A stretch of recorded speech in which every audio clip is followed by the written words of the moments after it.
कहने लगे कि प्यारे मेरे माता पिता ने इसको दान दिया है, अब तो ये मेरा सर्वस्त्र यही, मेरे परमेश्वर यही है, मेरा धर्म है, मेरा कर्तव्य है कि प्यारे मेरा पति जो समाधि में लगा है तो प्यारे मैं इसकी सेवा करूं। और सुंदर जो है अपने पति की सेवा करते करते करते करते मेरे माता बहनों अपना जीवन बिता रही है। कौन? माता देवहूति। बहुत समय बीत गया, यहाँ तक कि प्यारे उसका चौथापन आ गया, है ना, दोनों का चौथापन आ गया।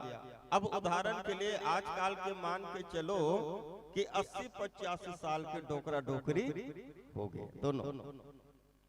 और जो है जैसे ही चौथापन आया तब तो जो है उस करदम की समाधि टूटे, आंखें जैसे खुले, तब मेरे भाई बहन ये जो देवहूति है हाथ जोड़ करके बोलने लगी कि हे स्वामी आप मुझे पहचान रहे हो कि नहीं। करदम विचार करने लगा और विचार करके कहने लगे कि देवी आपको कैसे भूल सकता हूँ मैं, आप तो मेरे अर्धांगिनी हो, आपके साथ में मैंने विवाह किया, अग्नि के साथ फेरे लिए आपके माता पिता ने मुझे कन्या दान दिया है, आपके साथ में मैंने गृहस्थ में प्रवेश किया। माता देवहूति कहने लगे कि धन्यवाद स्वामी जो मुझे याद किए, मुझे नहीं भूले हो, है ना। लेकिन प्रभु हे स्वामी आप तो भगवान की तपस्या में विजय हो गए, पास हो गया, लेकिन अफसोस की बात है कि प्रभु आप जो है गृहस्थ में फैल हो गए, आप गृहस्थ नहीं बसा सकते, उसमें आप असफल हो गए। और जैसे असफल कहा तब तो कब करदम महामुनि कहने लगे कि देखो देवी मैंने भगवान का भजन किया है और भगवान का भजन कभी भी व्यर्थ जाने वाला नहीं है।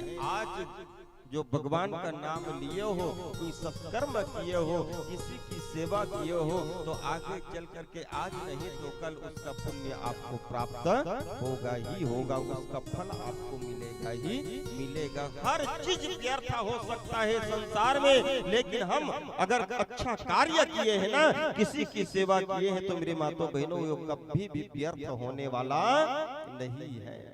हाँ? कहने लगे कि चलो, अरे उस समय तो गृहस्थ दाम्पत्य में नहीं गया, तो अभी समय है, अभी ही चले जाए। देवहूति कहने लगे कि प्रभु अब ये तो शरीर निठुर हो गया, पूरा इंद्रिय निठिल हो गए हैं, पूरा शरीर में झुर्री पड़ गए, कमर झुक गए, अब कैसे गृहस्थ में प्रवेश करेंगे। करदम जी कहने लगे कि मैंने भगवान का भजन किया है, भगवान की कृपा होगा तो प्यारे हम पुनः जो गृहस्थ में प्रवेश करेंगे। कहने लगा कि भगवान के आंखों से एक सरोवर बना है, बिंदु सरोवर, उसके आंखों से आंसू गिरा। हमारे संत कहते हैं कि प्यारे भारत में कितने सरोवर है कुल, पढ़े हो के सरोवर है, सरोवर के टोटे है, एक होता है बिंदु सरोवर, ठीक है, एक है नारायण सरोवर और एक है पंपापुर सरोवर और एक है मान सरोवर, ठीक है। देखो बिंदु सरोवर, नारायण सरोवर और मेरे माता बहनों ये कहाँ है तो गुजरात में है। बिंदु सरोवर है गुजरात में, नारायण सरोवर भी है गुजरात में और मान सरोवर है मेरी माता बहनों कहाँ तो कैलाश में। पहले वो भी भारत का हिस्सा था, लेकिन बंटवारा में चीन में पड़ गया। और एक है पंपापुर सरोवर, जहाँ माता सबरी की कथा आती ना, हाँ वो है। लेकिन मेरे माता बहनों भक्तों ने एक सरोवर का निर्माण और किया है, कहाँ तो वृंदावन में, जिसको कहते हैं प्रेम सरोवर, ये भक्तों का निर्माण किया हुआ है। तो यही बिंदु सरोवर है। कहने लगे कि देवी जाओ इसमें तुम डुबकी लगाओ। माता देवहूति ने वही बिंदु सरोवर में जाकर के डुबकी लगाई तो यौवन को प्राप्त हुआ है। करदम भी डुबकी लगाया तो प्यारे वो भी यौवन को प्राप्त हुआ और कहने लगे कि देवी सब तो यही धरती में अपना गृहस्थ बसाता है, हम अलौकिक गृहस्थ बसाएंगे। तपस्या किया था भगवान को याद करके, जैसे आसमान की ओर देखा करदम महामुनि ने तो बहुत बड़े एक विमान आया, पूरा नगर बसा था, हजारों दास दासी थी मेरे माता बहनों उसके अंदर में।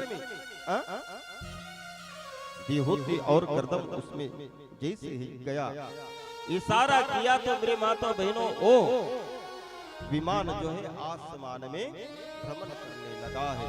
पूरा आसमान में भ्रमण किया, कितने दिन तक के कहते हैं 100 वर्ष तक के ही वो आसमान में भ्रमण करता रहा, पूरा 100 वर्ष।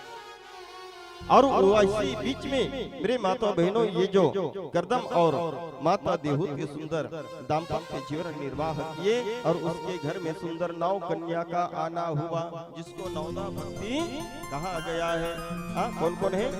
तो कला, अनसुईया, श्राद्धा, हावर्यु, योगवती, राति, ख्याति, वरुण, धति और शांति, ये 9 कन्या माता देहूति और करदम का हुआ है।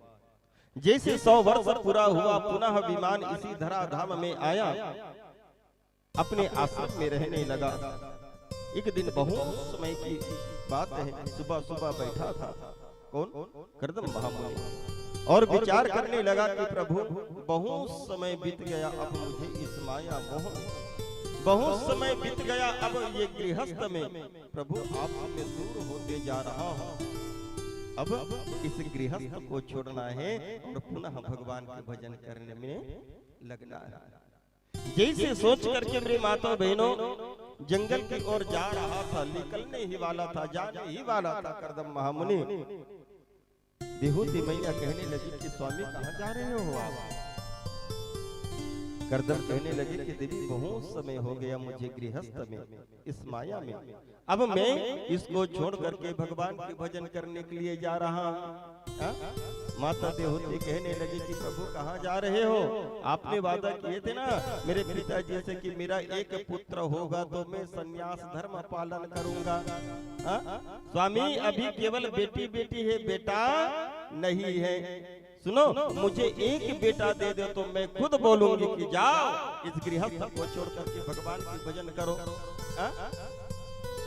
और किसके सहारे में छोड़ करके जाओगे? ये 9 कन्या, इसका शादी बर भी हो तो सब करना पड़ेगा। जब मैं रहूंगी घर में अकेले तो मेरा भी तो देख रेख करना वाले कोई तो हो। इसलिए ये स्वामी मुझे एक पुत्र दे दो, उसके बाद में तुम जंगल निकल जाना और मैं पुत्र के अधीन में प्यारे यहाँ। जैसे कहा तब तो प्यारे उसको याद आ गया, किसको? करदम महामुनि को, कि भगवान ने मुझे वचन दिया है कि 9 कन्या के बाद में 10वें के रूप में तुम्हारे यहाँ पुत्र बन करके आऊंगा।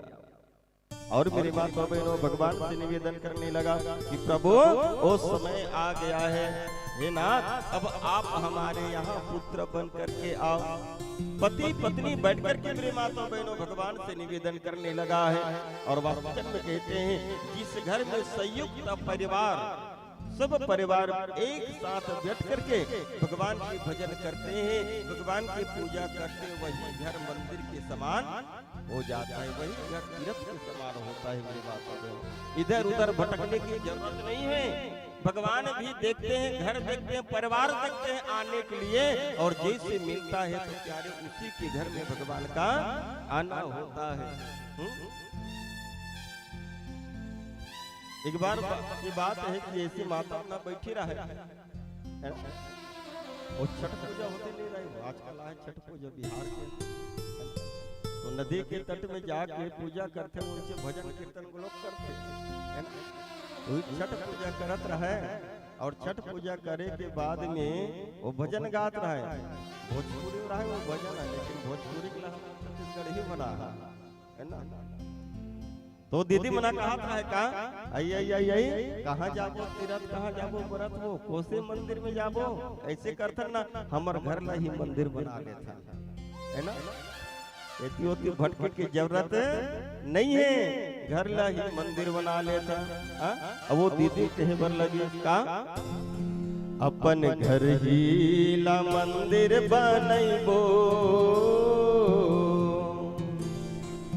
अपन घर ही ल मंदिर बनैबो तीरथ का घूमे ल जइबो। अपन घर ही ला मंदिर बनैबो तीरथ का घूमे ल जइबो।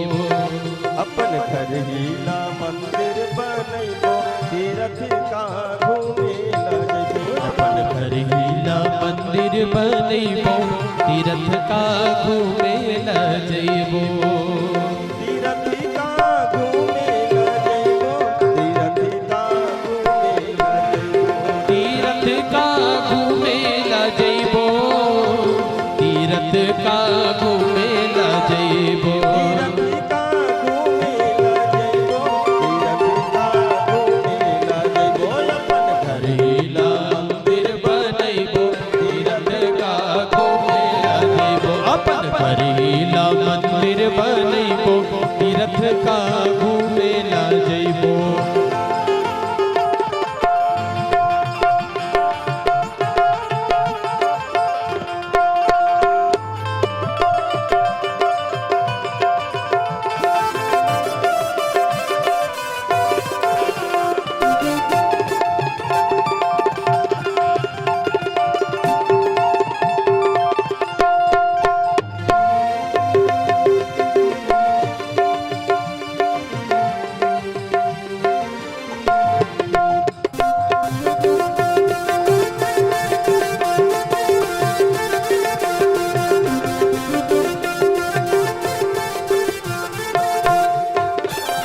तो दिली कहत रहे कि घर ला ही मंदिर बनाबो।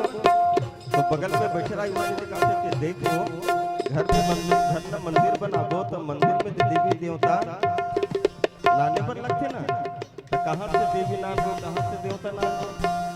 तो दीदी कहते कहीं बाहर से देवी देवता लाए की जरूरत नहीं है, घर में ही है।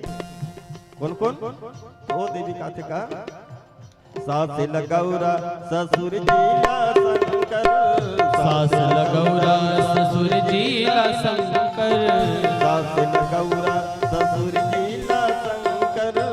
सास लगौरा ससुर जीला शंकर। पतिला विष्णु बनैबो पतिला विष्णु बनैबो तीरथ का घूमे ल जइबो। अपन घर ही ला मंदिर बनैबो तीरथ का घूमे ल जइबो। अपन घर ही ला मंदिर बनैबो तीरथ का घूमे ल जइबो।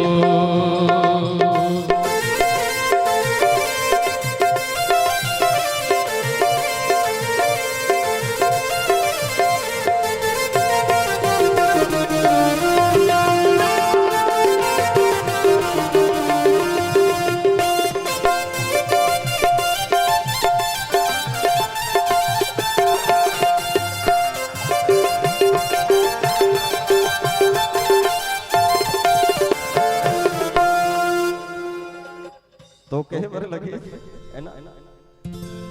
ये सुंदर से एक भजन है, बहुत लंबा ये भजन है ना। और काहे समय भी नहीं है, काहे कल के कथन में आज बता ओकर कारण बहुत जल्दी जल्दी बता है ना। और पहली दिन ही लेट हो गए ना, पहली में जहाँ बिगड़ गए तहाँ रोज बिगड़े चाहे होते। काबर श्रीमद् भागवत कथा एक स्टेप मेरा थे है ना, स्टेप बाय स्टेप है। और पहली ही दिन स्टेप गलत हो गए है ना, तो ओकर से छूटत छूटत छूटत छूटत आते।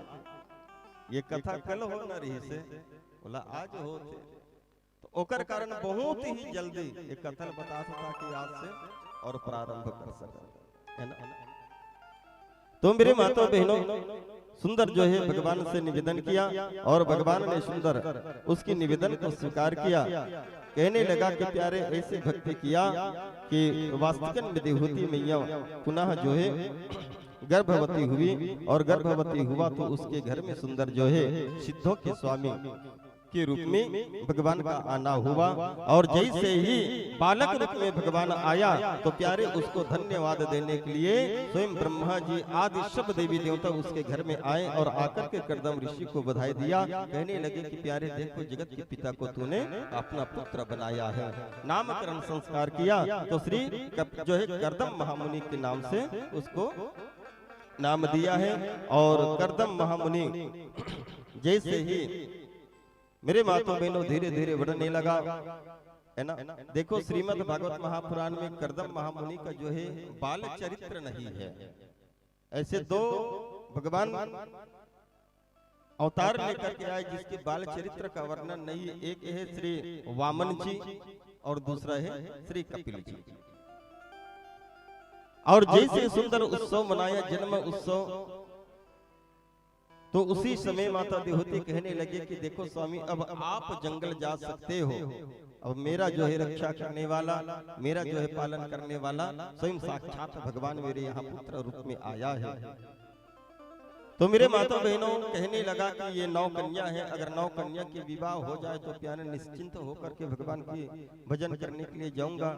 तो ब्रह्मा जी कहने लगे कि देखो भैया, इसका भी आप चिंता मत करो, मेरे पास में 9 पुत्र है और तुम्हारे पास में 9 पुत्री है। तुम्हारे बेटियों के विवाह मेरे बेटों से कर दो। और वास्तविक में जो 9 कन्या का विवाह ब्रह्मा जी के पुत्रों के साथ में किया। कला का विवाह हुआ मारीची ऋषि के साथ में, जिसके यहाँ 2 पुत्र हुआ, कश्यप और पूर्णमान। और अनसुईया का विवाह हुआ अत्रि ऋषि के साथ में। श्रद्धा का विवाह हुआ अंगिरा ऋषि के साथ में। हावर यु का विवाह हुआ पुलस्त ऋषि के साथ में। और इसी के वंश में रावण का आना हुआ है।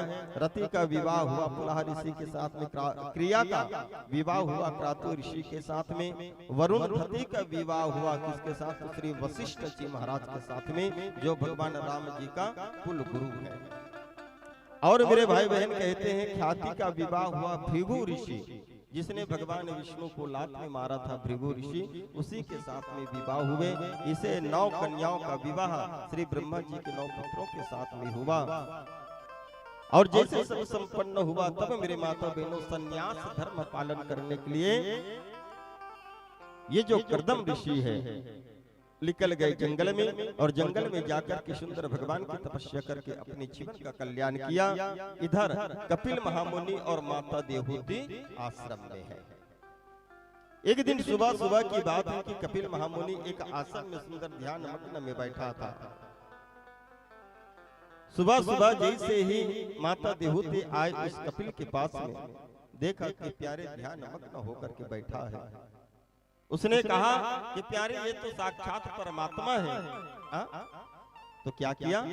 जो कपिल जी महाराज ऊंचे स्थान में बैठा था, मेरी माता बहनों नीचे में बैठ गया उसकी माता हाथ जोड़कर। और जैसे ही कपिल महामुनि अपने आंख को खोला तो देखे कि उसकी माँ हाथ जोड़कर के बैठी है। कहने लगे कि मैया, ये क्या कर रही हो? मुझे पाप के भागी क्यों बना रहे हो? आपके स्थान तो ऊंचे हैं, मेरा स्थान आपके चरणों में है, मेरे स्थान आपके नीचे में है, लेकिन मैया आप नीचे में बैठे हो और मैं ऊपर में बैठा हूँ। ऐसा क्यों? माता देवहूति कहने लगे कि देख कपिल, मैं जानती हूँ कि तुम कोई साधारण बालक नहीं हो, तुम साक्षात परमात्मा हो। वो तो मेरे सौभाग्य है कि आप मेरे यहाँ पुत्र बनकर के आए हो। कपिल, आज मैं माता और पुत्र के नाते नहीं बल्कि एक संत समझ कर के तुम्हारे पास में आई हूँ। मेरे मन में एक शंका है, उस शंका का समाधान पाने के लिए आई हूँ। और मैं जानता हूँ कपिल कि मेरे इस शंका का समाधान आप कर सकते हो।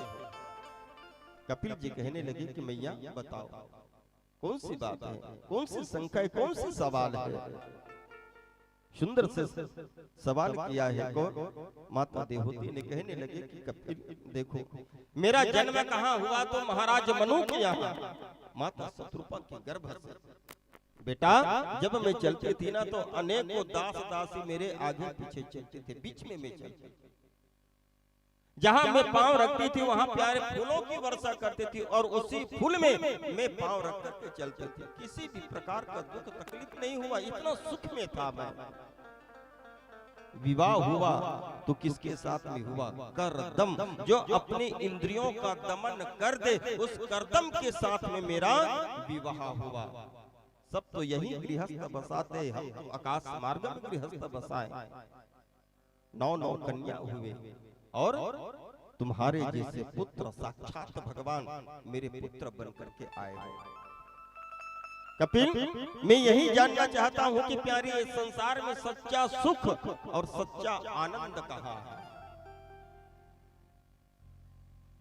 बस मेरे मन में यही सवाल है कि संसार में सुख और आनंद कहाँ है, अगर है तो किस प्रकार से उसको हम प्राप्त करें, कैसे मिले।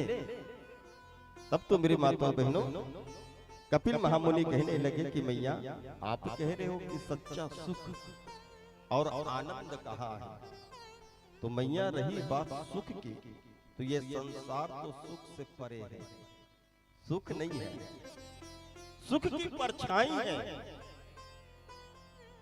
गीता में भगवान कन्हैया ने अर्जुन से कहने लगे दुखाले इति स्वास्थ्यम, कहने लगे कि अर्जुन ये संसार क्या है, तो दुखालय है, दुखालय। और दुखालय में कहाँ मिलते, जैसे शहर में चले जाओ, रायपुर पाटन में चले जाओ, तो वहां लिखा रहते हैं वस्त्रालय, तो वस्त्रालय में कहाँ मिली, बोलो ना, वस्त्रालय में कहाँ मिली, वस्त्र कपड़ा है ना। फिर लिखा रहते भोजनालय, भोजनालय में कहाँ मिलते, भोजन। पुस्तकालय, पुस्तकालय में कहाँ मिली, पुस्तक कापी। औषधालय, वहाँ कहाँ मिली, दवाई। दुखालय, यहाँ कहाँ मिली, कौन चाहते दुख माता कुंती के छोड़, कोई चाहते का दुख, कोई नहीं चाहे, सब चाहते हैं ना कि मुझे सुख मिले, सुख हो। लेकिन कहते हैं कि ये दुखालय है और दुखालय में केवल दुख ही मिलेगा भैया, ये सुख मिलने वाला नहीं है। वो तो ऐसे हो गए ना कि वस्त्रालय में चल दो, वस्त्रालय में जाके बैठो और कहो कि भैया एक प्लेट समोसा लगाना, क्या कही वहां पागल हो गए, समोसा खाने जा भोजनालय में, भोजनालय में जाके कहा भैया 2.25 मीटर कपड़ा देना, तो मिले ही का नहीं मिले भैया, जो जहां मिलता है वो वहीं मिलेगा। इसी कारण संत कहते हैं, यहाँ तक कि भगवान कन्हैया कहा कि ये संसार क्या है, तो दुखालय है, यहाँ दुख मिलेगा, सुख मिलने वाला नहीं है। चलो सुख की परछाई है, ठीक है, कहीं तक हद चलो ठीक है, क्या सुख है, लेकिन सुख के उल्टा का ये दुनिया है। दुनिया, दुनिया दो से ही बनाना, रात तो दिन, रात दिन, हानि लाभ, जीवन मरण, जस अपजस, स्त्री पुरुष, सुख दुख। मतलब जहां हमको सुख की अनुभव मिल रहे, जहां से हमको सुख मिल रहा है, आगे चल करके उसी से हमको दुख मिलेगा, और जिससे हमें दुख मिल रहा है आज, आगे चल करके उसी से सुख का भी अनुभव होगा। हमारे संत कहते हैं कि प्यारे संसार का सुख कैसा है मालूम है, तो खुजली के समान है। जैसे कहीं जगह खुजलात रहते ना, तो खुजलात रहो बड़ा अच्छा लगते, खुजलाते रहो तो बड़ा अच्छा लगता है, लेकिन खुजलात खुजलात नाखून से ये मांस निकल जाते, तब का होते, घाव बनते, तब दुख होते ना, कष्ट होते ना, दर्द होते ना। जब खुजलाते हैं तब अच्छा लगे, और जब उकल गए तब उसी से दर्द हो। बस उसी प्रकार से ये संसार का सुख है मेरे माता बहनों, जिसमें हमको आज सुख की प्राप्ति हो रहा है, अनुभव हो रहा है प्यारे, आगे चल करके हमको वहीं से दुख की मिलेगा ही मिलेगा, ये कठिन सत्य है। कहते हैं कि प्यारे यहाँ कोई सुख में नहीं है, कोई सुख में नहीं है। कोई कहे क्या हो भैया सब बढ़िया गा, सब मजा में, तो कहे कि हाँ हमारा सब मजा में, लेकिन आई जाइए है ना, लेकिन आई जाइए। और जीवन में के दुख है मालूम है, केवल और केवल 3 ही दुख है, चौथा दुख है ही नहीं। 3 दुख, और यही 3 दुख में ही पूरा जीव पड़ा। कौन कौन से दुख? कोई तन दुखी, कोई मन दुखी, कोई धन बिना रहे उदास। एक है तन के, दूसरा है मन के, और तीसरा है धन। काकरो तन अच्छा है, स्वस्थ है, तो कर पास में धन नहीं है। काकरो पास धन कुट कुट के भरे है, तो कर तन साथ नहीं देते, नाना प्रकार की बीमारी है। काकरो तन गोलोक अच्छा है, धन गोलोक दिमाग खराब है होकर। यही तो दुख है। और संसार में मेरी मातो बहनों सभी दुखी हैं। यहाँ इतना बैठे हो, कोई कहे दे सच्चे मन की हर प्रकार से मैं सुख में हूँ, कोई कहने वाला कहीं ना कहीं दुख उसमें है। लेकिन विडंबना यही है कि हम दूसरा न देख के कहते बड़ा सुख में हो। फरारी गाड़ी में चलिए एकदम लग्जरी में बैठे रहते, देखते या बड़ा सुख में होगा, बड़ा पैसा वाला है। वो बेचारा का स्थिति में बैठे है गाड़ी में, चलो वही जान है कौन सी स्थिति में बैठे है तेरा। सही बात नहीं। और हम लेकिन हम देख के कहा था अरे बड़ा सुख में है, बड़ा पैसा वाला है। वो कहते ना दीन कहे धनवानी सुखी, धनवान कहे सुखी राजा को भारी, राजा कहे महाराज सुखी, महाराज कहे सुखी इंद्र को भारी। एक दूसरे को देख देख करके मेरे माता बहनों हम कहते हैं कि ये सुख में है। एक जग जिसने संत है यही केसरा में, एक जग मजदूर घर के बड़ा गरीब रहा है, ओला जाके कहते कि भैया देख इतना मेहनत करता, दिन रात मेहनत करता, काबर अच्छा नहीं खा जी, अच्छा खाना चाहिए ताकि ये शरीर बने और मेहनत कर। तब वो गरीब आदमी कहते महाराज काला खावे बाँचे नहीं। गरीब आदमी कहते काला खावे बाँचे नहीं। वही गौटियल पूछी तोर का चीज की कमी है, देखा पर अच्छे नहीं खा।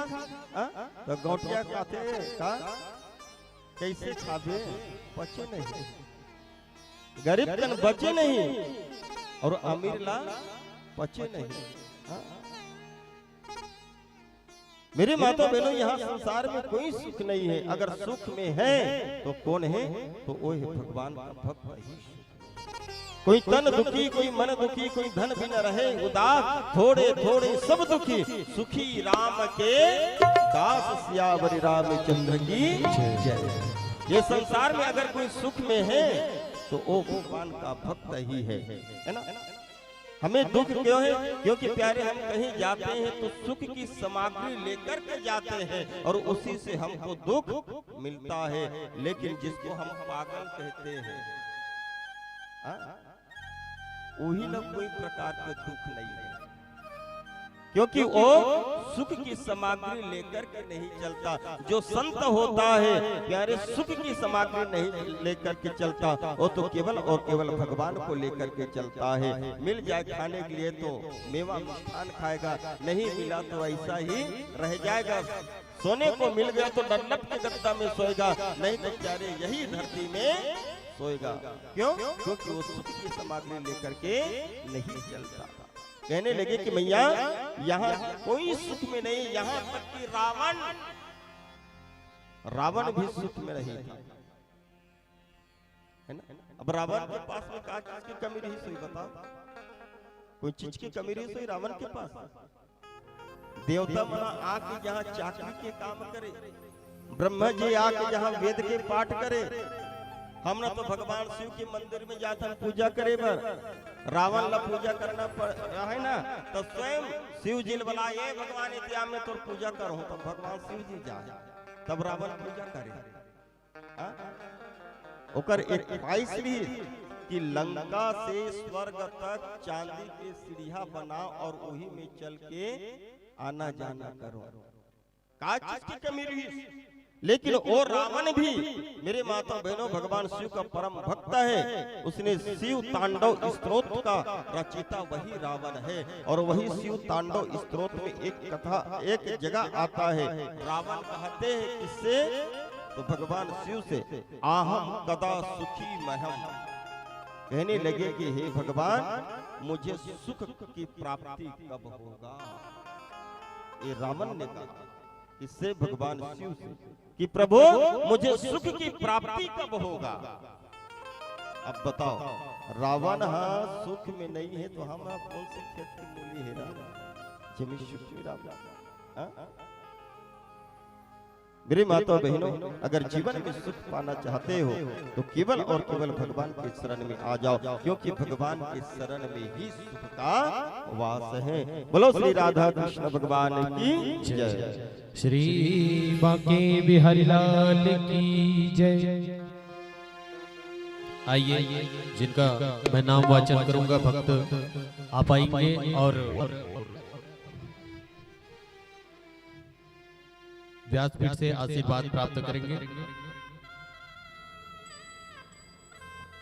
बलराम निषाद जी लचकेरा से हैं आप, और जनक निषाद लचकेरा से, महेश निषाद जी छटेरा से, चुम्बन निषाद जी बरोड़ा राजिम से, संतोष निषाद जी शीतलापारा केसरा से, अमरनाथ कश्यप जी शीतलापारा केसरा से, समय लाल निषाद सोरम सिंगी से हैं आप, सोनू निषाद जी खमतराई से, विकास निषाद जी कांकेर से, रूपराम निषाद जी सोनपुर से, और शोभा राम सिन्हा जी केसरा से हैं आप, आत्मा सेन जी केसरा से हैं आप, टेक राम सिन्हा जी केसरा से हैं आप, मोतीराम निषाद वर्सदा अभनपुर से हैं आप सभी भक्त आइएगा और व्यासपीठ से आशीर्वाद प्राप्त करेंगे।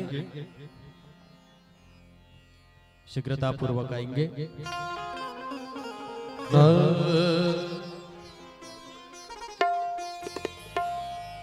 जब कोई नहीं आता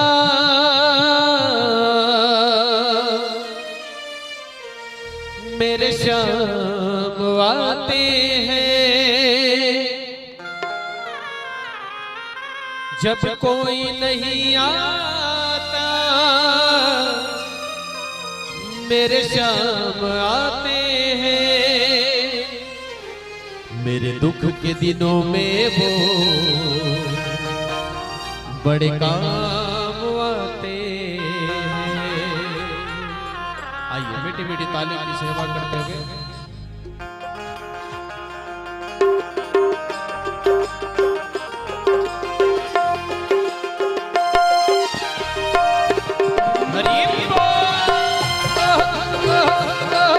सभी मीठी मीठी ताली की सेवा करते हुए जय हो जा रही है।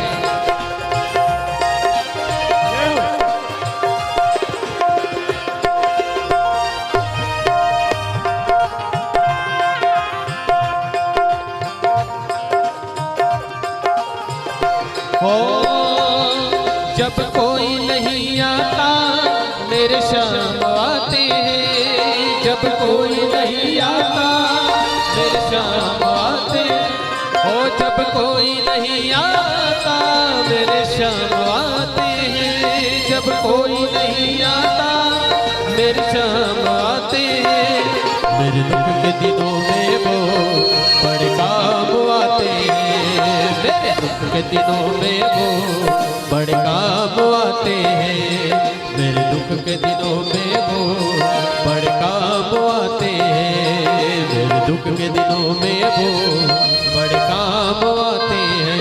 हरि बोल।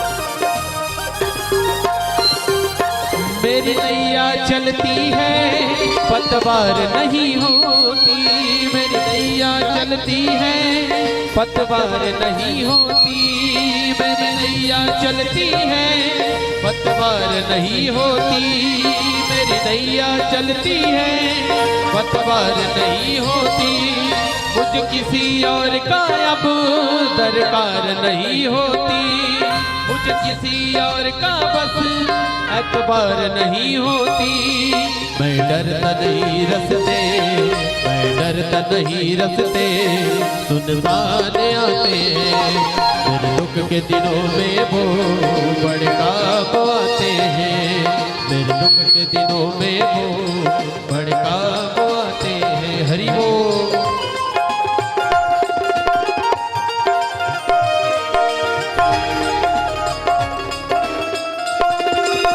जय हो।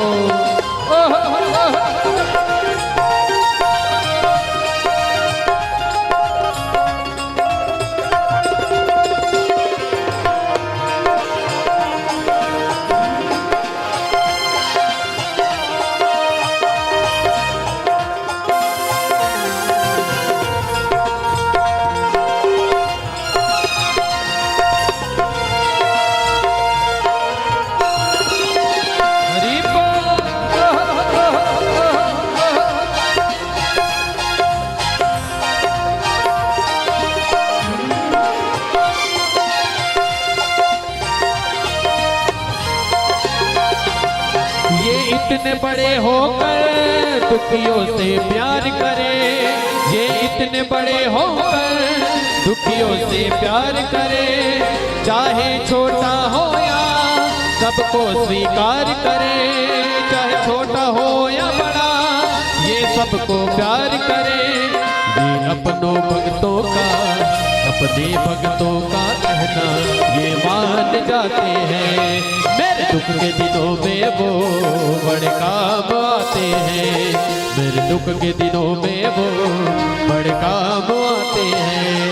जब कोई नहीं आता मेरे शाम आते हैं। जब कोई नहीं आता मेरे शाम आते हैं। और जब श्याम जी को बुलाना है अपने सारे दुख तकलीफ हरने के लिए, तो आइए दोनों हाथ पर उठा के एक बार कहेंगे बोलिए बांके बिहारी लाल की जयकारा थोड़ा जोर से लगा लीजिए। बोलिए कृष्ण कन्हैया लाल की। और मीठी मीठी ताली की सेवा करते हुए भाव से पुकारिए। कहेंगे क्या? ओ मेरे दुख के दिनों में वो बड़े काम आते हैं। मेरे दुख के दिनों में वो बड़े काम आते हैं। मेरे दुख के दिनों में वो बड़े काम आते हैं। मेरे दुख के दिनों में वो बड़े काम आते हैं। जब कोई नहीं आता मेरे शाम आते हैं। नहीं आता मेरे शाम आते हैं। मेरे दुख के ओ मेरे दुख के मेरे दुख के ओ मेरे दुख के मेरे दुख के दिनों में वो बड़े काम आते हैं। मेरे दुख के दिनों में वो बड़े काम आते हैं। मेरे दुख के दिनों में वो बड़े काम आते हैं। मेरे दुख के दिनों में वो बड़े काम आते हैं। और जब काम आते हैं ना तो बड़ा नाम उनका गाया भी करो। कहेंगे क्या? गोविंद बोलो हरि गोपाल बोलो। गोविंद बोलो हरि गोपाल बोलो। गोविंद बोलो हरि गोपाल बोलो। गोविंद बोलो हरि गोपाल। गोविंद बोलो हरि गोपाल बोलो। गोविंद बोलो हरि गोपाल बोलो। राधा रमण हरि गोविंद बोलो। राधा रमण हरि गोविंद। राधा रमण हरि गोविंद बोलो बोलो। राधा रमण हरि गोविंद बोलो। गोविंद बोलो हरि गोपाल बोलो। राधा रमण हरि गोविंद बोलो। गोविंद बोलो हरि गोपाल बोलो। राधा रमण हरि गोविंद बोलो। राधा रमण हरि गोविंद बोलो। राधा रमण हरि गोविंद बोलो। राधा रमण हरि गोविंद ओ राधा रमण हरि गोविंद बोलो। राधा रमण गोविंद बोलो। जय जय श्री राधे। श्री कपिल जी महाराज अपने माता से कहने लगे कि मैया यह संसार में सच्चा सुख नहीं है। भगवान कहते हैं कि आ सुखम लोकम इमम प्राप्तम भजस्वमम। कहने लगे कि अर्जुन ये जीवन क्षण भंगुर है, सुख रहित है। अगर सच्चे मन से ये जीव मेरे आश्रय हो जाए, मेरे चरण कमल के आश्रय हो जाए, मेरे भजन करे, तभी उस जीव को सुख की प्राप्ति होता है। कपिल महाराज कहने लगे कि हे माता, हमारे यहाँ शरीर में सुख नहीं है, हमारे ये शरीर में आनंद नहीं है। दो शरीर का स्पर्श होने से सुख की अनुभव नहीं होता।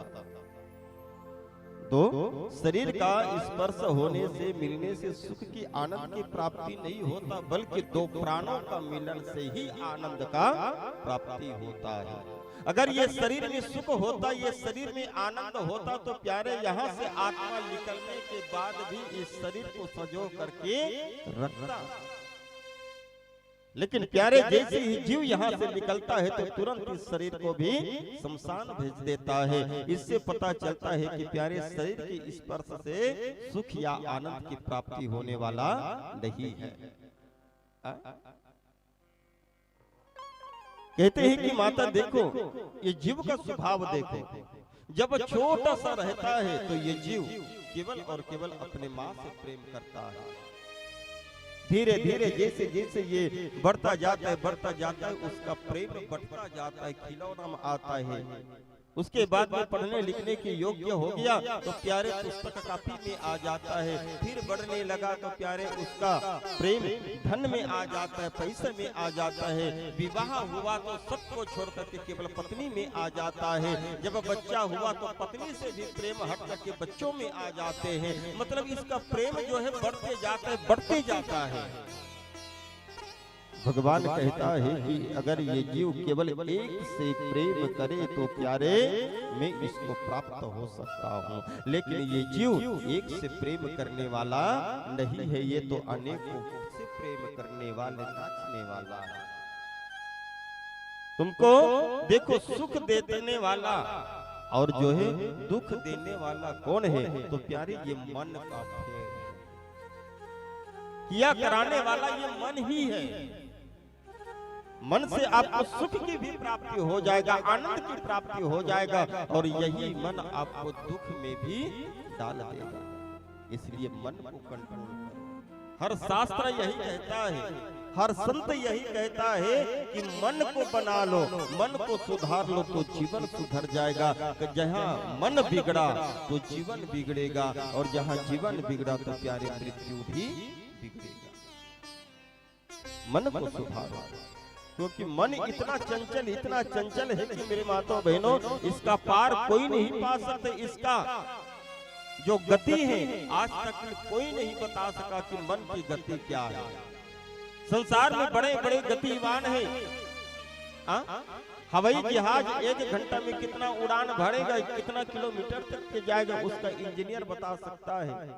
हेलीकॉप्टर 1 घंटे में कितने किलोमीटर तक के जाएंगे वो भी बता सकता है। आज बड़े बड़े कार आया है प्यारे, उसका भी रफ्तार इंजीनियर बता देंगे, लेकिन मन की रफ्तार, मन की गति आज तक में किसी ने नहीं बताया। दूसरे में तो थोड़ा समय लगेगा ही, लेकिन मन में कोई समय लगने वाला नहीं है। तुम यहाँ बैठो, आंख बंद करो, सिर्फ ध्यान लगाओ तो आप जहाँ भी चाहो जा सकते हो। तुरंत विदेश जा सकते हो और क्षण मात्र में यहाँ भी आ सकते हो।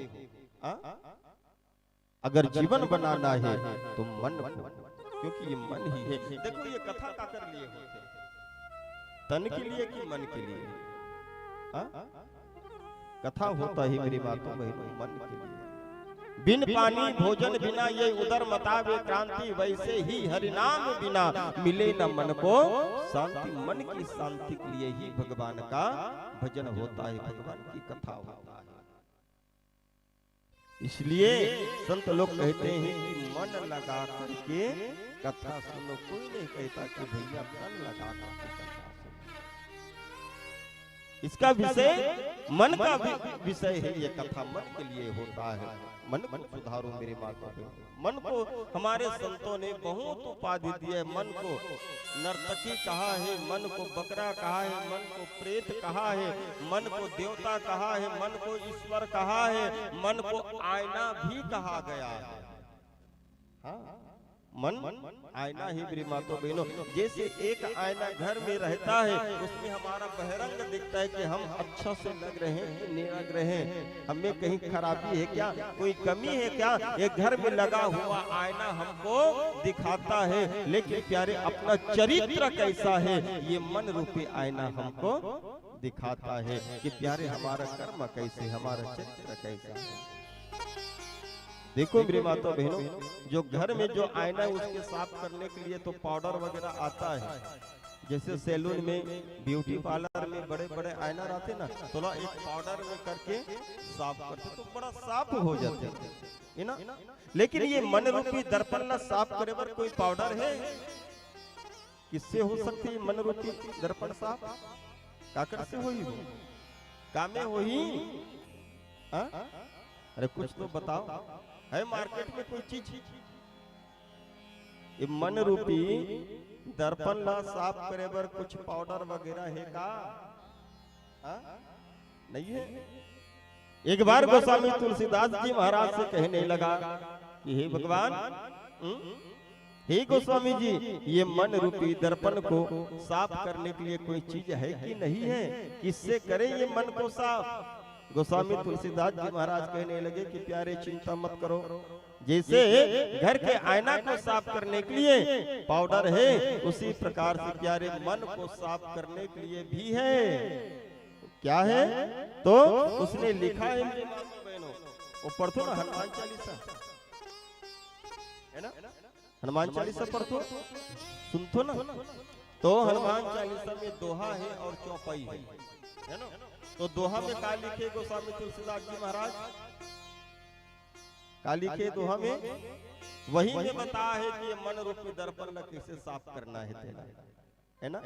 लिखे ना, श्री गुरु चरण सरोज रज निज मन मुकुर, मुकुर मतलब दर्पण, है ना? संस्कृत में मुकुर मतलब दर्पण। श्री गुरु चरण सरोज रज, रज मतलब धुर्रा भी होते हैं ना। रज निज मन मुकुर सुधार, बरनऊ रघुवर विमल जस जोदायक फल चार। अर्थात हम गुरु के ज्ञान के माध्यम से ही हम अपने मन रूपी दर्पण को सुधार सकते हैं, स्वच्छ कर सकते हैं। और वास्तविक में मेरी माताओं बहनों, ये मन क्या है? हमारे संत कहता है कि ये मन पात्र है, एक बर्तन है, और कथा क्या है? तो दूध है ना। और जहाँ मन साफ रही ना, स्वच्छ रही ना, तब इनमें दूध ठहर सकते। और कहीं मन ही बर्तन ही गंदा रही तो कावों में दूध ठहर सकते का? जैसे दूहे बराते यादों मन है, दूध दूहे के बर्तन पहले मांझ धो के मस्त देते ना, साफ करके देते, तब दूधों में स्वच्छ रह रहते। नहीं तो देख लो गंदा, एकदम गंदा वाला बर्तन दो तो दूध उसमें आएगा, थोड़ा देर में प्यारे फट जाएगा, हाथ आने वाला नहीं है। इसलिए प्यारे इस मन रूपी जो बर्तन है उसको भी साफ करना पड़ेगा, तब कहीं जाकर के कथा रूपी दूध इस मन में रहेगा, तब हमारा चित्त का कल्याण होगा।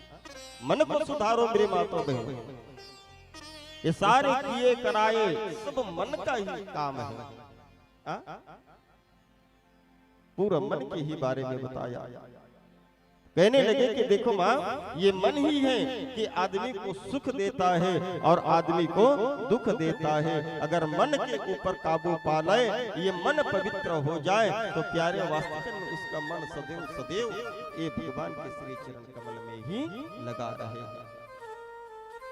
सुंदर से उपदेश दिया है। वही मेरे माता बहनों, सांग शास्त्र का भी सुंदर से उपदेश दिया। कपिल महामुनि ने अपने माता को कि ये गर्भ के बारे में बताया कि किस प्रकार से बच्चा शिशु यहाँ पलता है।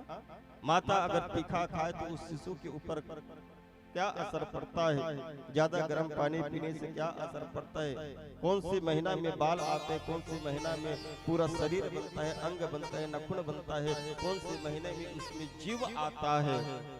पूरा वर्णन मेरे माता बहनों ये सांख्य शास्त्र में दिया गया है। सुंदर से अपने माता को यही सांख्य शास्त्र का सुंदर से ज्ञान दिया और जैसे ज्ञान पाया तो अपने आप को धन्यता मानने लगा, कहने लगे कि बेटा मैं धन्य हो गया तुम्हारे जैसे पुत्र पा करके। और मेरे माता बहनों एक उसने जो है गोमती नदी में अपना शरीर को प्रवाहित किया है। कौन? माता देवहूति। और भगवान जाकर के श्री कपिल जी महाराज जाकर के अपना एक आसन जमा लिया। कहाँ है कपिल आश्रम? कपिल जी के आश्रम कहाँ है जानते हो? कपिल आश्रम कहाँ है? हा? गंगा सागर। गेहो नहीं गंगा सागर नहीं गेहो। अब एक कहावत है कि सारे तीर्थ बार बार गंगा सागर कहते ना, एक बार का 2 बार नहीं जा सके का? जब भैया मतलब 10 बार लोग चल दे है। लेकिन ये कहावत कैसे है कि सारे तीर्थ बार बार गंगा सागर एक बार? मैंने अपने गुरुदेव से पूछा, कहने लगे कि महाराज ये कहावत कहाँ तक के सत्य है कि सारे तीर्थ बार बार और गंगा सागर एक बार? तब कहे बर लगे कि बेटा देख, गंगा सागर में कौन है? तो श्री कपिल जी महाराज। खैर ओकर जो महत्व है वो अलग है, वो अलग मैटर है ना। जो पानी वगैरह छोड़ते वो महत्व अलग है, लेकिन अध्यात्म के दृष्टि से बताया कि गंगा सागर को एक बार क्यों कहा।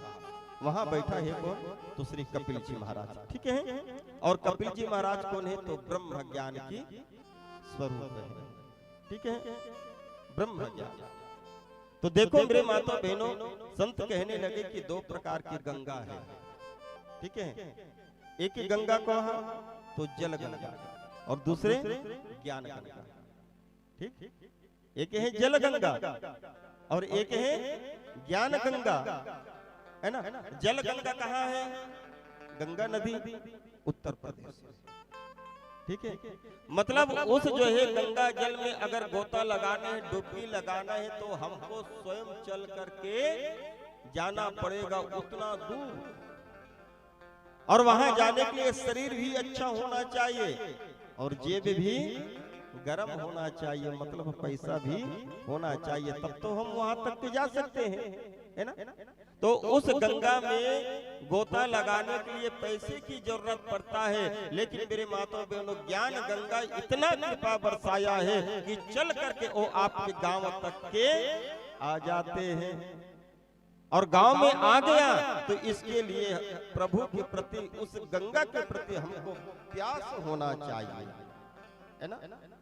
जब तक उसके प्रति हमारे मन में प्यास जागृत नहीं होगा तब तक प्यारे एक ज्ञान गंगा की प्राप्ति होने वाला नहीं है। उसके लिए पैसे की जरूरत पड़ता है और इसके लिए प्यास की जरूरत पड़ता है। उस गंगा में गोता लगाओगे तो मेरे माता बहनों, जो हमारे जन्म जन्मांतर की पाप है वो पाप कट जाता है। लिखा है दरस परस अरु मज्जन पाना, हरि पाप कहे वेद पुराना।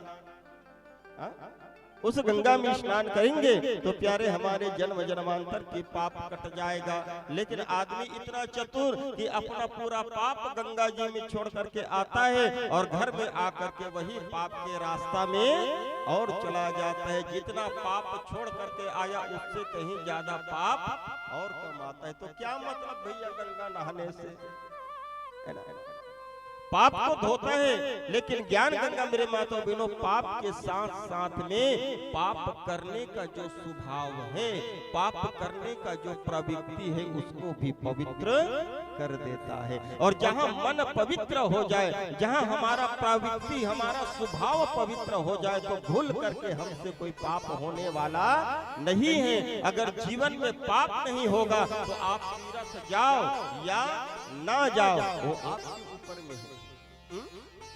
उस गंगा में गोता लगाते लगाते लगाते लगाते डूब जाओगे तो प्यारे मर जाओगे, है ना। उतना अथाह है और उसमें अगर डूब जाओगे तो गारंटी के साथ है कि मर जाओगे। तो जल गंगा में गोता लगाते लगाते डूबोगे तो मर जाओगे, लेकिन ज्ञान गंगा में गोता लगाते लगाते डूबोगे तो मरोगे नहीं बल्कि तर जाओगे, वहां मर जाओगे और यहाँ तर जाओगे। इसलिए कहने लगा कि प्यारे जल गंगा से बड़ा होता है ज्ञान गंगा, और ज्ञान का स्वरूप श्री कपिल जी महाराज बैठा है कहा तो गंगा सागर। हमारे गुरुदेव ने कैसे बताया इसका अर्थ।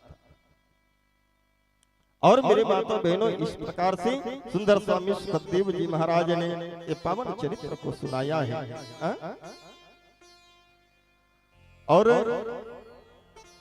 राजा परीक्षित ने हाथ जोड़कर के मेरे माता बहनों सुंदर उसी के वंशज के बारे में सुंदर पूछा। कहने लगे कि भगवान, ये महाराज जो मनु की जो वंश है उसका वंश तो बड़ा पवित्र है। आगे चल करके कौन कौन से और राजा हुआ कृपया करके आप बताओ ना। तो सुंदर मेरी माता बहनों, वही सुंदर उसका वंश के पावन चरित्र को सुनाने लगा है। आइए हम लोग भी सुंदर पिथु चरित्र में प्रवेश करें। बोलो श्री राधा कृष्ण भगवान की जय। बोले कृष्ण कन्हैया लाल की जय। और हमारे बीच जिनका नाम वाचन किया जाएगा सभी से निवेदन है यहाँ व्यास मंच में आकर महाराज जी से आशीर्वाद प्राप्त करेंगे। हेमलाल निषाद खमतरई रायपुर, यशोदा निषाद लचकेरा, महेश्वरी निषाद बरौंडा राजीव, साक्षी निषाद लचकेरा, रानी निषाद खमतरई, कीर्ति सिन्हा साई भजन मंडली केसरा, देवकी सिन्हा शीतला पारा केसरा, उर्मिला सिन्हा केवरा निषाद, अहिल्या सिन्हा, चंपा निषाद, रेखा बाई, गंगा बाई निषाद, सुशीला साहू, सत्याबाई निषाद। अब सभी से सादर निवेदन आए और व्यास मंच से आशीर्वाद लीजिए। बोले कृष्ण कन्हैया लाल की जय।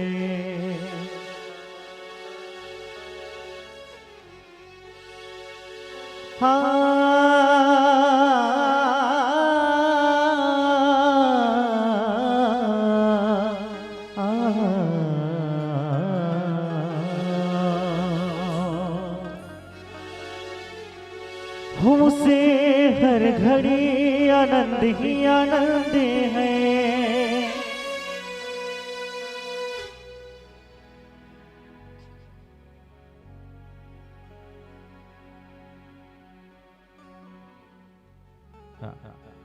केवरा निषाद लचकेरा, अहिल्या सिन्हा केसरा से, चंपा निषाद छटेरा, रेखाबाई सिन्हा केसरा, गंगाबाई निषाद केसरा, सुशीला साहू केसरा, सत्याबाई निषाद केसरा।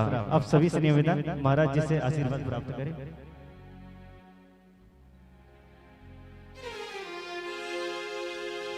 हाँ उसे हर घड़ी आनंद ही आनंद है। उसे हर घड़ी आनंद ही आनंद है।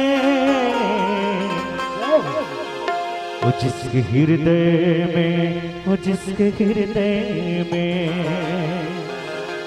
जिसके हृदय में राम नाम बंद है, उसे हर घड़ी आनंद ही आनंद है। जरा मीठी मीठी ताली के साथ सेवा देते हुए आप सभी गाएंगे। बोले बाके बिहारी लाल की जय हो।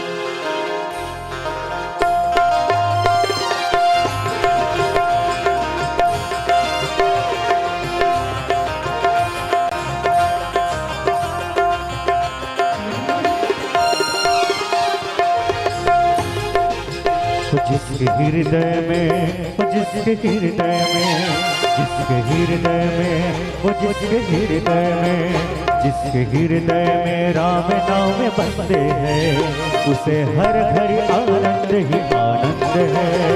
उसे हर घड़ी आनंद ही आनंद है। उसे हर घड़ी आनंद ही आनंद है। उसे हर घड़ी आनंद ही आनंद है।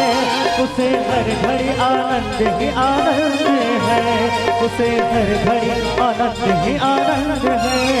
जिसके हृदय में, वो जिसके हृदय में, जिसके हृदय में राम नाम बंदे है, उसे हर घड़ी आनंद ही आनंद है। जिसके हृदय में राम नाम बसते हैं, उसे हर घड़ी आनंद ही आनंद है।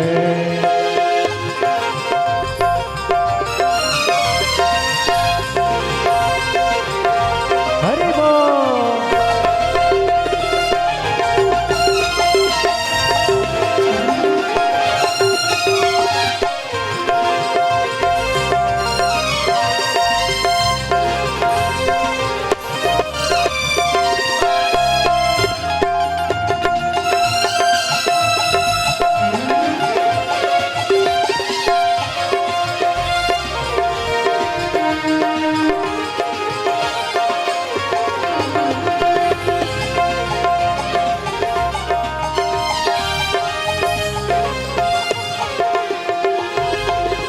बुरी संगत की रंगत से दूर रहे, निंद चुगली कभी किसी की ना कहे। बुरी संगत की रंगत से दूर रहे, निंद चुगली कभी किसी ना कहे। आ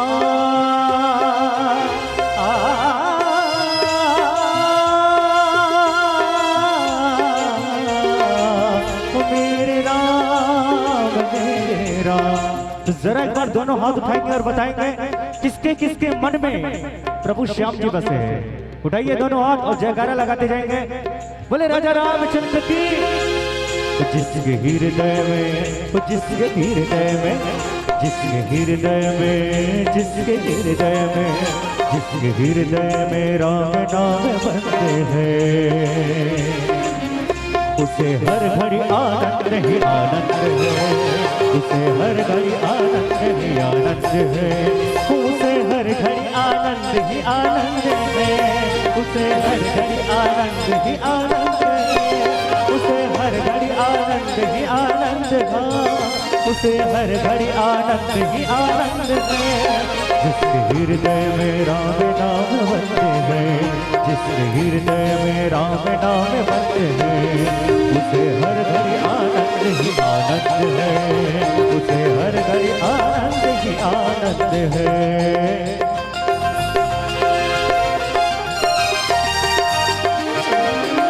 हरि बोल।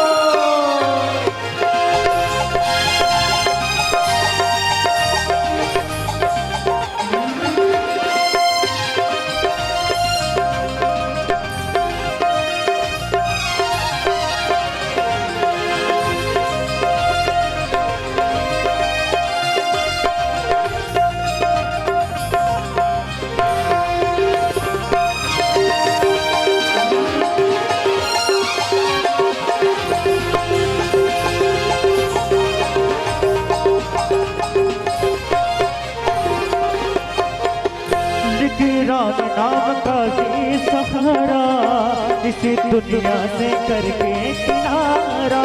निकल राम नाम का ही सहारा, इसे दुनिया से करके किनारा। कहते हैं कि प्रभु श्याम जी के दरबार को प्रभु श्याम जी ही सजाते हैं, और इस दरबार में वही आते हैं जिन्हें हमारे श्याम जी ही बुलाते हैं। तो एक बार दोनों हाथ उठा के जयकारा लगाते हुए कहेंगे, बोले राजा रामचंद्र की। और इसी तरह ताली की सेवा देते हुए कहेंगे, क्योंकि प्रभु श्याम के रजा में रजा बनते हैं। प्रभु श्याम के रजा में रजा बनते हैं। उसे हर घड़ी आनंद ही आनंद है। उसे हर घड़ी आनंद ही आनंद है। उसे हर घड़ी आनंद ही आनंद है। उसे हर घड़ी आनंद ही आनंद है। उसे हर घड़ी आनंद ही आनंद है। उसे हर घड़ी आनंद ही आनंद है। जिसके हृदय में, तो जिसके हृदय में, जिसके हृदय में, तो जिसके हृदय में, जिसके हृदय में राम नाम बनते हैं, उसे हर घड़ी आनंद ही आनंद है। उसे हर घड़ी आनंद ही आनंद है। उसे हर घड़ी आनंद ही आनंद है। उसे हर घड़ी आनंद ही आनंद है। उसे हर घड़ी आनंद ही आनंद है। उसे हर घड़ी आनंद ही आनंद है। उसे हर घड़ी आनंद ही आनंद। उसे हर घड़ी आनंद ही आनंद है, उस हर घड़ी आनंद ही आनंद है, उस हर घड़ी आनंद ही आनंद है। जय जय श्री राधे। आइए सुंदर जो है स्वामी सुखदेव जी महाराज महाराज जो है पिथु के पावन चरित्र को बताया, जो भगवान के परम भक्त श्री ध्रुव जी महाराज के पावन ये वंश है। कहते हैं कि प्यारे एक जो है राजा था अंग राजा, और अंग राजा की जो पत्नी उसकी नाम है सुनी था, है ना? ता नहीं था, सुनी था।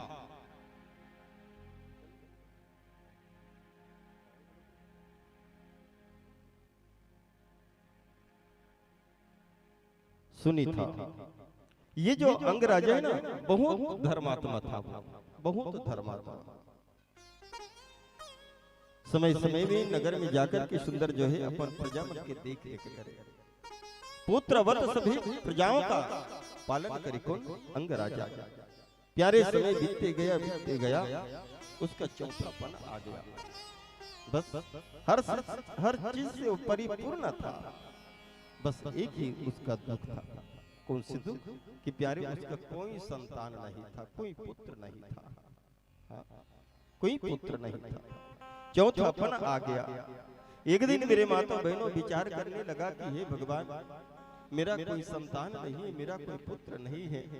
लगता है कि प्यारे मुझसे ये पावन जो ध्रुव वंश है, ये ध्रुव वंश समाप्त हो जाएगा, क्योंकि इस वंश को बढ़ाने वाला कोई संतान नहीं है। लगता है कि प्यारे ये वंश अंधकार में डूब जाएगा, क्योंकि पुत्र को कुल दीपक कहा गया है, कुल की जो है उजाला करने वाला, कुल को बढ़ाने वाला। उसने मेरे माता बहनों अपना दुख है ना, अपना दुख किसी को नहीं बताया। और वास्तव में मेरे भाई बहन, जो समझदार व्यक्ति होते हैं ना, अपना दुख पड़ोसी को नहीं बताता। क्यों? क्योंकि प्यारे जिस दुख से हम दुखी हैं, वही दुख से तो वो भी दुखी है। तो क्या वो हमको उस दुख से छुटकारा दिला सकता है क्या? नहीं भैया।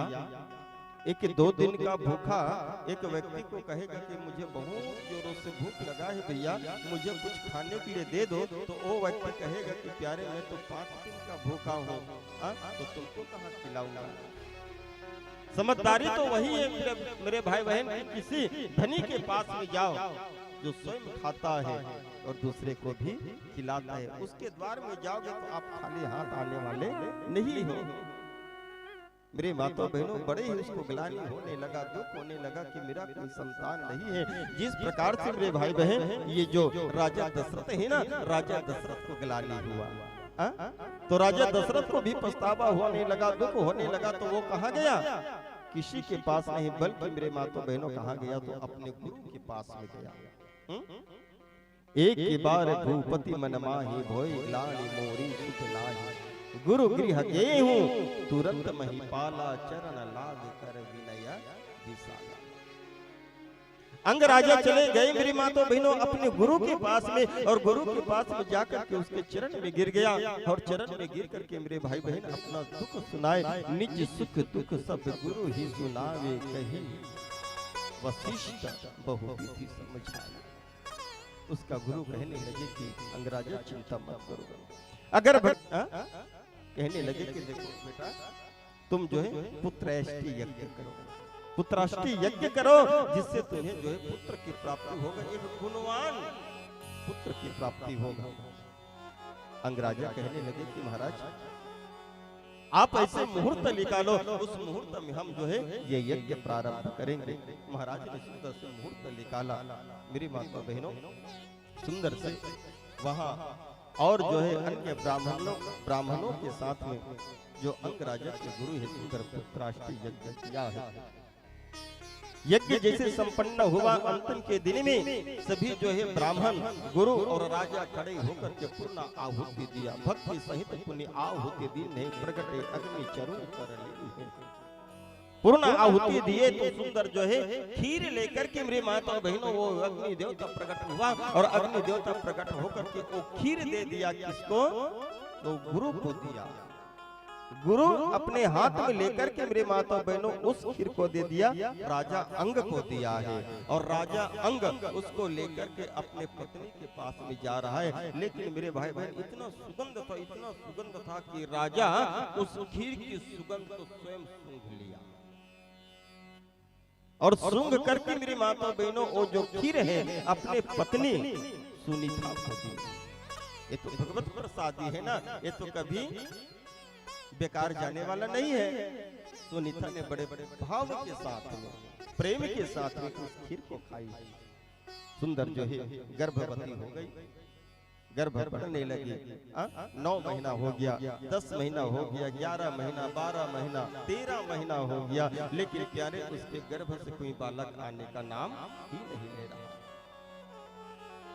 अंग राजा धर्मात्मा था, बड़ा गुणवान था मेरे माता बहनों। वो जान गया कि प्यारे ये जो बच्चा आएगा ये कोई साधारण बच्चा नहीं रहेगा, ये असाधारण रहेगा। अगर साधारण होता तो प्यारे 9 महीना 10 महीना में इसका आना हो जाता, लेकिन प्यारे 13 महीना बीत गया, अभी तक के गर्भ से वापस बाहर नहीं आया।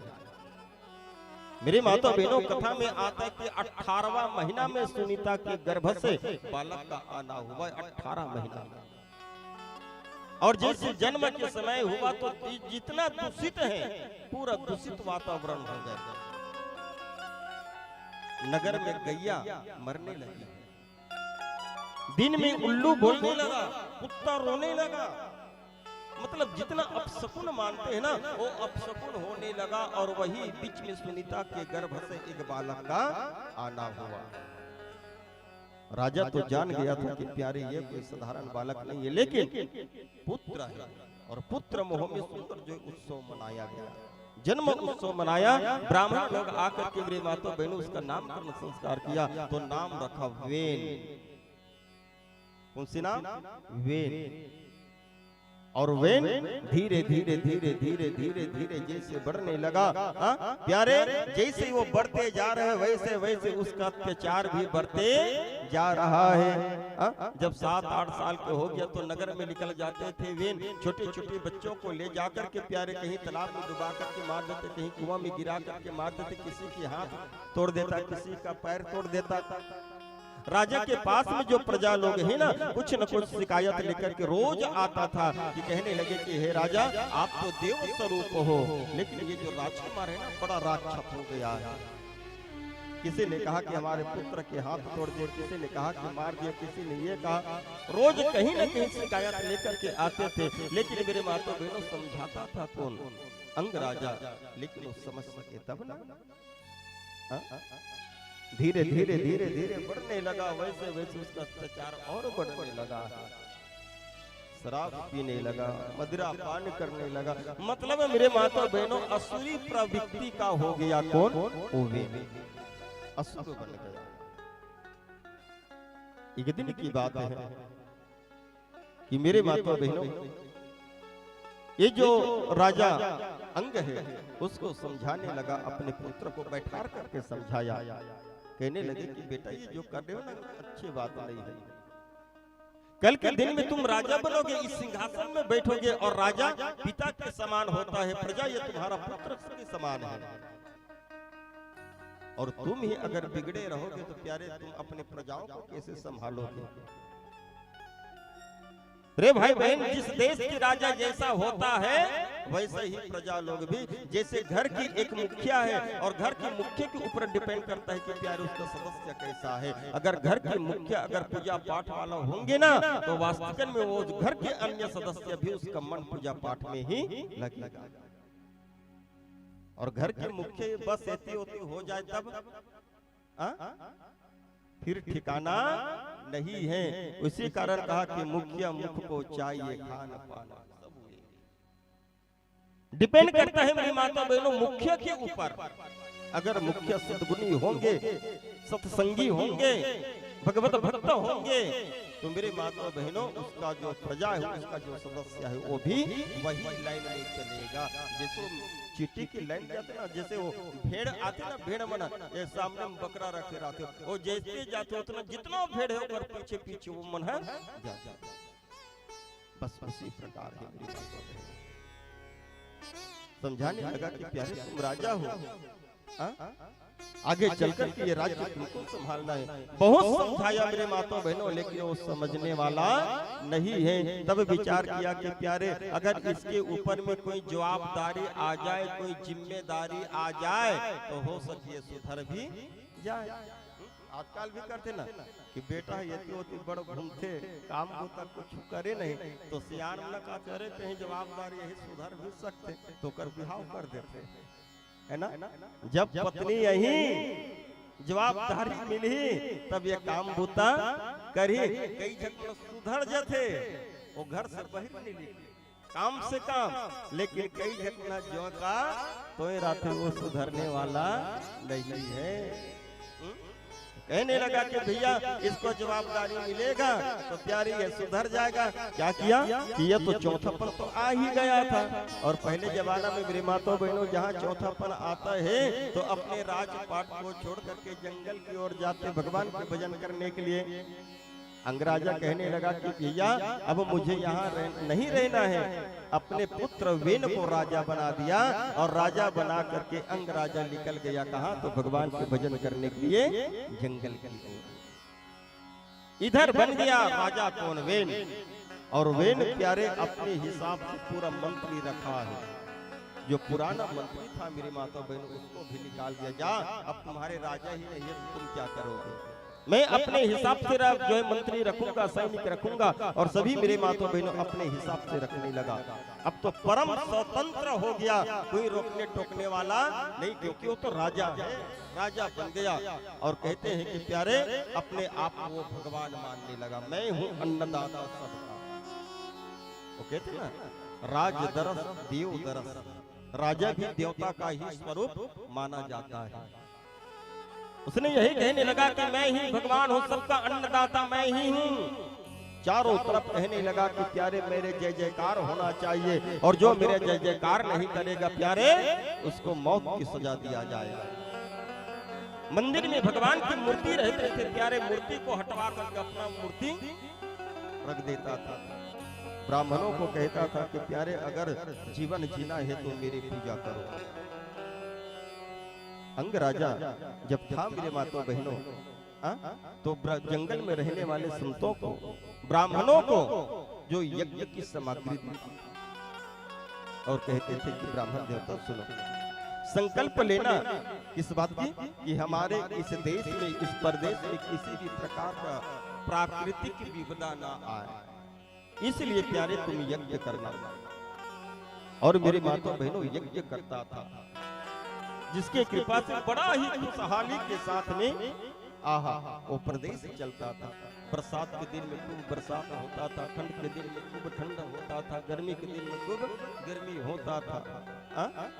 कहते हैं कि प्यारे अब तो यज्ञ बंद हो गया, इसी कारण प्राकृतिक भी उल्टा हो गया, क्योंकि ये भी सिद्ध हुआ है कि आप जितना यज्ञ करो, यज्ञ का जो धुआं ऊपर में जाता है मेरे माताओं बहनों, जो हम घी डालते हैं उससे जो धुआं होता है वो ऊपर में जाता है, वही ओजोन बनता है, और ओजोन वही वर्षा करने में सहायक होता है।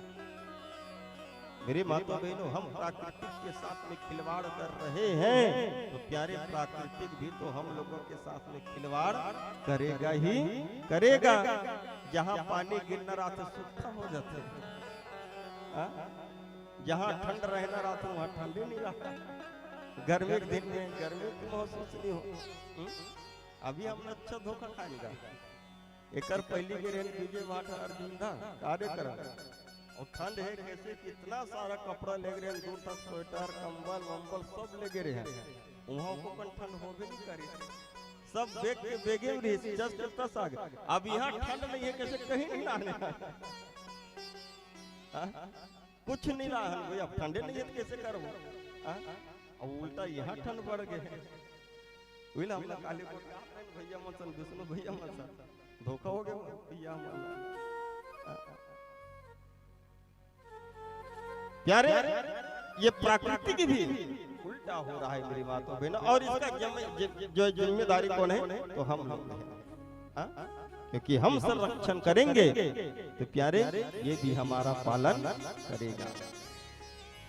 खूब अत्याचार बढ़ने लगा है और कहते हैं कि प्यारे ऐसे अत्याचार बढ़ गए, हवन यज्ञ सब बंद हो गया, सब बंद हो गया, चारों तरफ थर कांपने लगा।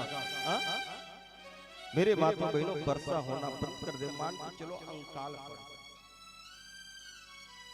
जितना हरा भरा पेड़ पौधा था सब सूख करके पतझड़ हो गए, धरती फटने लगी, दरारें होने लगी। वहां की प्रजा मेरी माता बहनों एक एक दाना के लिए तरसने लगा, एक एक बूंद पानी के लिए तरसने लगा।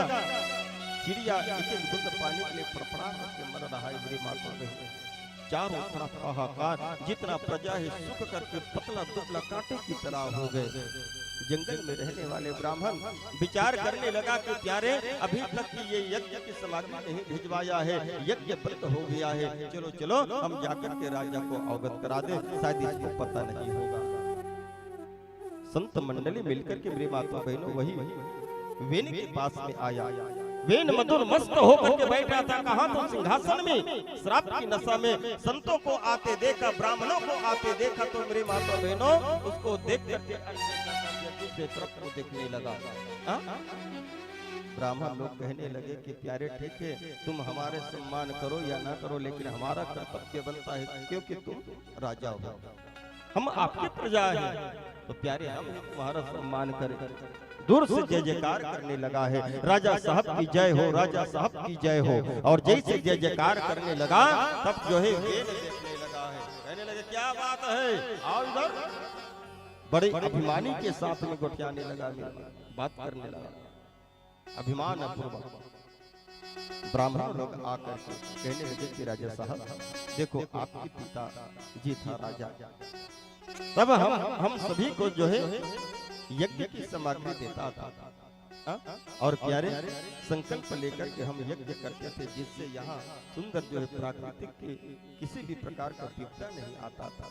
लेकिन प्यारे जब से आप जो है राजा बने हो, यज्ञ की सामग्री देना बंद कर दिए हो, तो महाराज हम आपसे यही निवेदन करने के लिए आए हैं कि आप यज्ञ की सामग्री हमको प्रदान कर दो, दे दो, भिजवा दो, ताकि प्यारे हम पुनः यज्ञ प्रारंभ कर सके।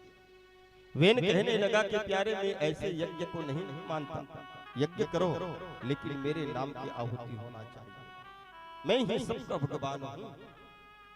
ब्राह्मण लोग समझाने लगा कि देखो महाराज आपके ऊपर में भी किसी का सत्ता है, सबकी रक्षा करने वाला, सबका पालन करने वाला तो केवल और केवल जगन्नाथ है।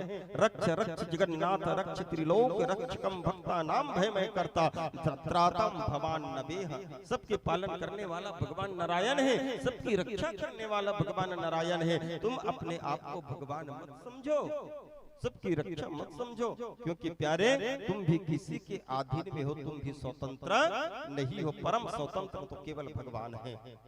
बहुत समझाया लेकिन मेरे माता बहनों को समझ नहीं पाया। अंत में जो मुंह में आए अपमान करने लगे ब्राह्मणों का, इतना अपमान किया, इतना अपमान किया। प्यारे सहन से जब बाहर हुआ ब्राह्मणों के, तब मेरे माता बहनों जितना भी ब्राह्मण आया था सब एक साथ हुंकार भरा, और जैसे आवाज निकला तो प्यारे उसके कानों में गया, मस्तिष्क फट गया। इसका तो वेन का सिंहासन में बैठा था प्यारे लुढ़क गया, गिर गया, कहा तो जमीन में और उसका मृत्यु।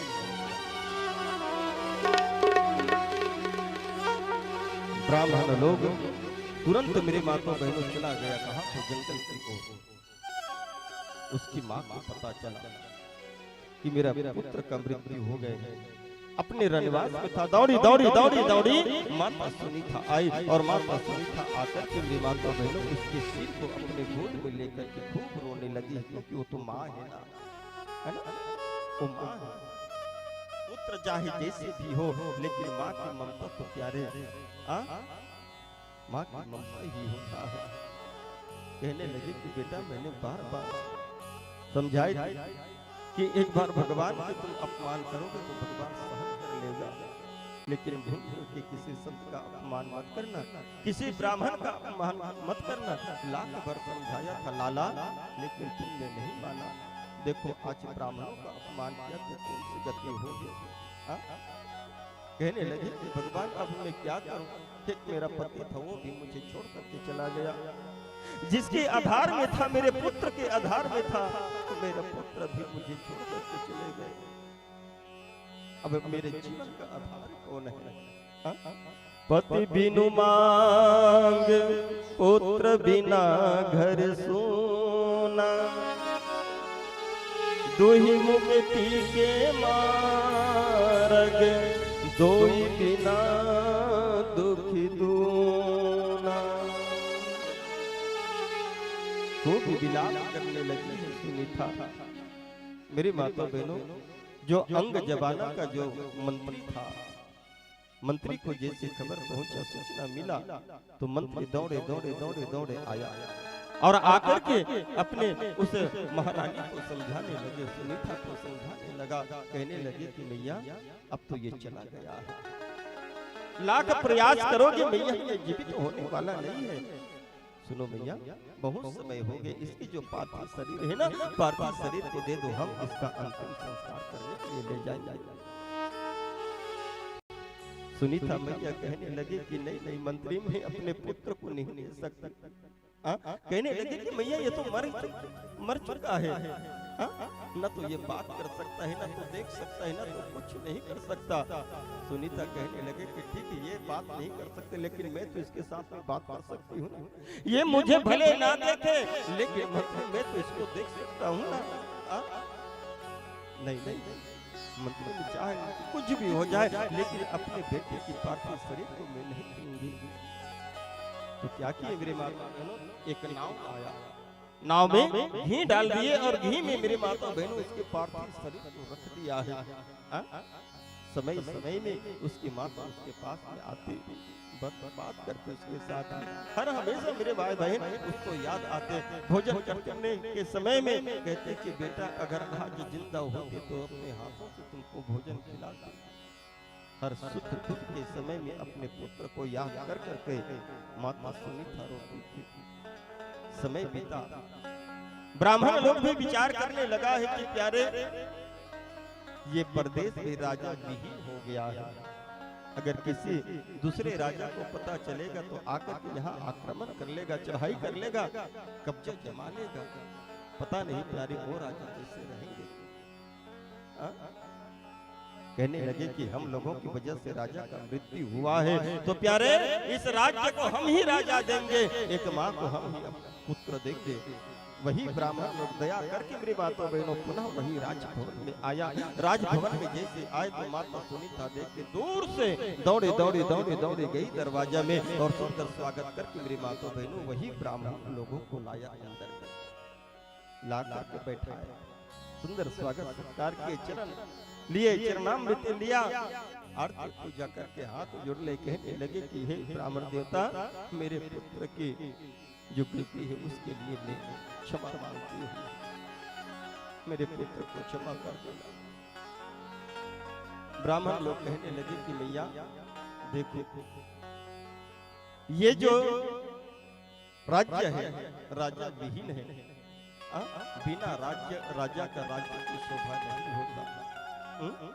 हम लोगों की वजह से तुम्हारा पुत्र का मृत्यु हुआ है, हम लोगों की वजह से इस राज्य का राजा का मृत्यु हुआ है। तो सुनो, हम इस राज्य को राजा देने के लिए आए हैं। आप एक पुत्र के लिए रो रहे हो ना, तो मैया हम कहते हैं पुत्र के साथ साथ में आपको पुत्र वध भी देंगे।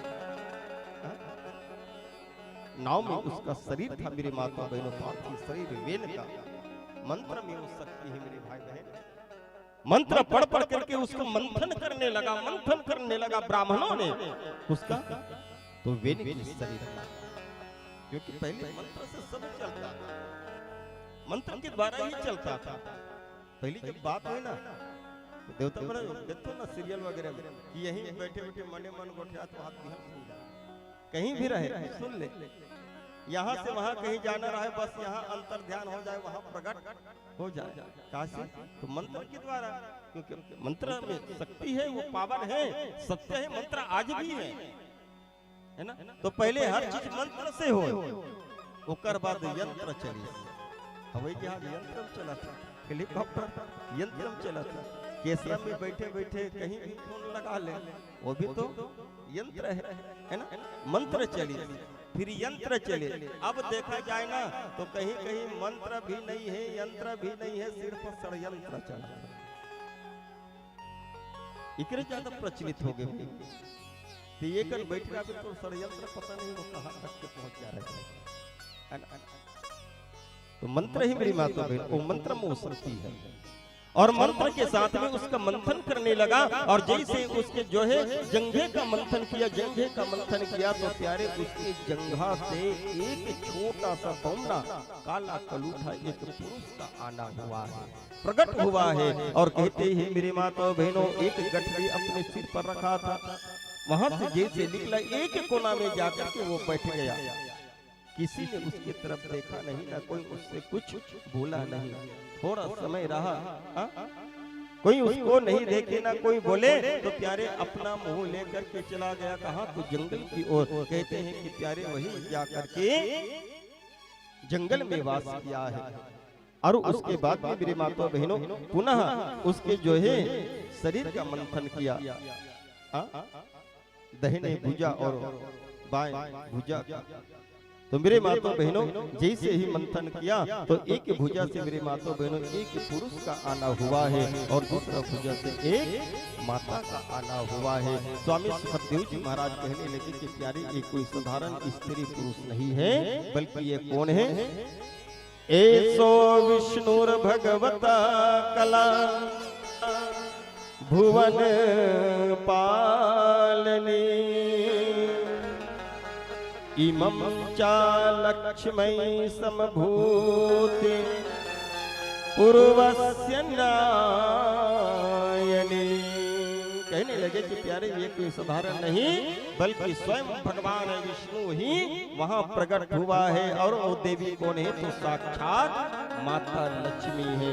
बोलो श्री लक्ष्मी नारायण भगवान की जय। जय श्री राधे। जैसे दोनों का आना हुआ, और जैसे दोनों का आना हुआ तब मेरी माता बहनों नामकरण संस्कार हुआ। तो उस पुरुष उस भगवान का नाम रखा गया श्री पीथू जी महाराज, है ना? पीथू प्रथम दिन सुनो ना, 24 अवतार में एक अवतार है श्री पीथू जी महाराज का अवतार, पीथू रखा। और मैया का नाम अर्ची, जो साक्षात माता लक्ष्मी है। भगवान पीथू हो गया और माता अर्ची हो गए। अब तो जो है उस सुनीता को ब्राह्मण लोग कहने लगे कि मैया देखो ना, देखो तुम्हारे पुत्र के साथ साथ में पुत्र वधू भी आ गए। ऐसे करो, अब इस पार्थिव शरीर को अंतिम क्रिया करने के लिए दे दो। मेरे भाई बहनों उस जो है वेद का शरीर को अंत्येष्टि कार्यक्रम करने के लिए दे दिया। अब कहने लगा कि प्यारे अब इसको राजा बनाया जाए, सुंदर से अभिषेक किया, जल से, दूध से, दही से, शक्कर से, मधु से, जैसे पंचामृत स्नान करवाया, अभिषेक करवाया गया। और अभिषेक करवाने के बाद में मेरे माता बहनों उसको जो है सिंहासन में बैठाने लगा, राजा बनाने लगा। तो देवता ब्राह्मण लोग मिलकर के कहने लगे कि प्यारे स्थान का भी बड़ा प्रभाव पड़ता है। इस सिंहासन में एक दैत्य, एक पापी बैठा था। इस सिंहासन में अगर ये भी बैठेगा तो हो सके आगे चल करके इसका मन भी बदल जाएगा। इसलिए प्यारे ये सिंहासन नहीं, बल्कि कहते हैं कुबेर जी एक सोने का सिंहासन ला करके कुबेर जी ने सिंहासन दिया। और जो है मेरे माता बहनों वरुण देवता ने उस सिंहासन में छत्र लगाया है। आहा, वायु देवता ने चमर दिया है, धर्म देवता ने माला दिया है, इंद्र ने कीट कुंडल दिया है, यम ने उसको दंड दिया है, और ब्रह्मा देव ने उसको कवच दिया है, माता सरस्वती ने स्फटिक माला दिया है, भगवान विष्णु ने सुदर्शन चक्र दिया, और माता लक्ष्मी ने अखंड ऐश्वर्य का वरदान दिया है। इंद्र ने मेरे माता बहनों रुद्र ने तलवार दिया है, पार्वती ने ढाल दिया है, और जो है चंद्रमा ने अस्त्र दिया, तवष्ट ने उसको रथ दिया है, अग्नि देवता ने धनुष दिया, सूर्य देवता ने बाण दिया है, ऋषियों ने उसको आशीर्वाद दिया है।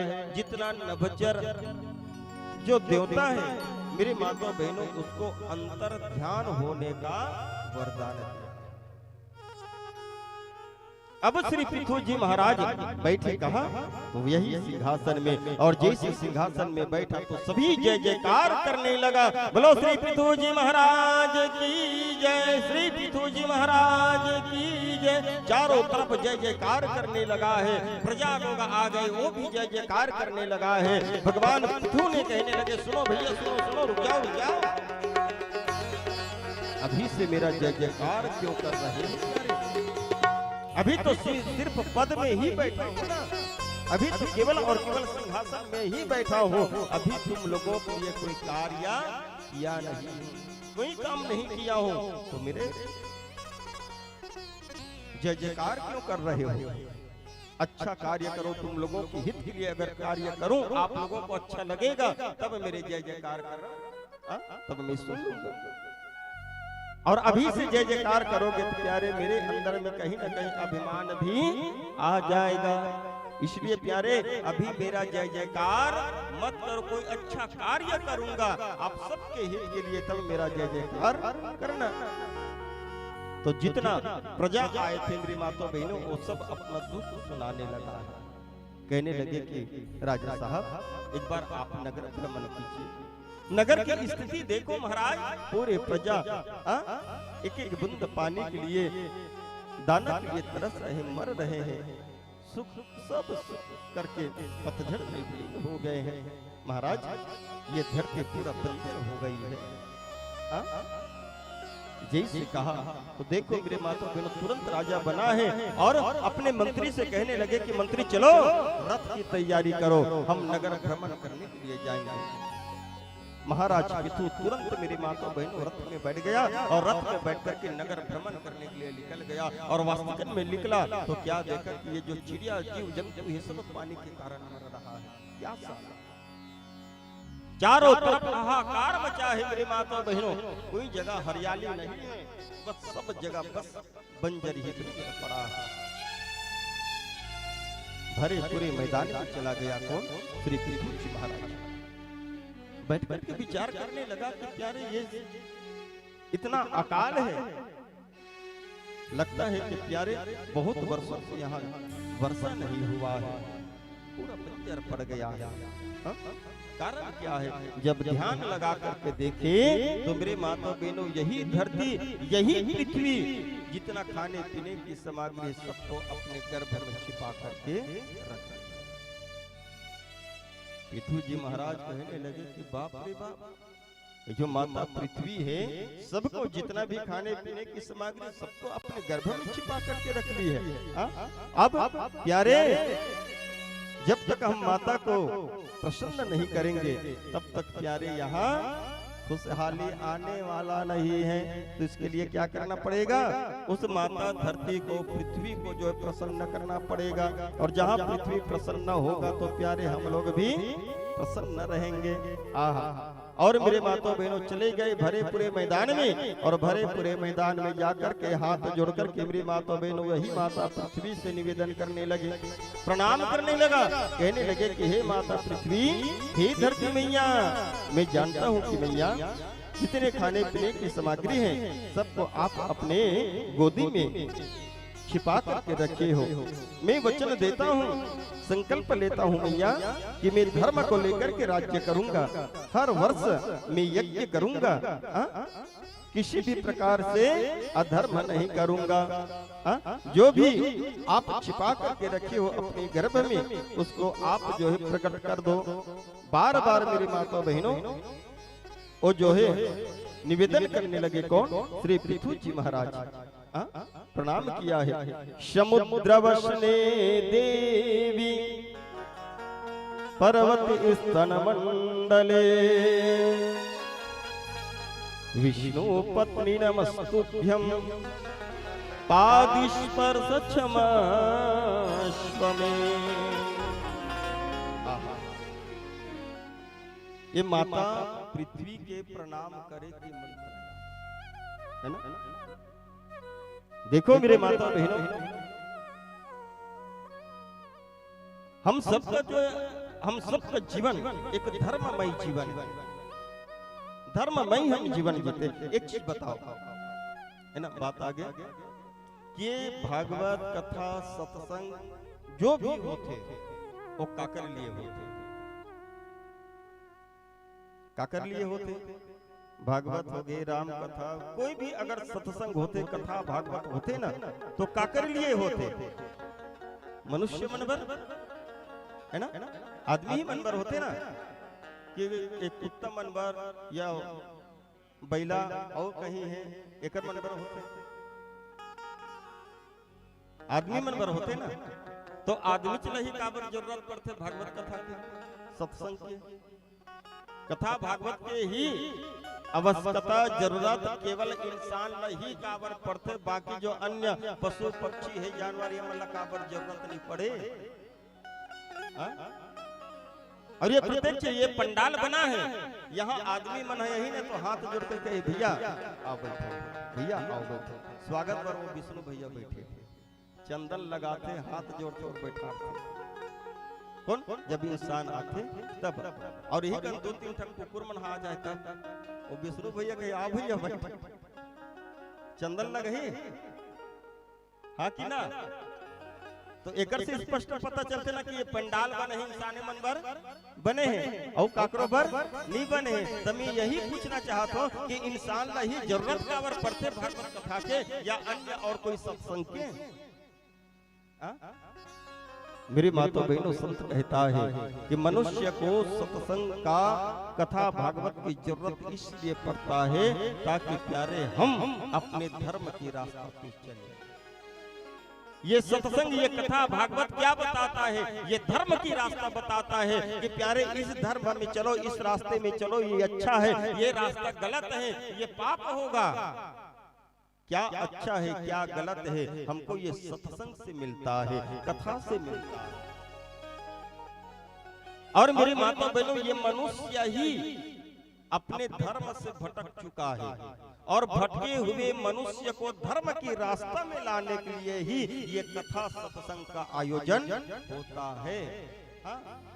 ये मनुष्य ही धर्म से भटका है मेरी माता बहनों, अन्य और नहीं भटका है अपने धर्म से, है ना। जैसे मनुष्य का हर प्रकार की जो है धर्म है। उस दिन भी निवेदन किया कि प्यारे जैसे हम सुबह अपने आंख खोलते हैं तो सर्वप्रथम क्या करना चाहिए? क्या करते हो? सुबेरे के उठते हो तो उठते साथ क्या करते हो? ईमानदारी के साथ बताओ। सर्वप्रथम आंख खोलते ही अपने हाथों की रेखा की दर्शन कहते ना संपन्न है। कारक ग्रह विषय लक्ष्मी कर्मूले सरस्वती कर्मध्येतु गोविंदा प्रभाते कर दर्शनम। ये पहला है। जैसे आंख खोला सर्वप्रथम तो अपने हाथों की रेखा की दर्शन करना चाहिए। कौन कौन करता है?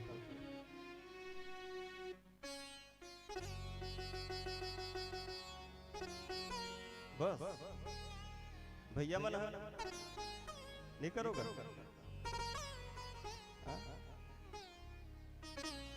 पहले सियान मन है ना, भले मंत्र आए श्लोक आए या मत आए, जय भगवान कैसे कैसे देखे, लेकिन प्यारे आज हम पढ़ लिख करके ही अनपढ़ बने हैं। जितना पढ़ो उतना ही अपने संस्कार से भटकते जा रहे हैं। पढ़ करके आदमी कंप्यूटर बन गया है, लेकिन वो अपने पूरे संस्कार से ही भटकते जा रहे हैं। शिक्षा और संस्कार दोनों जरूरी है। केवल शिक्षा ही लोग, संस्कार नहीं रहेगा तो शिक्षा का कोई महत्व ही नहीं है। जैसे अक्षर है तो अक्षर का अर्थ होता है, बिना अर्थ का अक्षर का कोई मतलब नहीं होता। आज की जनरेशन युवा ने मेरे माता बहनों कोई नहीं देखता, अपने हस्त रेखा का दर्शन कोई नहीं करता। वो तो 12-1 बजे तक तो मोबाइल में लगे रहते,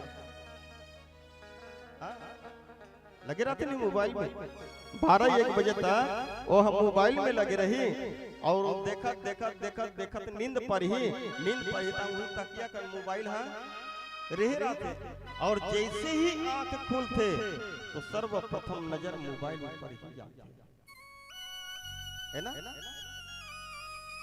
पहली तुमना हाथ न देखे अवकार ग्रह से लक्ष्मी कर मध्य सरस्वती कर मोले तो गोविंदा प्रभाते कर दर्शनम, कैसे के अपन कर के हाथ देखिए जो है रेखा न देखे है ना। लेकिन आज का केवल मोबाइल पे का हो गए कार ग्रह से फोनम कर मध्य व्हाट्सएपम कर मोले तू फेसबुकम प्रभाते मोबाइल दर्शनम। पहले शुरू वो मोबाइल खोली, मोबाइल खोले के बाद व्हाट्सएप चेक करे कौन कौन मैसेज करे, ओकर बाद जही कहा तो फेसबुक में जही ओला चेक करे, ओकर बाद अभी सबसे गंदा इंस्टाग्राम आ गया।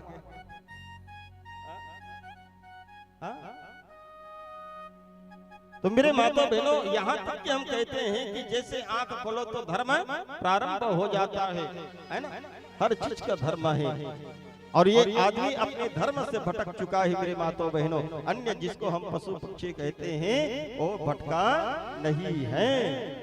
अब जैसे देखो मेरे माताओं बहनों, एक गाय है, ठीक है, एक गाय और एक शेर, बब्बर शेर है ना। गाय शाकाहारी है रे, धुन मांसाहारी है रे, बताओ। गाय है शाकाहारी है रे, धुन मांसाहारी है रे, शाकाहारी। और शेर है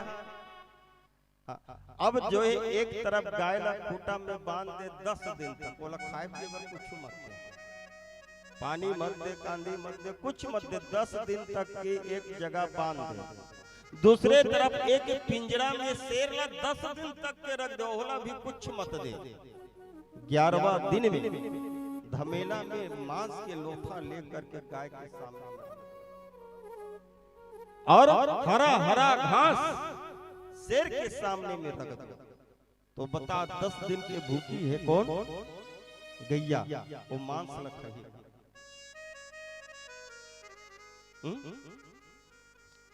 गाय कहते कि भैया मैं तो शुद्ध शाकाहारी हूँ, मर जाऊंगी लेकिन प्यारी ये मांस में खाने वाली नहीं है। और ये इंसान का है शाकाहारी, धुन मांसाहारी।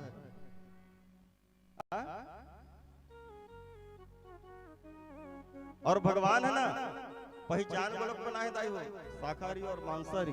जितना शाकाहारी हावे नहीं ओकर दांत बना एकदम साफ तो रहते है ना, बराबर रहता। और जितना मांसाहारी ना ये जो 4 ठक दांत है बड़े बड़े रहते है ना, ये ओकर पहचान। इंसान ला भगवान जो है शाकाहारी बना करके भेजे हैं। मेरे माता बहनों देखो, खाने के लिए भगवान हर समय हर मौसम में अलग अलग फल, हर मौसम में फल, मौसमी फल, हर मौसम में सब्जी, हरा हरा सब्जी किसके लिए है? केवल इंसानों के लिए है। लेकिन बताओ आदमी का नहीं खाए, का खाते किसी के लिए पूछा तो का नहीं खाए, का नहीं खाए आदमी? हाँ भात दे दे भात खा दी, साग दे दे साग खा दी, घास दे दे घास लोग खा दी, मांस दे दे मांस ल खा दी। क्या वहां जाके चपोड़ा खाते चटनी में, बस पट्टा चपोड़ा चटनी में हम सुने हैं सांप लोग खाते, असोड़िया सांप देखे थे, लेकिन हम सुने हैं बरसात के दिन में खा देते। हद घोंघी नहीं बाचे, केकरा नहीं बाचे। बताओ भात दे दे भात खा ली, साग दे दे साग खा ली, घास दे दे घास खा ली। और ये सही नो है, ये गलत है रे, किसी समझावे नहीं, समझाने वाला खोपड़िल बोलो 50 लोग देखे। मतलब मेरी माता बहनों, हम सब ना अपने धर्म से भटक चुके हैं और उसी धर्म की रास्ता में लाने का काम ये सत्संग करता है, ये गीता भागवत करता है मेरी माता बहनों। इसलिए मानव को सत्संग की जरूरत पड़ता है। उसने जो है जा करके मेरे माता बहनों इस माता पृथ्वी का धरती का जो है वंदन करने लगा, स्तुति करने लगा। समुद्र वष्णे देवी पर्वत स्तन मंडले विष्णुपति नमस्तुभ्यम पाद स्पर्श क्षमस्व में। ये तो संस्कृत में है। अब ये बताओ दाई, आज के बाद तुम नहा धरती पाँव पर हो, कौन कौन पर हुआ से कौन चालू करे? सुबेरे जब उठो पलंग से धरती में पांव रखे के पहले धरती माता के कौन प्रणाम करे? पहले नहीं परत रहो तो नहीं परत रहो, छोड़ो बात है ना। लेकिन आज से कौन चालू करो? कौन कौन ईमानदारी के साथ करो ना। कावर यहाँ अगर झूठ बोलो तो कहीं भी मिटने वाला नहीं है। संसार में जितना भी पाप करो सत्संग में मिट जाते, लेकिन यहाँ जो पाप हो यो संसार में कहीं मिटने वाला नहीं है। अब ये में केवल आपके के तो कल्याण हो रहा है, क्योंकि ये धरती हमारी माता है। एक माँ जो हमको जन्म देती है, मेरी माता बहनों, हमारे गंदगी को कब तक सहती है? 1 साल 2 साल 3 साल, चौथा साल में गंदा कर दे दी है ना। लेकिन ये धरती माता यहाँ जन्म लिए हर चीज सहन करती है। और अंत में मेरे माता बहनों हम मर जाते हैं तो अपने गोदी में भी हमको जगह देती है। ऐसी धरती माता है। भले ही श्लोक आए चाहे मत आए कोई बात नहीं, अरे जय धरती मैया तो कही सकते ना। अब यही धरती की वंदना है दाई हो हमें।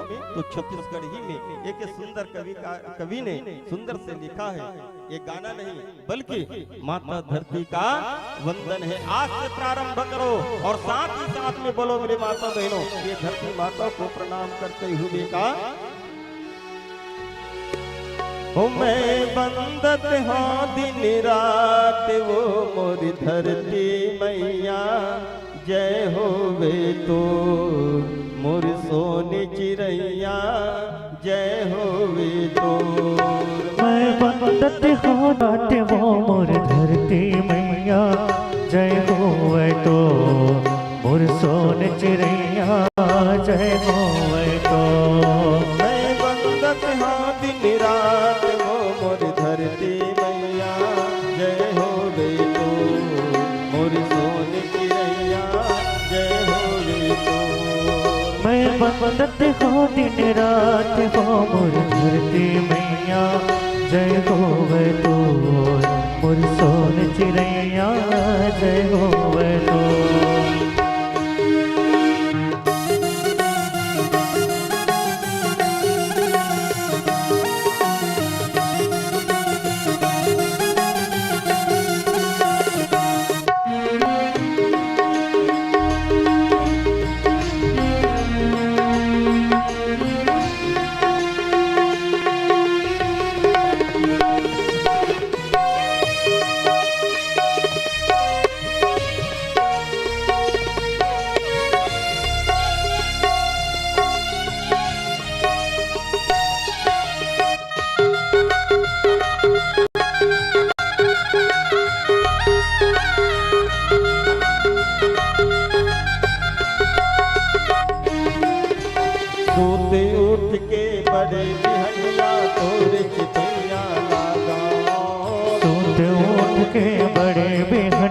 तोर चिपैया लगाओ। सूरज जोत माँ करो आरती गंगा पाव पखाराओ। सूरज जोत में करो आरती गंगा पाव पखाराओ। फिर काया फूल चढ़ाओ मोर धरती मैया। हाय मोर सोनी चिड़ैया, जय होवे तो मैं बंदत हो दिन रात वो मोर धरती मैया। जय होवे तो मोर सोन चिड़ैया, जय होवे तो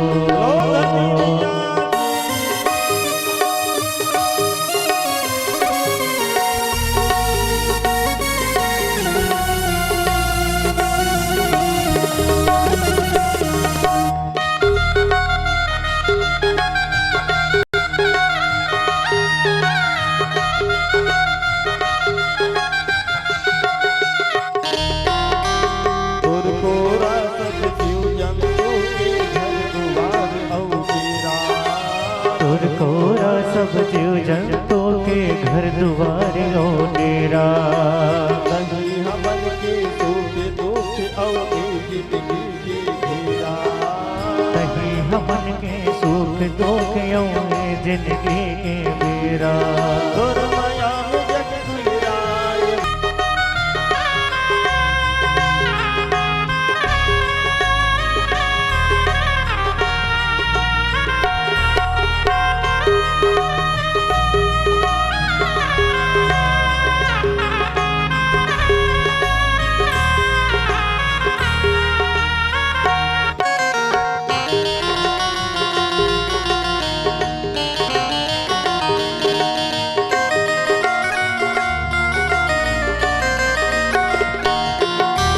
राजा प्रजा देवी देवता तुरको रामा आई। राजा प्रजा देवी देवता तुरको रामा राजे। जैसन सेवा करिस तोर वो तैसन फल ला पाई। जैसन सेवा करे तोर वो तैसन मन ला पावे। तोर महिमा कतिक बखाना वो मोर धरती मैया। हाय रे मोर सोन चिड़ैया जय हो गई तो। मैं बंदत हो दिन रात वो मोर धरते मैया। हाय रे मोर छैया मैया जय हो गए तो। मैं बंदत हाथ निरात वो मोर धरती मैया। हाय रे मोर सोन चिड़ैया जय हो गई तो। मैं बंदत हो दिन रात वो मोर धरते मैया जय हो गए तो। मोर सोन चिड़ैया जय हो गए तो। धरती मैया की जय। ये धरती कोई साधारण नहीं बल्कि भगवान विष्णु का ही पत्नी है। समुद्र वसने देवी मतलब समुद्र रूपी वस्त्र पहनने वाली। पर्वत स्तन मंडले जिसके बड़े बड़े पर्वत भगवान जो माता की स्तन है। विष्णु पत्नी नमस्तुभ्यं। हे भगवान विष्णु की पत्नी मैं आपको सुंदर जो है प्रणाम कर रहा हूं। मेरे माता बहनों और जो श्री पृथु जी महाराज है ना हाथ जोड़ करके जो है स्तुति करने लगा मनाने लगा मैया को। लेकिन ओ माता पृथ्वी विचार करे बल लगे देख हाथ जोड़े हम कहीं धन मिले तांगे शेर बने। वो कहते नहीं उधार मांगे बेर बैला बने रहते उधारे वापस करे बर शेर बन जाते। धन मांगने के लिए देखो कितना लघुता को लेकर के मांग रहा है। अगर ये धन मिल जाए और अपने पिता के समान ये भी अत्याचार हो जाए फिर क्या होगा। इससे अच्छे भैया एक बार में कष्ट पा चुकी हूँ भुगत चुकी हूँ अब दूसरी बार नहीं देने वाली। एक दिन बीत गए 2 दिन बीत गए लेकिन माता पृथ्वी सुन करके अनसुना करत है। हाथ जोड़ करके बार बार निवेदन करत है। यही एक राम कथा में भी आता है। कौन से समय जब भगवान राम ला लंका जाना है ना और लंका जाना रहते तो प्यारे समुद्र है। अब समुद्र के उस पार लंका है तो भगवान ला जाना है। तो भगवान हाथ जोड़ करके समुद्र देवता ला रास्ता मांगते कि हे समुद्र देवता आप बीचों बीच रास्ता दे दो। हम सब के सब जाबो लंका में जहाँ माता जो है सीता बैठे है। विनय न मानत जल्द जड़ गए 3 दिन बीत। 3 दिन बीत गए। हाथ जोड़ करके भगवान राम जी कहे लगे कि हे समुद्र देवता हमको जगह दे दो रास्ता दे दो। लेकिन प्यारे समुद्र देवता सुन करके अनसुना कर दे। बीच बीच में लक्ष्मण कहते कहा भगवान भैया हाथ जोड़े हाथ निकाल अपन धनुष और एक ही बार में पूरा समुद्र में सौंप दे। भगवान राम कहते लक्ष्मण जब हाथ जोड़े में बात बन जाए तो मुठा बांधे की कोई जरूरत नहीं है। अंतिम में तो दिखते छे भैया जब हाथ जोड़े से काम बन जाए तो धनुष उठाए से कोई काम नहीं है। अगर नहीं माने तो लास्ट में तो दिखते छे। जब 3 दिन बीत गए मेरे माता बहनों और भगवान की जो है पुकार नहीं सुने तब तो कहने लगे कि लक्ष्मण अब तुम्हारा ही ये काम आएगा, ला मेरे धनुष को। और भगवान ने अपने धनुष में बाण संहार करके प्रत्यंचा कान तक के खींचे और चिल्लाने लगे, ओ समुद्र। जैसे ही बाण छोड़ने वाला था, समुद्र जो है भयभीत हो गया और एक ब्राह्मण के रूप में मेरे माता बहनों सोने के थाल में हीरा मोती लेकर के प्रकट हुआ है। कहने लगे कि भगवान ये क्या कर रहे हो। राम जी कहने लगे कि देखो महाराज, हमने 3 दिन तक के हाथ जोड़कर से आपसे निवेदन किया कि प्यारे हमको लंका जाना है, रास्ता दे दो, रास्ता दे दो, लेकिन हमारे बात को आप नहीं सुने। इसलिए प्यारे मजबूरन हमको धनुष उठाना पड़ा है। समुद्र देवता कहने लगे कि प्रभु आप तो मर्यादा पुरुषोत्तम हो ना, और मेरा भी मर्यादा है, कैसे मैं एक आपको बीचों बीच रास्ता दे दूं, मेरा भी मर्यादा है। भगवान राम जी कहने लगे कि प्यारे हमको यहाँ से वहां जाना है। तब तो समुद्र देवता कहने लगे कि प्यारे आपके पास में ऐसे 2 इंजीनियर हैं जो सेतु का निर्माण कर सकते हैं, नल और नील। और वास्तविक में मेरी माता बहनों यही नल और नील ने सेतु का जो है निर्माण किया है। रामेश्वरम में जाओ, वहां से 14 किलोमीटर है धनुष तुंडी, वहां से जो सेतु है राम सेतु प्रारंभ है। तो सुने हो कि केवल भारत से श्रीलंका है वो जगह 31 किलोमीटर पर, मतलब 31 किलोमीटर के रास्ता है। और भगवान ने मेरे माता बहनों माता सीता के पास में जाने के लिए, उसके प्रेम के कारण, उसको पाने के लिए सेतु का निर्माण किया। सीता के प्रेम में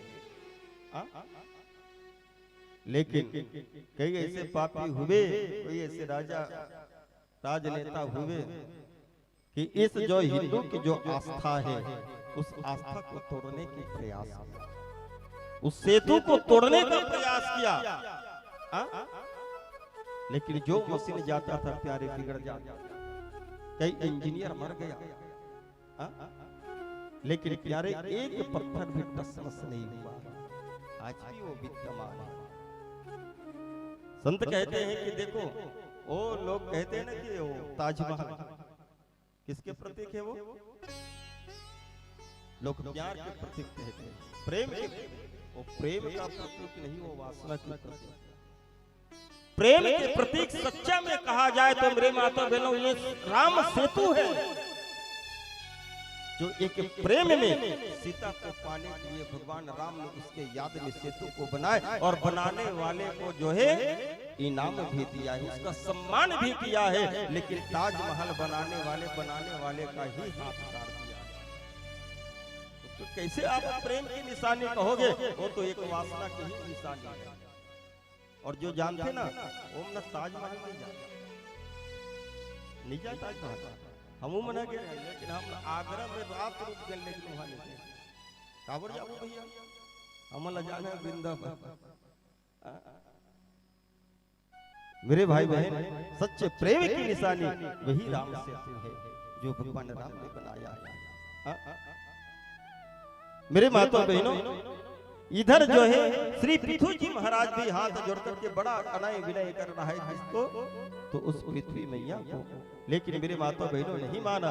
तब पृथु जी महाराज अपने मंत्री से कहने लगे कि मंत्री अब लाओ मेरे धनुष और बाण को, और धनुष बाण में संहार किया है, और प्रत्यंचा कान तक खींच करके चिल्लाने लगा, ये पृथ्वी, और जो बाण को छोड़ दिया कौन, श्री पृथु जी महाराज ने। पृथ्वी भयभीत हो गई, कांपने लगी, और एक गाय का रूप धारण किए हैं, और गाय के रूप धारण करके मेरी माता बहनों पृथ्वी मैया दौड़ने लगी है। आगे आगे पृथ्वी और पीछे में श्री पृथु जी महाराज की बाण जा रहा है। एक हाथ का फर्क था मारने के लिए।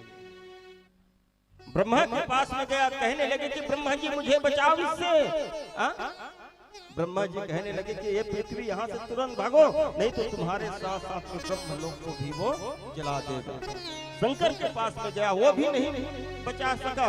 विष्णु के पास में गया, भगवान विष्णु भी कहने लगा कि देखो मेरा ही अवतार है, लेकिन मैं तो नहीं हूँ ना, वो मेरा अवतार है लेकिन मैं नहीं हूँ। प्यारे संसार में तुम्हारा कोई रक्षा नहीं कर सकता, निकल जाओ।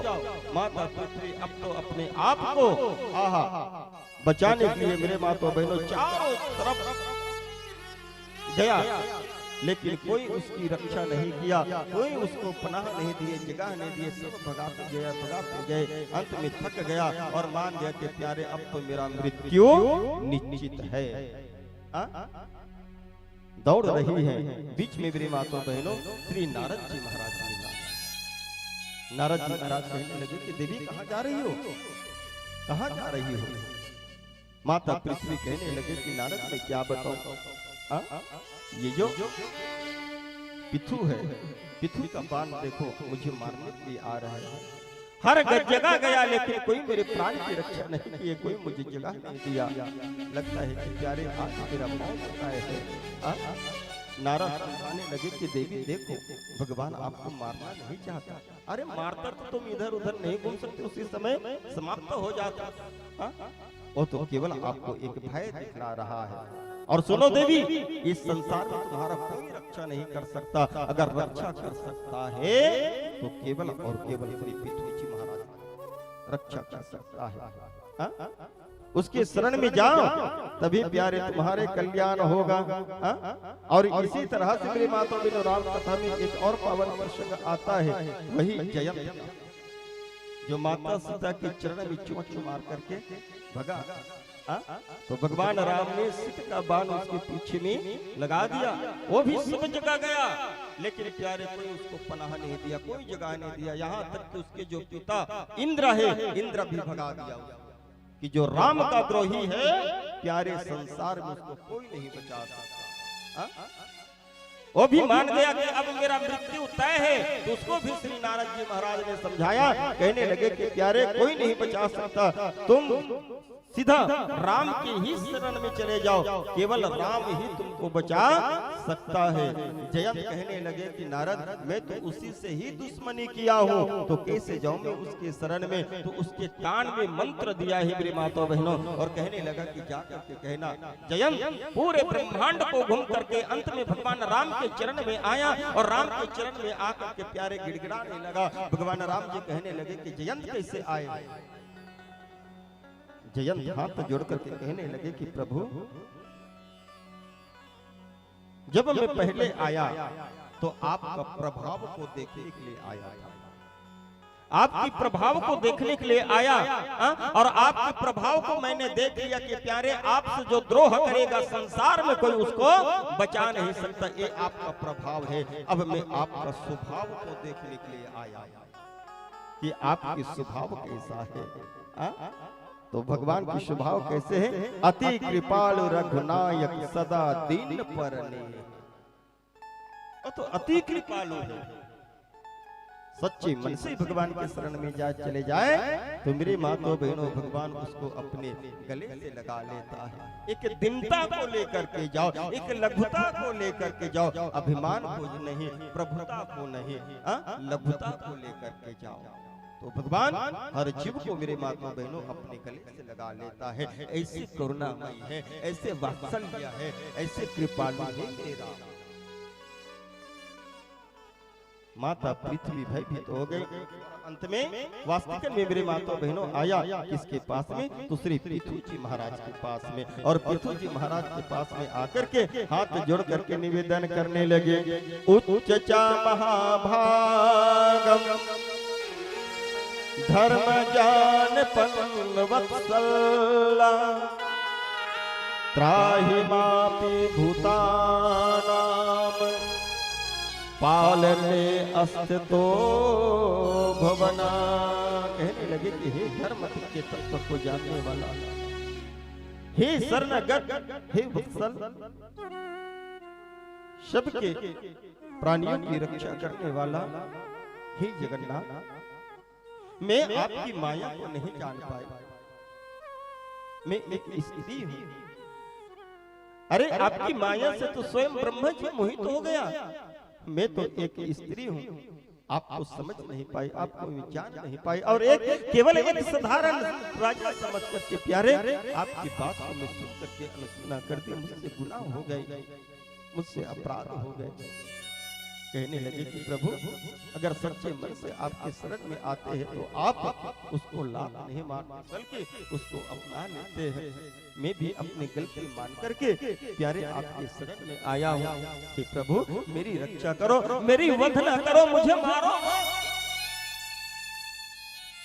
जैसे ही बार बार निवेदन करने लगा वो पृथ्वी मैया, तब तो मेरे भाई बहन वो जो बाण है, बाण को श्री पृथ्वी जी महाराज ले लिया और कहने लगे कि देवी मैं तुमको मारना नहीं चाहता था मैया, मैं तो 3 दिन तक के हाथ जोड़ करके निवेदन किया कि हे धरती मैया जो भी सामग्री लिए हो उसको आप प्रकट कर दो।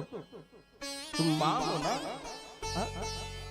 कैसी माँ हो? तुम्हारी ये प्रजा, तुम्हारी ये बच्चा, तुम्हारा ये बेटा बेटी एक एक बूंद पानी के लिए तरस रहा है, एक एक दाना अन्न के लिए तरस रहा है और तुम सबको लेकर के बैठी हो। मैया मैंने संकल्प लिया है कि मैं यहाँ का राजा हूँ और धर्म को लेकर के चलूंगा। मैं हर वर्ष यज्ञ करूंगा मैया, मैं हर वर्ष यज्ञ करूंगा।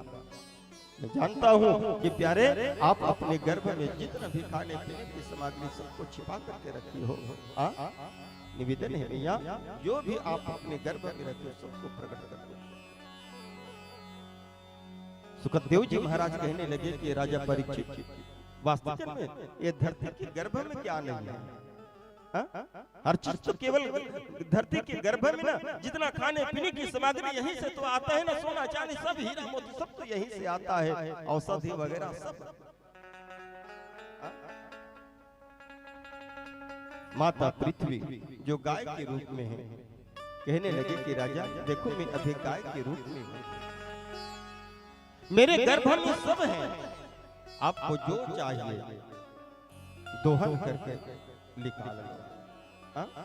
और प्यारे गाय के दोहन करने के लिए क्या क्या की जरूरत पड़ती? एक बछड़ा, बर्तन और याद, ठीक है? अभी तो दूध दूही तो मैं गाय हूँ और गर्भ से हर चीज है। अगर आप न दोहन करना है तो एक बछड़ा की व्यवस्था कर लो, पात्र की व्यवस्था कर लो और प्यारे दोहन कर लो।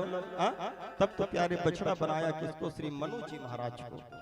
मनु जी महाराज का हवन किया, निवेदन किया मनु जी महाराज से, तो वही मनु जी महाराज जो है सुंदर बछड़ा बन करके आया है और मेरे माता बहनों स्वयं ग्वाल बन गया। कौन? श्री पृथु जी महाराज। और हाथ रूपी बर्तन में मेरे माता बहनों जितने भी खाने पीने की सामग्री है सबको श्री पृथु जी महाराज ने धोया, सबका दोहन किया। पृथु जी महाराज को दोहन करते हुए देवता भी देखे तो इंद्र को बछड़ा बना करके इंद्री संयम दोहे, ऐसे नाग किन्नर का देवता सब आकर के अपने अपने हिसाब से मेरे माता बहनों दोहन किया। लेकिन जो श्री पृथु जी महाराज है ना, पृथु जी महाराज जितना खाने पीने की सामग्री है उसी का ही दोहन किया है। और उसके बाद में विचार करने लगा है कि मेरे माता बहनों सबका अन्नदाता कौन है? तो ये किसान ही सबका अन्नदाता, किसान है तब ये देश है। सबको सुंदर से 2 वक्त की भोजन मिलता है, अगर किसान किसानी ही नहीं करेगा तो कहां से आएगा भैया? तो कहने लगा कि प्यारे हम किसान को मजबूत बनाएंगे और इसलिए क्या किया कि प्यारे अपने बाण से जो बड़े बड़े चट्टान था, पहाड़ पर्वत था, सबको समतल करने लगा, बराबर करने लगा। मुझ रस आ गया है तेरे दर पे सर झुकाना, मुझ रस आ गया है तेरे दर पे सर झुकाना, तुझे मिल गया पुजारी, तुझे मिल गया पुजारी, मुझे मिल गया ठिकाना। और बड़ी भक्ति भाव के साथ यही कहेंगे प्रभु से, मुझे रास आ गया है तेरे दर पे सर झुकाना, मुझे रास आ गया है तेरे दर पे सर झुकाना, मुझे रास आ गया है तेरे दर पे सर झुकाना, मुझे रास आ गया है तेरे दर पे सर झुकाना, मुझे रास आ गया है तेरे दर पे सर झुकाना, तुझ मिल गया पुजारी, तुझ मिल गया पुजारी, मुझे मिल गया ठिकाना, मुझे रास आ गया है तेरे दर पे सर झुकाना, मुझे रास आ गया है तेरे दर पे सर झुकाना।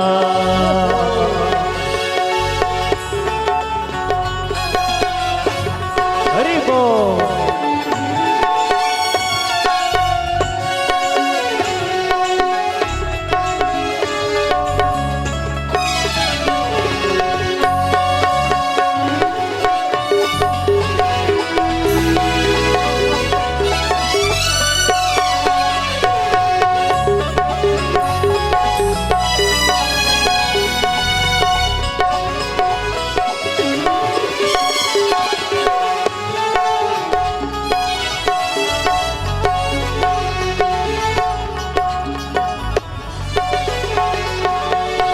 कौन जानता था तेरी बंदगी से पहले, मुझ कौन जानता था तेरी बंदगी से पहले, मुझ कौन जानता था तेरी बंदगी से पहले, मुझ कौन जानता था तेरी बंदगी से पहले। तेरी याद ने बना दी, तेरी याद ने बना दी मेरी जिंदगी फसाना, मुझे रास आ गया है तेरे दर पे सर झुकाना, मुझे रास आ गया है तेरे दर पे सर झुकाना, मुझे रास आ गया है तेरे दर पे सर झुकाना, मुझे रास आ गया है तेरे दर पे सर झुकाना। तुझ मिल गया पुजारी, तो कौन कौन बनना चाहेगा प्रभु श्याम जी के पुजारी? उठाइए दोनों हाथ और कहेंगे क्या? बोलो राधे राधे। गुड, सभी को कहना है राधे राधे। तो जरा जोर से कहिए, क्योंकि मुझे रास आ गया है तेरे दर पे सर झुकाना, मुझे रास आ गया है तेरे दर पे सर झुकाना। बोलो राधे।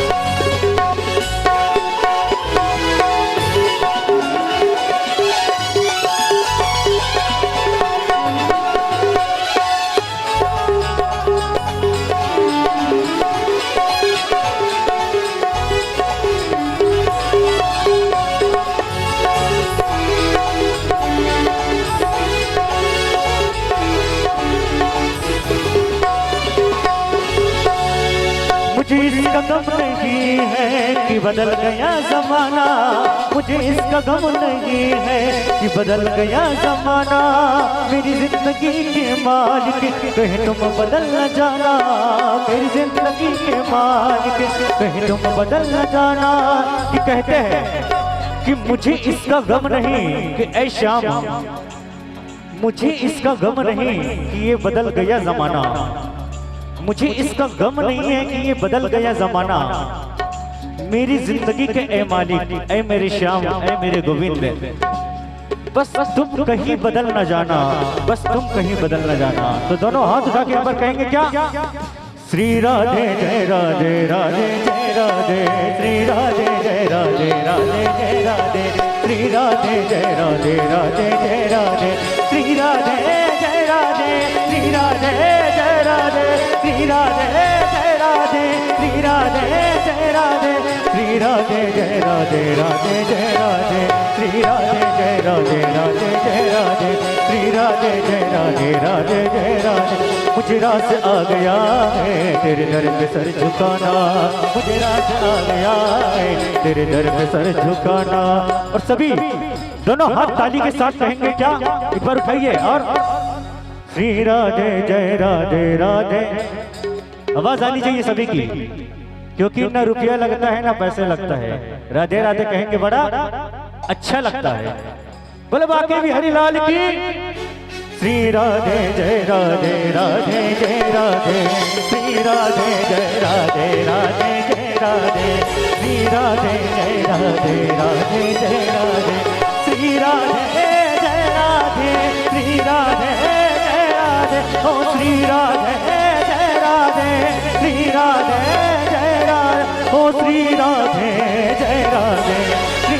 राधे जय राधे श्री राधे जय राधे राधे जय राधे श्री राधे जय राधे राधे जय राधे श्री राधे जय राधे राधे जय राधे श्री राधे जय राधे राधे जय राधे राधे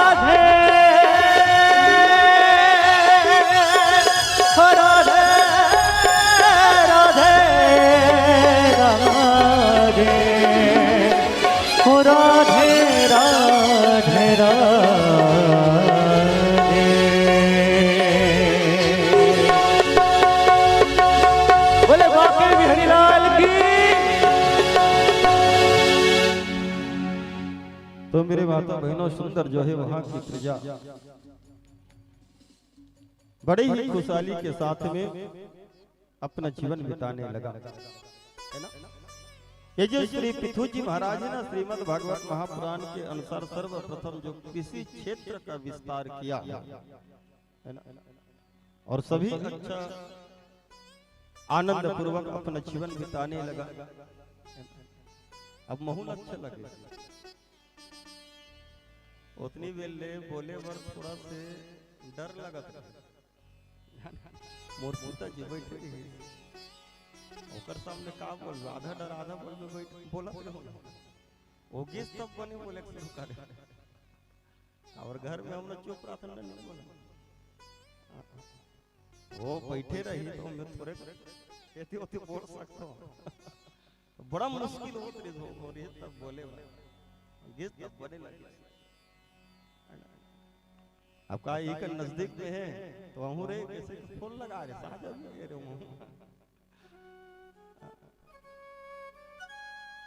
बोलो श्री राधा कृष्ण भगवान की जय।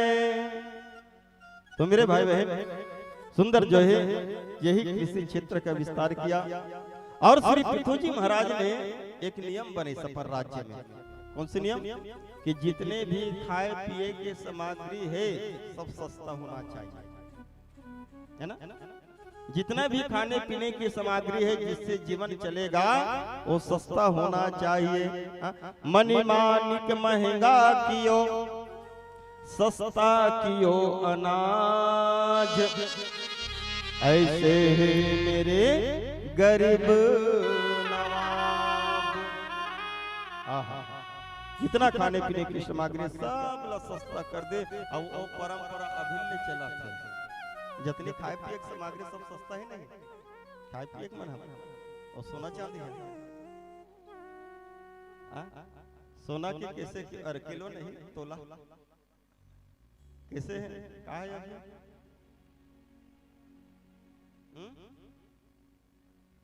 अभी नीले हो 1 लाख हो गए ना। मैं 95 जाना था 1 लाख ठीक है। और चावल के किलो राजा कितने में देते चावल किलो ला सोसाइटी में नीले 1 रुपया है ना 1 रुपया। दुकान में जो अच्छा चावल है 40 रुपया 45 रुपया अरे ज्यादा 80 रुपया है ना चावल के किलो है। और सोना मन है अरे बाप और मान लो बात सरकार होला उल्टा कर दिस्ता मजा ही नहीं। सोना किलो कर दी 80 रुपया और चावल के किलो कर दी 1 लाख रुपया मजा ही नहीं। जीवन चल सकते का तभी तो मजा कहा नहीं। जीवन चलने वाला काबर अन्न मुख पराने बिना सोना चांदी के जीवन जी सकते और जिया थे बहुत आदमी लेकिन बिना भोजन के कोई जीने वाला नहीं है। ओकर कारण भगवान कहते कि भैया जितना खाए पिए के सामग्री सब सस्ता होना चाहिए लेकिन विडम्बना ये जितना सस्ता हो हम मतलब महंगा चला लागते नहीं। अभी बीच में थोड़ा समय में टमाटर कितने रुपये किलो रही 50 रुपया, 80 रुपया। पिछले साल ऐसे आगे 100-150 रुपये तक के रही किलो है ना, और अभी के रुपये किलो है 5 रुपया है ना। 50 के 5 किलो के चिल्लात रहते हैं बाजार में, 50 के 5 किलो टमाटर, 50 के 80 रुपया रही तब हम खाते रही। काबर आदत हो गई ना, बिना टमाटर के सब्जी में खाने वाला नहीं है। 80 रुपया रहे चाहे 100 रुपया रहे चाहे 150 रुपया रहे, लेकिन ओकला खही ज्यादा नहीं कम खही फिर खही। और अभी 5 रुपये किलो तब आदमी वाला महंगा चलत थे बाजार में, जही के रुपये किलो है वो 5 रुपये टमाटर, 5 रुपया 5 के 2.5 किलो देते, अत्यधिक महंगा लगा था। हाँ अदम एक ठक हकीकत बात बताता हूँ, धमतरी बात तेरे पहले इतवारी बाजार हो बिकट भीड़ रहा है। हम नीचे पढ़त रहे विद्यालय में ही था, तो पहले गांव में हम लोग टुकनी धर धर के आए उनके बाजार। अब तो खैर रोशन नहीं भर आए, जगह जगह मार गए। पहले इतवारी बाजार में आए, बड़े बाजार का है धमतरी जाने, तो वहाँ हर इतवार इतना भीड़ रहा, इतना भीड़ रहा इतवारी बाजार में। और बरसात के दिन है दाई हो, सावन भादो के दिन है रे, और सावन भादो में नहीं एक ठुक सब्जी निकल थे, और जेला राजा सब्जी का थे, अभी नहीं मिले वो सब्जी। है ये तो अपने बड़ बताते हैं, हरा हरा कांटादार। हाँ अभी मिली, भले खेक्सा मिल जाए हाइब्रिड वाला, लेकिन खेक्सी मिलने वाला वही समय निकलते, ओकर कारण वाला नहीं राजा सब्जी का जाने। तो वो देखा सब सब्जी किलो बना 5 रुपया 10 रुपया रहे, और ओकर रहे 40 रुपया किलो। दूसरा सब्जी मन के काकरो 5 रुपया काकरो 10 रुपया, ज्यादा ज्यादा 10 रुपया तक रहे, और खेक्सी किलो रहे 40 रुपया। तो उसने गांव के एक दाई टुकना धर के ओकर हम अपना लेत रहा नुकरे कर सब्जी। अब वो आके पूछिस, और आके वो सब्जी वाले कहते ये दीदी ये देकर का भाव है, कैसे की एकर के रुपये किलो है, कैसे की? तो सब्जी वाले बताए सेकर का तताई एकर ना 80 रुपये किलो के 80 रुपया। उसने कहा वो जानो मानो बाप पुरखनी सुने तैसे 80 रुपया। और दई हम 80 रुपये के खाबो तो हमारे घर के खपरा नहीं बाँचे की। हाँ 80 रुपये किलो में खेक्सी खाबो ते हमार घर के खपरा नहीं बाँचे हुई।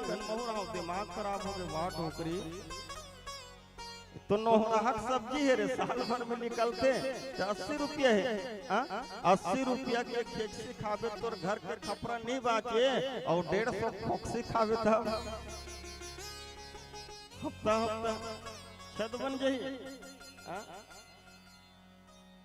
मतलब जितना सस्ता हो उतना हमला महंगा लगते।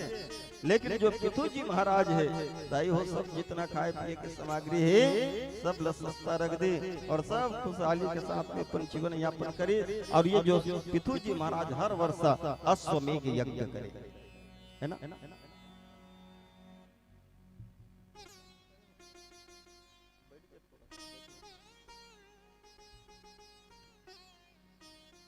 हर साल जो है यज्ञ करे। कौन से यज्ञ? तो अश्वमेघ यज्ञ। और संत लोग कहते हैं कि प्यारे अपने जीवन में अगर 100 अश्वमेघ यज्ञ कर लोगे तो सहज में इंद्र का जो पद है, इंद्र का जो पद है वो मिल जाएगा। क्योंकि इंद्र कोई व्यक्तिगत का नाम नहीं है, वो एक पद का नाम है इंद्र। जो इस पद में बैठता है प्यारे वो इंद्र कहलाता है। हर मानवंतर में अलग अलग इंद्र होता है। 14 मानवंतर बताया गया है। 14 मानवंतर का एक कल्प होता है, और अलग अलग मानवंतर में मेरे माता बहनों अलग अलग इंद्र होता है। मतलब जैसे ये प्रधानमंत्री कोई व्यक्ति के नाम है का प्रधानमंत्री नहीं, वो एक पद का नाम है।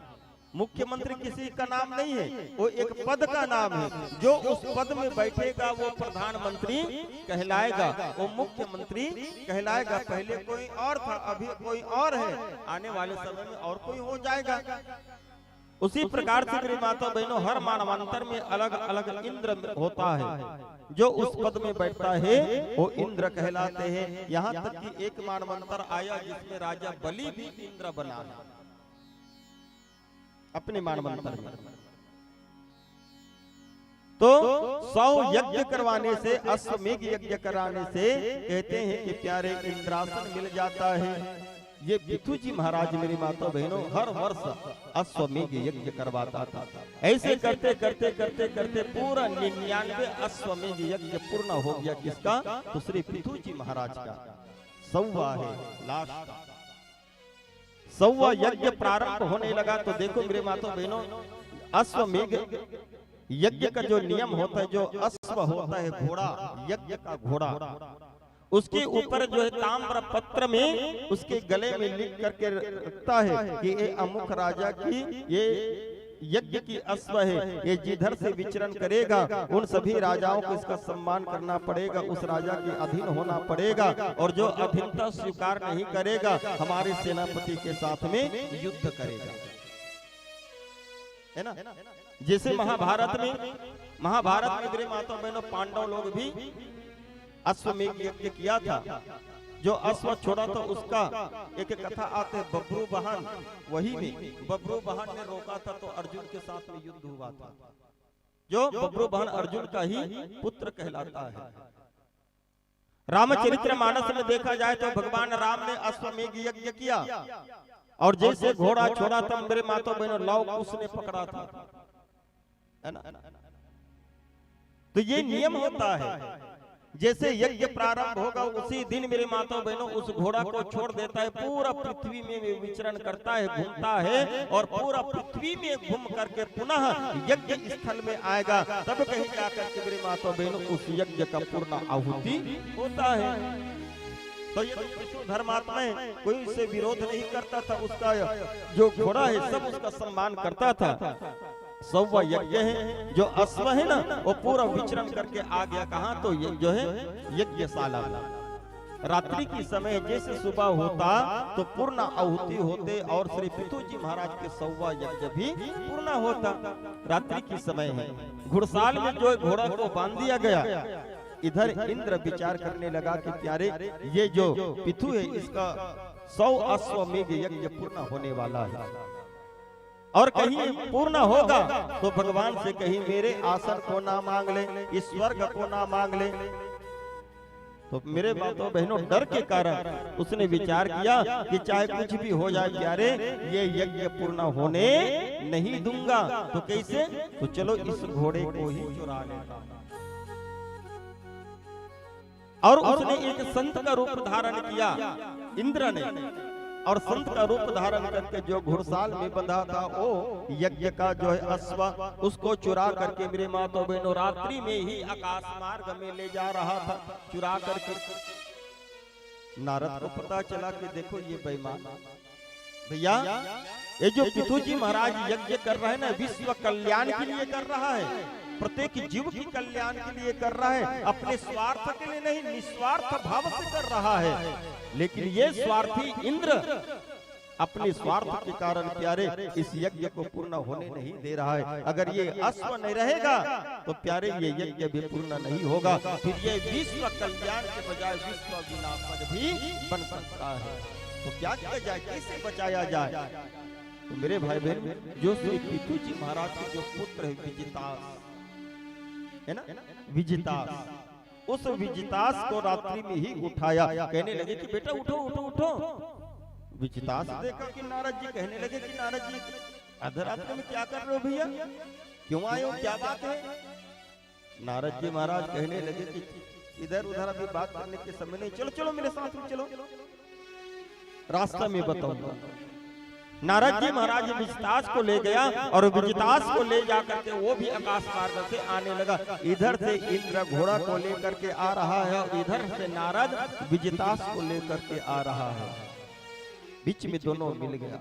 और जैसे नारद जी महाराज और विजितास को देखा, इंद्र जो संत का भेष में है मेरे माता बहनों कांपने लगा, थर थर कांपने लगा। वो अपने मौत को देखा है, कौन? इंद्र है। नारद कहने लगे कि विजितास ये पहचान रहे हो कि वो कौन है? विजितास कहने लगे कि नारद जी ये तो कोई संत है। अच्छा, उसके बगल में जो अश्व है, घोड़ा है, उसको पहचान रहे हो क्या? कौन है? कौन सी घोड़ा है? कहने लगे कि ये तो हमारे पिताजी की यज्ञ की अश्व है। तो ये संत कहाँ ले जा रहा है? नारद जी कहने लगे कि प्यारे इसको अच्छा से देखो, ध्यान से देखो, ये संत नहीं, ये पाखंडी है, ये कोई संत नहीं, ये इंद्र है। और तुम्हारे पिताजी के जो अश्व का जो घोड़ा है ना, यज्ञ का जो घोड़ा है ना, उसको चुरा करके ले जा रहे हैं ताकि आपके पिताजी की यज्ञ पूर्ण ना हो। कहने लगे कि देखो विजितास, अपने पिता के यज्ञ को पूर्ण करना है तो मारो इसको, इसको मारने से किसी भी प्रकार का पाप नहीं है। विजितास कहने लगे कि नारद जी क्षमा करना, ये संत है, हालांकि संत नहीं है, लेकिन ये अपना स्वरूप संत का बनाया है, अपना भेष संत का बनाया है। और मेरा पिताजी कहते हैं कि प्यारे वो संत रहे या ना रहे, अगर संत का भेष भी मिल जाए तो प्यारे उसके तरफ आंख उठा करके देखना भी पाप है। और प्यारे आप तो बोल रहे हो कि इसको मार दो, मैं तो इसको आंख उठा करके देख भी नहीं सकता। जैसे विजितास ने कहा, नारद जी कहने लगे कि इंद्र देखो कितना संस्कार है, कितना ज्ञान है। जब इसका पुत्र इतना ज्ञानी, इतना संस्कारवान है तो इसको संस्कार देने वाले इसका पिता कैसे होगा? प्यारे तुम अपने स्वार्थ के कारण इस घोड़े को चुरा करके ले जा रहे हो उस इंद्रासन को बचाने के लिए। प्यारे वो कोई साधारण राजा नहीं है, तुमको इंद्र बनाने वाला ही वो है, वो साक्षात परमात्मा है, केवल एक लीला करने के लिए अंश अवतार लेकर के आया है। उसकी अश्व को तुम वापस कर दो। बड़ा समझाया, अंत में मेरे माता बहनों वापस किया। आकर के इंद्र ने उस जो है पिथुजी महाराज के चरण में गिर करके क्षमा याचना किया, भगवान ने उसको क्षमा किया। और जैसे ही मेरे माता बहनों 100वां यज्ञ पूर्ण हुआ, जैसे पूर्ण आहुति दिया और जैसे पूर्ण आहुति हुए तो वही यज्ञ से श्री यज्ञ नारायण जी का आना हुआ है। बोलो श्री यज्ञ नारायण भगवान की जय। और यज्ञ नारायण जैसे आया, भगवान यज्ञ नारायण कहने लगे कि पितुजी मैं आपसे अति प्रसन्न हूँ, प्यारे वरदान मांगो। क्या वरदान चाहते हो? पितुजी महाराज कहने लगे कि प्रभु आपकी कृपा से मैं बड़ा अच्छा हूँ, आनंद पूर्वक, मुझे कोई भी चीज की कमी नहीं है, बस आपकी भक्ति मिलते रहे, बस यही जरूरत है। यज्ञ नारायण कहने लगे कि प्यारे कुछ तो मांग लो, मैं बोल रहा हूँ मेरे बात को रखने के लिए कुछ तो मांग लो। पितुजी महाराज कहने लगे कि प्यारे आप इतना बोल रहे हो, कुछ मांगने के लिए तो मैं एक चीज मांगता हूँ प्रभु, वो मुझे दे दो। यज्ञ नारायण कहने लगे कौन सी? पितुजी महाराज कहने लगे कि हे भगवान आपकी कथा, आपकी भजन इतना सुंदर, इतना मधुर है कि जितना सुनो उतना ही कम है। इसलिए प्रभु हमेशा हमेशा केवल और केवल आपका भजन ही सुनता रहूं, आपका कथा ही सुनता रहूं। इसलिए मुझे 10,000 कान दे दो, कि कोई मन में भी कहे तो उस मन की भजन को मैं सुन लूं। 10,000 कान मांगे चाहिए, और 10,000 कान मांगे तो भगवान बोले तथास्तु कहे। अब कैसे 10,000 कान फिट होई सोई वो? अरे केवल कहने की नहीं, रामचरित्र मानस में भी गोस्वामी तुलसीदास जी महाराज लिखे, पुनि प्रणव पितुराज समान, पर अघ सुनहि सहस 10 कान। 10,000 कान का वरदान मेरी माताओं बहनों श्री यज्ञ नारायण भगवान ने दिया है। किसको? श्री पिथुजी महाराज को। तो कैसे दिए? कान तो 2 ही है, लेकिन प्यारे इन 2 ही कानों में पूरे 10,000 कानों की जो सुनने की शक्ति है, वो सुनने की शक्ति दोनों कानों में ही प्रदान किया है। इस प्रकार से मेरे माताओं बहनों सुंदर जो है भगवान के सत्संग किया। एक दिन की बात है कि माता अर्ची के साथ में सिंहासन में बैठा था कौन? श्री पिथुजी महाराज। उसी समय चारों ओर से आया सनत सनंदन सनातन और शरत कुमारों ने। चार ऋषि आकर के मेरी मातो बहनों दोनों में ऐसे सत्संग हुआ, ऐसे सत्संग हुआ कि प्यारे सत्संग चलते ही चलते चलते ही चलते श्री पृथ्वी जी महाराज को वैराग्य हो गया। अपने पुत्र विजितास को राजा बनाया और माता अर्ची के साथ में मेरे भाई बहन सुंदर संन्यास धर्म पालन करने के लिए वही भगवान की भजन संकीर्तन करते करते करते करते जंगल की ओर जाने लगा है। बोलो श्री राधा कृष्ण भगवान की। और जिनका भी नाचम होने जा रहे हैं नाम वाचन, उनसे सादर निवेदन है महाराज जी से व्यास मंच में आकर आशीर्वाद प्राप्त करेंगे। गोकुल साहू खर्रा, भुवन सिन्हा केसरा, यदुराम सिन्हा केसरा, लखन निषाद केसरा, घनाराम सिन्हा केसरा, कमलेश पटेल केसरा, डॉक्टर भुवनेश्वर सिन्हा केसरा, नरेंद्र साहू केसरा, मनहरन सिन्हा केसरा, नरोत्तम सिन्हा केसरा। आप सभी भक्तजन से निवेदन है व्यास मंच में आके महाराज जी से सादर आशीर्वाद प्राप्त करें। बोली श्री बाके बिहारी लाल की जय। श्याम बिना मेरा कोई न अपना, ये दुनिया के झूठा सपना, नजरों से पर्दा हटा करके देखो, नजरों से पर्दा हटा करके देखो। और सभी मीठी मीठी तालियों के साथ कहेंगे मेरे साथ। दुनिया से बंधन को छुड़ा करके देखो, दुनिया से बंधन को छुड़ा करके देखो, सांवरे को दिल में बसा करके देखो, सांवरे को दिल में बसा करके देखो। एक बार वृंदावन आ करके देखो, एक बार वृंदावन आ करके देखो, बड़ा ही दयालु है बाके बिहारी, बड़ा ही दयालु है बाके बिहारी। दुनिया से बंधन को छुड़ा करके देखो, दुनिया से बंधन को छुड़ा करके देखो।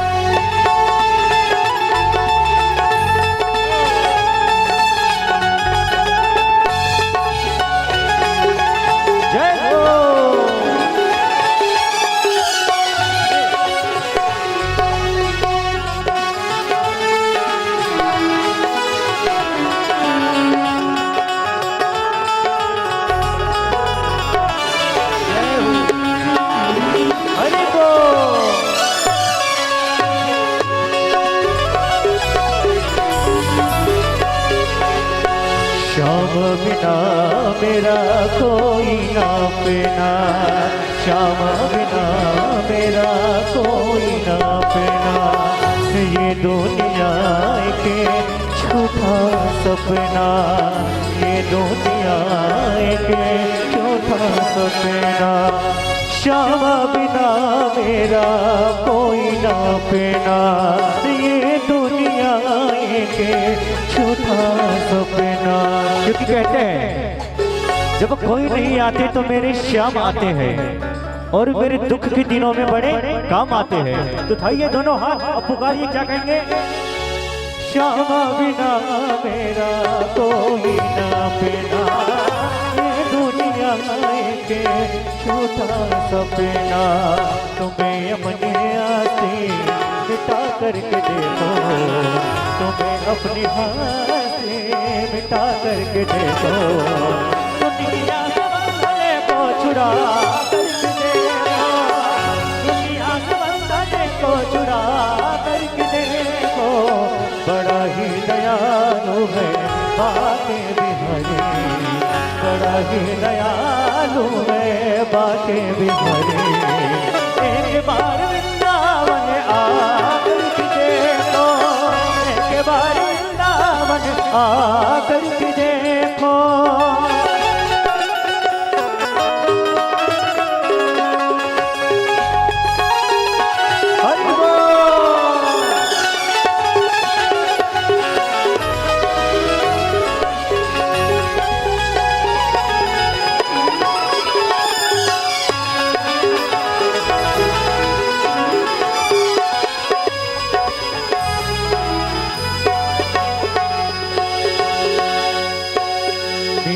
जैसे गिरधर को पाया,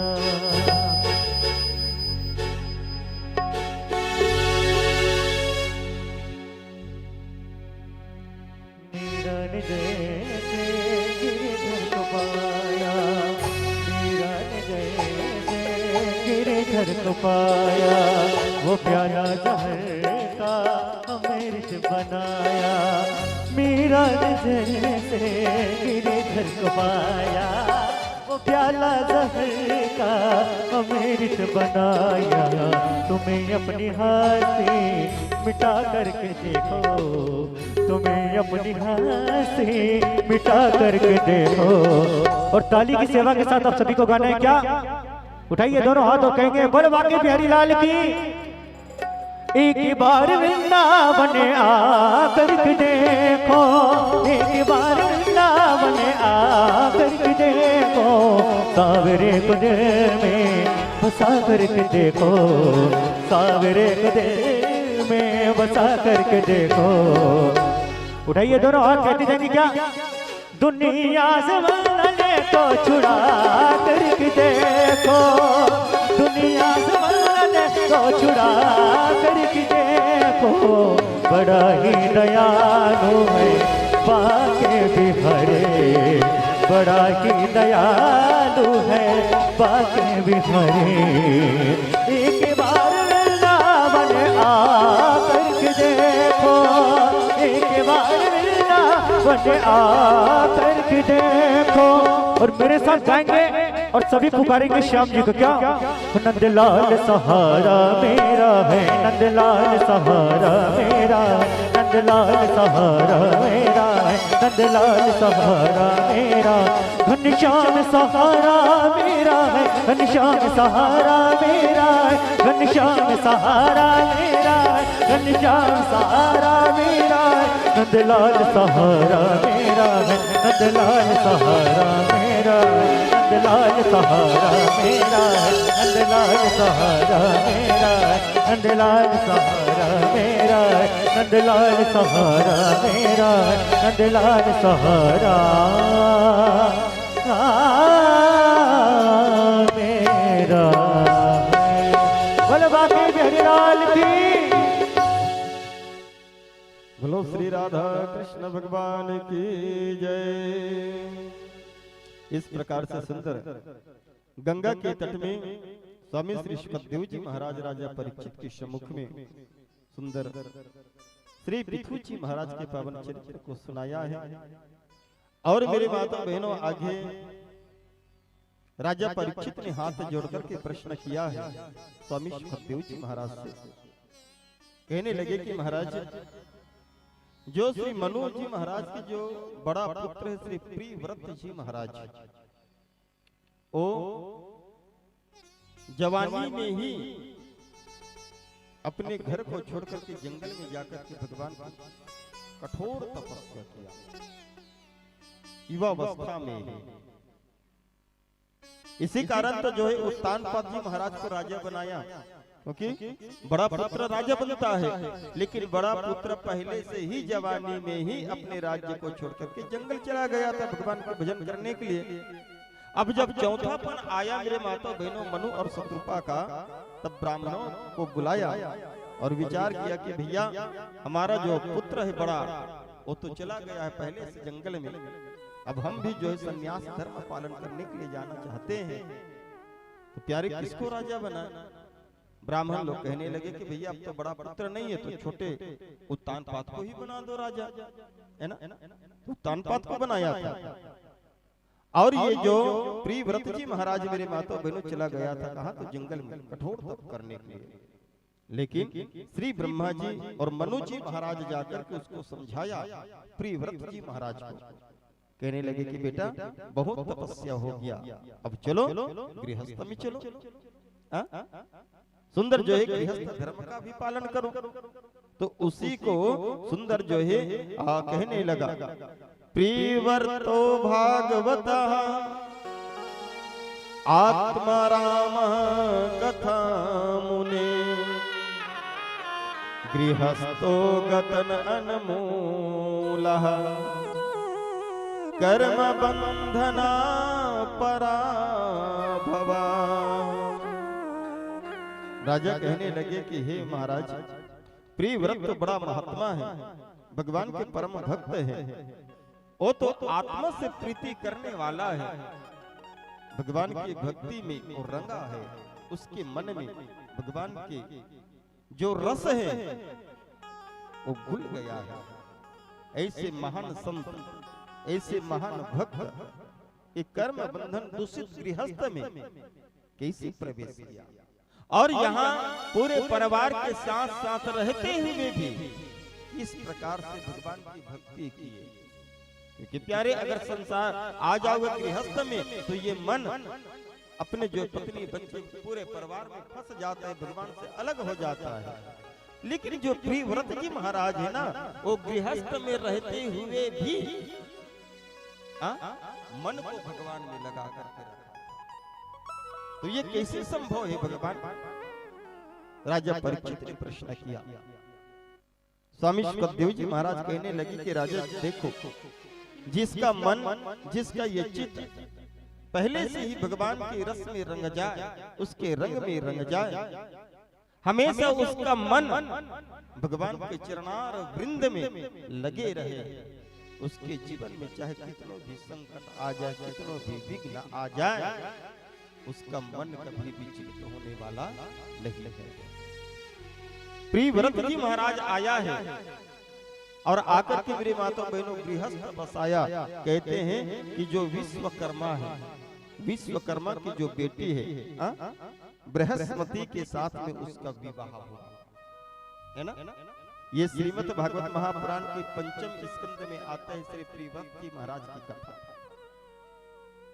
और इसी में मेरे माता बहनों खगोल भगोल का भी है, श्रीमद् भागवत महापुराण में खगोल भगोल का भी चर्चा आता है।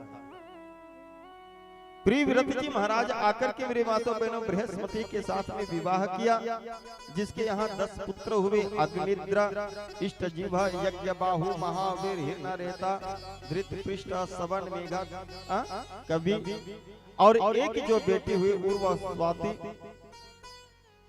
उसका एक और पत्नी थी, उसके 3 पुत्र हुआ। कौन कौन से? कवि, महावीर और सवन। नैष्ठिक ब्रह्मचारी हुए ये तीनों। प्रियव्रत जी महाराज का बड़ा पुत्र अग्निद्र था। प्रियव्रत जी महाराज की जवानी में बड़ा कठोर तप किया था, भगवान का दर्शन किया था। मेरी माताओं बहनों, एक दिन की बात है कि श्री प्रियव्रत जी महाराज अपने रथ में बैठ करके नगर भ्रमण के लिए गया, और अपने महल तक के आने के लिए जैसे आ रहा तो सूर्यास्त होने लगा, अंधेरा होने लगा, रात्रि होने लगा। प्रियव्रत जी महाराज विचार करने लगा कि देखो ये सूर्यास्त हो जाता है, अंधेरा हो जाता है, रात होता है, और रात में आदमी केवल सो करके ही अपना समय बिता देता है। दिन रहता है तो मेहनत करते, काम बूता करता है, धन कमाता है, पैसा कमाता है, और रात्रि में केवल सो करके ही अपना पूरा समय बर्बाद कर देता है। तो उसने विचार किया कि प्यारे दिन ही दिन रहे, रात ही ना हो, तो आदमी का डबल विकास हो, है ना? सही बात है। दिने दिन रही रात होबे नहीं करे तो विकास हो या विनाश हो। 500 के कमाने वाला 1000 रुपये कमाही का तो विकास तो हो ही ना। हा? केवल काम ही काम करोगे, आराम नहीं मिलेगा। तो प्यारे 10 साल का जीने वाले 5 साल में ही गोविंदाय नमा हो जाएगा। विकास नहीं मेरे माताओं बहनों, उससे विनाश ही होगा। लेकिन उसने तप किया था और तप के प्रभाव से कहने लगा कि प्यारे में रात होने ही नहीं दूंगा, केवल दिन ही दिन रहेगा। क्या किया? अपने तप के प्रभाव से मेरे माताओं बहनों एक सोने का रथ प्रकट किया। वो स्वर्ण का रथ है, सोने का, और सूर्य के समान चमक था मेरे माताओं बहनों। उसके रथ में 7 घोड़ा था। कहते हैं कि प्यारे जब सूर्य उस सुमेरु पर्वत का जो परिक्रमा करता है, जिधर ओझल होता है ना उधर अंधेरा पड़ता है। तो कहते हैं श्री प्रियव्रत जी महाराज अपने रथ को मेरे माताओं बहनों सूर्य के पीछे में लगा दिया। जिधर अंधेरा पड़ता था उधर उस जो है रथ के जो प्रकाश फैलता था, सूर्य के समान ही प्रकाश रहता था। इससे प्यारे किसी को ये पता नहीं चला कि रात हुआ है या नहीं हुआ है, केवल दिन ही दिन। श्रीमद् भागवत महापुराण में आया है कि मेरे माता बहनों इस पृथ्वी का उसने 7 प्रदक्षिणा लगाया है। 7 अपने रथ से। कौन? श्री प्रियव्रत जी महाराज ने, जिसके पहिए से मेरे भाई बहन जो गड्ढा हुआ जिसके पहिया से, वो कहते हैं वो समुद्र बना है। और बीच में जो टापू रहता है दोनों पहिया के बीच में, कहते हैं वो द्वीप बना है। ये श्रीमद् भागवत महापुराण के 5वें स्कंद में आया है ना? के समुद्र है, पढ़े होगा? समुद्र के समुद्र है और के द्वीप। 7 समुद्र है ना और 7 द्वीप है ना? और 7 समुद्र में मेरी माता बहनों अलग अलग जल भरा है। भागवत में लिखा है एक जो है समुद्र में है जल, कौन सा जल? तो खारा जल है ना? अभी समुद्र में जाओ, बड़े समुद्र में, तो मेरे भाई बहन आप प्यासा जाओगे तो एक बूंद पानी आप पी नहीं सकते, खारा। और एक समुद्र में मेरे माता बहनों ईख भरा है, एक में मदिरा, एक में घी, और एक में भरा है सीर मतलब दूध। सीर सागर कहते हैं ना, सीर सागर, सीर अर्थात दूध। और सीर सागर में कौन रहते हैं? कौन से देवता है, कौन से भगवान है क्षीर सागर में? भगवान विष्णु। देखना मेरे माताओं बहनों कनेक्शन देखना। क्षीर सागर है, दूध के सागर में कौन है? तो भगवान विष्णु निवास करते हैं। और भगवान विष्णु 3 करता है, एक सृष्टि करता, एक पालन करता और एक संहार करता। तो भगवान विष्णु क्या करते हैं? सृष्टि पालन संहार का कार्य का है होकर पालन करता। पालन करता भगवान विष्णु है ना? संहार करता कौन? भगवान शिव जी है ना? और सृष्टि करता कौन? श्री ब्रह्मा जी है। पालन करता है मेरी माताओं बहनों, और सबका पालन करता है कौन? भगवान विष्णु। कहाँ है? तो क्षीर सागर में है, दूध के सागर में, वहाँ निवास करते हैं।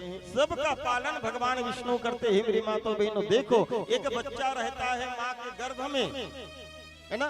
माँ के गर्भ में वो बच्चा रहता है, वो शिशु रहता है। तो जब माँ के गर्भ में रहते तो का नाल लगे रहा है ना? नाभि में नाल लगे रहा था। माँ जो भी खाते पीती ना ओकर रस नाल के माध्यम से वो शिशु तक के जाते है ना? तो वही खा करके वही पी करके शिशु अपना गर्भ में जीवन जीता है। अब जैसे उसका जन्म होते है ना, वो बालक के शिशु के जन्म होते, और जैसे माँ के गर्भ से आते तो जो बोटी में नाल रहते ओला काट देते, काटते ना, तब पहले तो ही तेरे माध्यम से खाद पियत रही, लेकिन अब कट गए तब कैसे खाद पी? तो तुरंत मेरी माता बहनों भगवान विष्णु ने उस माँ के स्तन में दूध भेज देते हैं तुरंत। और जब तक कि मेरी माता बहनों आप जो है किसी भी शिशु को जन्म नहीं दोगे तब तक के प्यारे स्तन में दूध आने वाला नहीं है। जहाँ बच्चा आया तो तुरंत माँ के स्तन में दूध आ जाते हैं, फिर वो शिशु जो है दूध पी पी करके अपना जीवन बिताते हैं, धीरे धीरे बढ़ते हैं, फिर दांत आता है। तो भगवान कहते अरे बेटा अब तो दांत आ गए, अब भात रोटी मोटी खाए के लायक हो गए, तो टोटी ला धीरे धीरे बंद करते हैं भगवान, और एक माँ के स्तन के दूध भी सूखे भर लग जाते काबर ये दूध और काकरो काम है ना। और केवल जितना भी माता है मेरी माता बहनों सबके अंदर में भगवान जो है दूध देते हैं। ऐसे भगवान जो सबका पालन करने वाले हैं वो भगवान विष्णु जो क्षीर सागर में विद्यमान है मेरी माता बहनों। और देखो भगवान की लीला, ऐसे नल की कनेक्शन करे, पाइप कनेक्शन करे, कोई दिखने वाला नहीं है, एक कनेक्शन ही भगवान का। तो भगवान जो है वही क्षीर सागर में रहते हैं मेरी माता बहनों, और क्षीर सागर में रह करके सबका पालन करता है ना। ये 7 समुद्र हैं और मेरे भाई बहन 7 द्वीप हैं। कौन कौन से द्वीप हैं? कौन कौन से द्वीप है जानते हो? पढ़े हो ना, पढ़ाते का स्कूल में? बताओ आप ना कौन से द्वीप में हो? कौन से द्वीप है? एशिया द्वीप, ते अफ्रीका द्वीप, एशिया द्वीप है ना। एशिया, अफ्रीका, उत्तरी अमेरिका है ना, यूरोप, ऑस्ट्रेलिया, ऐसे ऐसे पता है ना। तो मेरे माता बहनों श्रीमद् भागवत महापुराण में जो 7 द्वीप का नाम दिया है, कौन कौन से? जम्मू द्वीप है ना, जम्मू द्वीप, पलक्ष द्वीप, सलमली द्वीप, कुश द्वीप, कौच द्वीप, शौक द्वीप और पुष्कर द्वीप। ये 7 द्वीप श्रीमद् भागवत महापुराण में दिया है। और हम लोग कौन से द्वीप में रहते हैं? जम्मू द्वीप। जम्मू द्वीपी भारत खंडे भारतवर्ष आर्यावर्तांग देशे भारत देशे जम्मू द्वीप में है ना। पहले ये कर नाम का रही तो जम्मू द्वीप है ना, और उसके बाद में चेंज हो बदली तब का हुई अजनाब खंड। भारत का प्राचीन नाम अजनाब खंड है ना। और मेरे माता बहनों यही भारत में 3 भरत हुए, और यही तीनों भरत के नाम से अजनाब खंड से भारत देश हुआ। एक भरत हुआ कर्म योगी, एक भरत हुआ ज्ञान योगी, और एक भरत हुआ भक्ति मार्ग के पथिक। कर्म योगी कौन है? तो शकुंतला के बेटा भरत है ना। वो शिशु मंदिर में एक मेनो आता, 7 साल का लड़का शेर के दांत ना, बेल्ट वगैरह मन में, शिशु मंदिर वाला मन में जो मेनू है वो मेरा था। वो भरत है जो कर्म योगी भरत है मेरी माता बहन। एक भरत यही श्रीमद् भागवत महापुराण में आता है कथा, जिसको आगे चल करके जड़ भरत भी कहते हैं। वो ज्ञान मार्ग की पथिक है। और एक भरत हुआ मेरे माता बहनों भगवान राम जी की अनुज श्री भरत जी महाराज, जो भक्ति मार्ग की पथिक है मेरे भाई बहन। ये तीनों भरत के कारण इस अजनाब खंड का नाम हुआ भारत देश। और देखो मेरे बातों बहनों, इस भारत देश में आ गया अंग्रेज। अंग्रेज में ना रही ना, तो अंग्रेज में का करी से नाम ला, कौन से नाम रखी अंग्रेज में? इंडिया है ना। और मैं पढ़े नहीं हूं उतना, सुने हो है ना, सुने हो पढ़े नहीं हो। पहली बता कब लाइव चला तो कई कमेंट आ सकते है ना। लाइव चलते समय सोच समझ के बोलना पड़ते। मैं सुने हो, और कोई छोटे मोटे के मुख से नहीं, बहुत बड़े विद्वान के मुख से मैं सुने हो कि इंडिया ना तो पुरुष लिंग में आए ना ही स्त्री लिंग में आए। इंडिया। इतना जो है गिरा दिए मेरे माता बहनों की पूछो मत, पूरा इंडिया। लेकिन भारत के संतों ने ठान लिया कि प्यारे इंडिया से अब पुनः भारत देश कहलाएंगे। और शुरू भी हो गए। वो पतंजलि वाला भी प्रोजेक्ट में देखो, मेड इन इंडिया नहीं रहा है, भारत दे रहा है। तो भारत देश, भारत देश जिसमें खेले गांधी गौतम कृष्ण राम बलराम, मेरे देश की माटी तुझको सौ सौ बार प्रणाम। इसी देश में मेरे माता बहनों स्वयं साक्षात भगवान राम का आना हुआ, कृष्ण का आना हुआ। जितना देवी देवता यही भूमि में आए, भारत भूमि में आए, बड़े बड़े संत आया, बड़े बड़े महंत आया, बड़े बड़े योद्धा भी आया। भारत भूमि कौन सी भूमि है? तो कहते हैं प्यारे ये योग भूमि। इस भूमि में मेरे माता बहनों देवता भी जन्म लेने के लिए, अवतार लेने के लिए तरसता है। हम इतना बड़े सौभाग्यशाली हैं कि प्यारे इसी देश में हमारा जन्म हुआ, जो देवता तरसता है यहाँ आने के लिए। भारत एक चीज बताओ, पूरा दुनिया में के देश है? मैं एक बार शिशु मंदिर में गिरा हूँ, गुरु पूर्णिमा मनाते नहीं, तब बलारे लावे महाराज किसी के शिशु मंदिर में गया और कौन जने मोर मन का है। तो पंचम क्लास में रहा है, 5वीं में बोला पूछो ए बेटे एहतियात हुआ तो हाँ महाराज कैसे का संसार में के देश है हमारा, के देश है बेटा कैसे पूछो, पूरा संसार में के देश है। तो का बोलते जानते ना के देश है ना, नहीं जानते। वो ऐसे जवाब दे, ऐसे उत्तर दे, पूछो वो कहते महाराज ते नहीं जानत के देश है ना, मैं क्यों नहीं जानू तब पूछा थोड़े।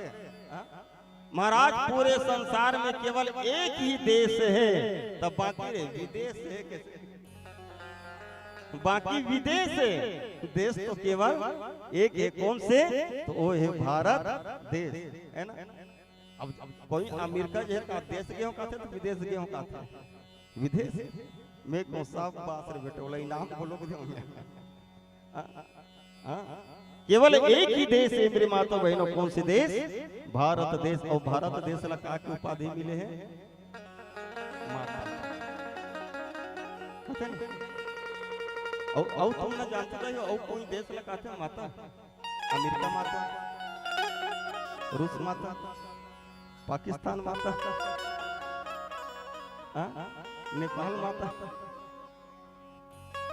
केवल और केवल, भले कोई कहा तो आज तक के नहीं सुने हो, लेकिन मेरे माता बहनों यही को सुनाओ कि केवल और केवल भारत को ही भारत माता की उपाधि मिला। ये हम सब की मां। अच्छा, तो भारत माता हो गए, तब भारत माता के झक बेटा वो के झक बेटी है जानते हो?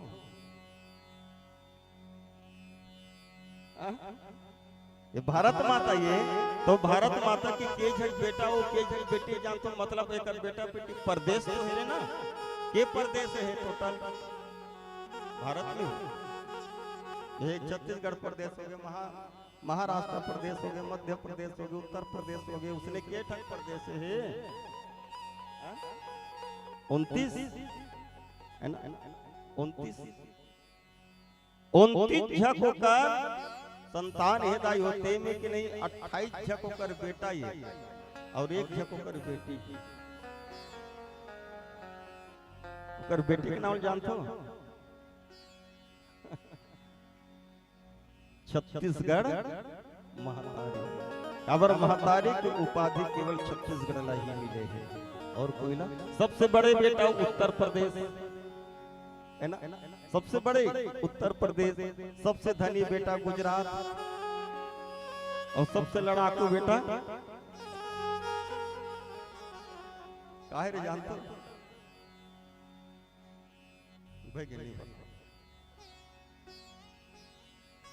बिहार हो। और सबसे कमाने वाला पंजाब। यमुना सब होकर बेटा ये और छत्तीसगढ़ होकर बेटी है। तो ये से करो दाई हो मान लो बात, भारत माता से हम ना रिश्तेदारी जोड़बो तो हमर काम मिली का लाग मानी हो। भारत माता के बेटी छत्तीसगढ़ और छत्तीसगढ़ के बेटा बेटी हम ना, तब भारत माता हमर का हो।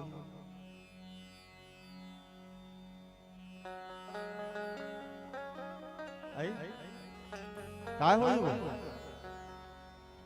छत्तीसगढ़ महातारी के माँ भारत माता ये और हमारा सबके माँ कौन है रे? तो छत्तीसगढ़ महातारी, तो भारत माता हमार का लाग मानी हो ही। अजीत नानी और सब जानते भाई हो नानी ना कतनी प्रेम करते थे। काबर साल 2 साल में जाते बड़ा प्रेम करते हो। दादी ते 1-2 घाव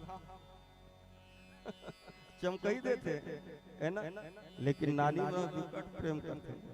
हाँ तो नानी ये है ना हम सबके। और ये भारत भूमि है मेरे माता बहनों, जो भारत भूमि में सुंदर जो है गंगा जमुना सरस्वती का धार है। केवल और केवल भारत में ही मेरे माता बहनों आप लोगों को गंगा मिलेगा, और दूसरे विदेशों में ये गंगा मिलने वाली नहीं है। लेकिन विडंबना देखो मेरे माता बहनों, इस भारत की विडंबना है, जिस देश में हम नदी को माँ की उपाधि दिए हैं, है ना, जिस देश में नदी को माँ की उपाधि दी है, जाकर के देखो आज उस नदी की हाल पूरा गंदगी में पड़ा है, पूरा गटर का पानी जा रहा है। और विदेशों में केवल नदी को नदी माना जाता है। आज उसकी सुंदरता को देखो, इतना साफ प्यारे सिक्का डालोगे तो दूर से ही आपको नजर आएंगे। वो केवल नदी मानते हैं और इतना साफ, और हम नदी को माँ मानते हैं लेकिन इतना गंदगी। ये दुर्भाग्य नहीं तो क्या है मेरे माताओं बहनों? देखो इतना आसानी के साथ में हमारे देश में गंगा मैया बहती है। हर घर होना चाहिए उसमें इतना दिव्यता है कि प्यारे गंगा मैया के दर्शन करने से तुम्हारा पाप मुक्त हो जाता है, पाप कट जाता है। लेकिन विडंबना यही है कि हम हिंदू सनातनी को घर में किसी के घर में गंगा जल का वास नहीं होता। बताओ अपनी जग बैठो काकर काकर गंगा जल, बस ये विडंबना है कि नहीं है? जो सहज में मिलते ना ओकर आदमी वैल्यू नहीं समझे, फोकट में मिलते ओकर वैल्यू नहीं समझे, और ओला कहीं खरीद के लाड़ी तो ओकर वैल्यू बढ़ जाए। विदेश के लोग आते हैं भैया, हजारों लाखों रुपया खर्चा करके ब्लाडर यहाँ से गंगा जल ले जाते हैं विदेश में। लेकिन विडंबना यही है मेरे माता बहनों, इस देश में गंगा बहती है लेकिन हमारे घर में गंगा बड़ा पवित्र है मेरी माता बहनों। इस देश यहाँ बड़े बड़े वीर आए, योद्धा आए, कहते हैं अनेकों प्रकार के तीज त्योहार धर्म की आस्था इस भारत देश में वास करते हैं। बोलो श्री भारत माता की जय। जहाँ डाल डाले पर सोने की चिड़िया करती है बसेरा, वो भारत देश है मेरा,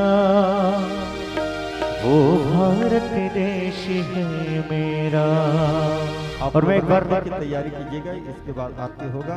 और निवेदन आप सभी के कि सुंदर प्रसाद ग्रहण करके आप लोग जाएंगे। और कल समुद्र मंथन की पावन चरित्र होगा, अमृत वर्षा होगा। जिसको जिसको अमृत पीना है यकीन के साथ एकदम ईमानदारी के साथ, है ना, अमृत दिया जाएगा। और कल भगवान की जन्म भी होगा, मतलब कल समय हो ही 7 भी बज सकते 7:30, आप मन के ऊपर में रहिए, है ना। तो कल समय भी होगा, कल भगवान की जन्म है। और हो सके अगर किसी के पास में होगा, है ना, अगर है घर में पीला साड़ी तो आप सब पीला वस्त्र धारण करके आएंगे, क्योंकि पीला पवित्रता की प्रतीक है ना। तो निवेदन जिसके पास होगा वो कोशिश करना पीला वस्त्र पीला साड़ी पहन करके आने का, क्योंकि कल हमारे श्री ठाकुर जी का यहाँ आना होगा, आगमन होगा। तो निवेदन आप सभी से, चलिए एक बार नाम वाचन करना चाहूंगा और आप सभी महाराज जी से व्यास मंच पे आशीर्वाद लेंगे। गायत्री निषाद केसरा से, लक्ष्मी सिन्हा केसरा से, संगीता सिन्हा शीतला पारा केसरा और सुनीता पाल डानीपारा से, शीला पाल ये भी डानीपारा से, रूपा पाल ये भी डानीपारा से, पूनम पाल डानीपारा, कुमारी निषाद शीतलापारा, करुणा सिन्हा केसरा, केवरा निषाद केसरा, राही सिन्हा केसरा। आप सभी भक्त जन से निवेदन है व्यास मंच पर महाराज जी से आशीर्वाद लीजिए। जहाँ डाल डाल पर सोने की चिड़िया करती है बसेरा, वो भारत देश है मेरा, वो भारत देश है मेरा। जहाँ सत्य अहिंसा और धर्म का पग पग लगता है मेरा, वो भारत देश है मेरा, वो भारत देश है मेरा। जहाँ डाल डाल पर सोने की चिड़िया करती है बसेरा, वो भारत देश है मेरा, वो भारत देश है मेरा।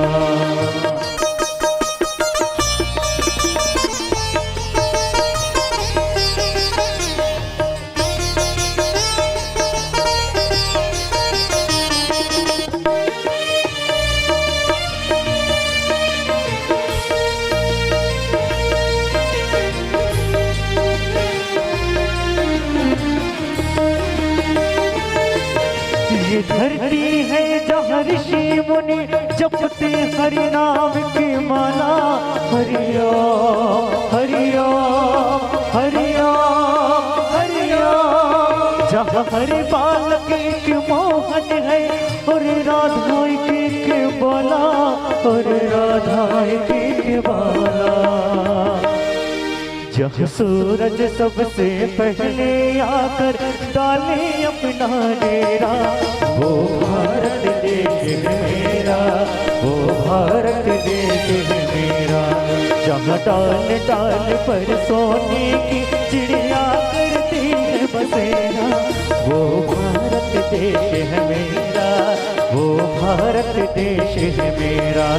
जय भारती जय भारती जय भारती जय भारती।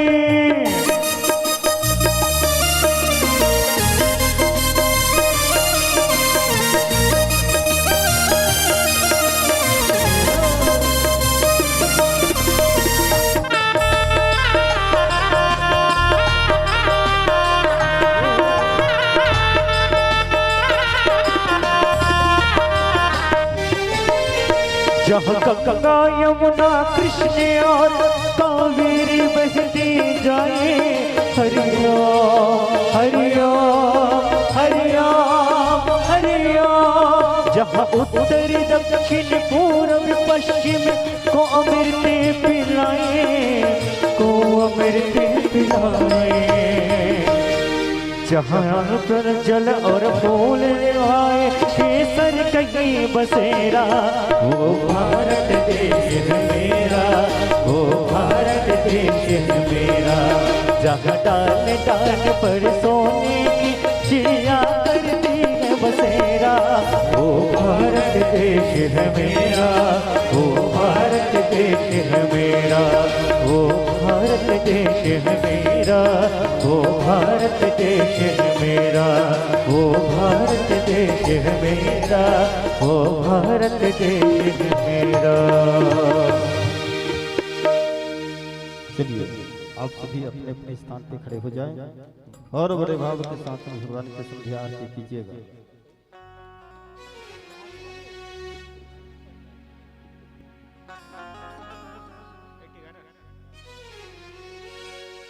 बोली बाके बिहारी लाल के जय। हाँ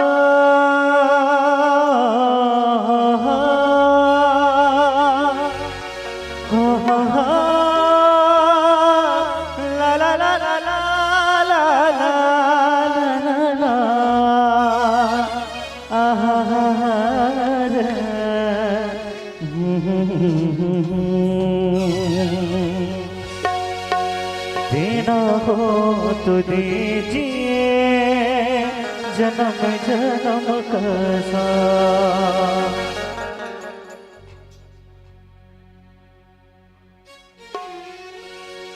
हो मेरे सिर पर रख गिरधारे अपने ये दोनों हाथ, और दोनों हाथ उठा के आप भी मांगे क्या? देना हो तो देना हो तो देना हो तो दीजिए जन्म जन्म का साथ। देना हो तो दीजिए जन्म जन्म का साथ। मेरे सिर पर रख गिरधारी, मेरे सिर पर रख गिरधारी अपने दोनों हाथ। देना हो तो देना, उठा के मांगेंगे दोनों हाथ, क्या कहेंगे? दोनों हाथ उठा के मांगेंगे बिहारी जी से और कहेंगे क्या? देना हो तो देना हो तो देना हो तो दीजिए जन्म जन्म का साथ। देना हो तो दीजिए जन्म जन्म का साथ। तेरा एहसान होगा तेरा कल्याण होगा, तेरा एहसान होगा मेरा कल्याण। हरि बोल।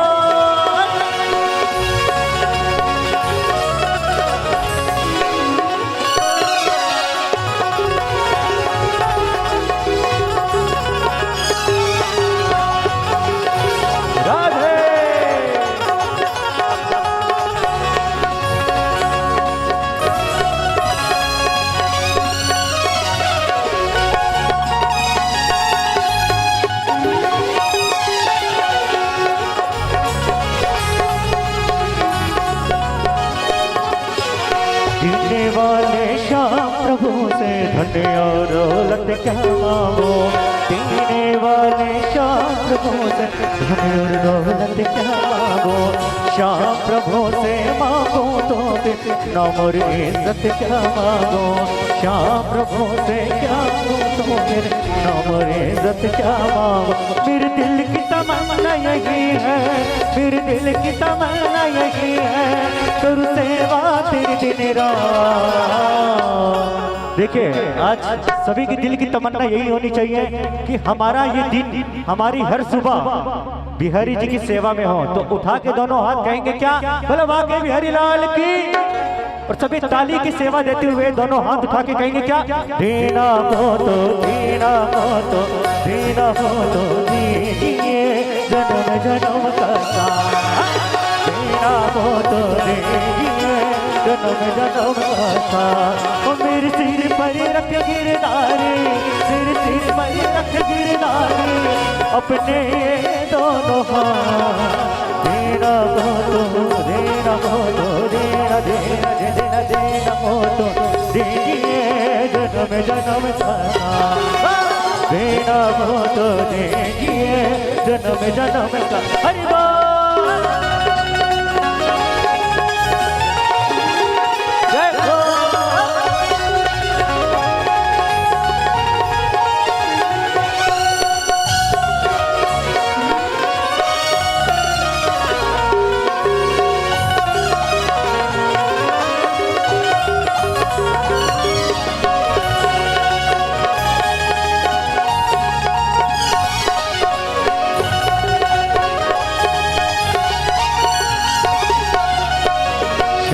तेरे चरणों की धूली धन दौलत से महंगी है।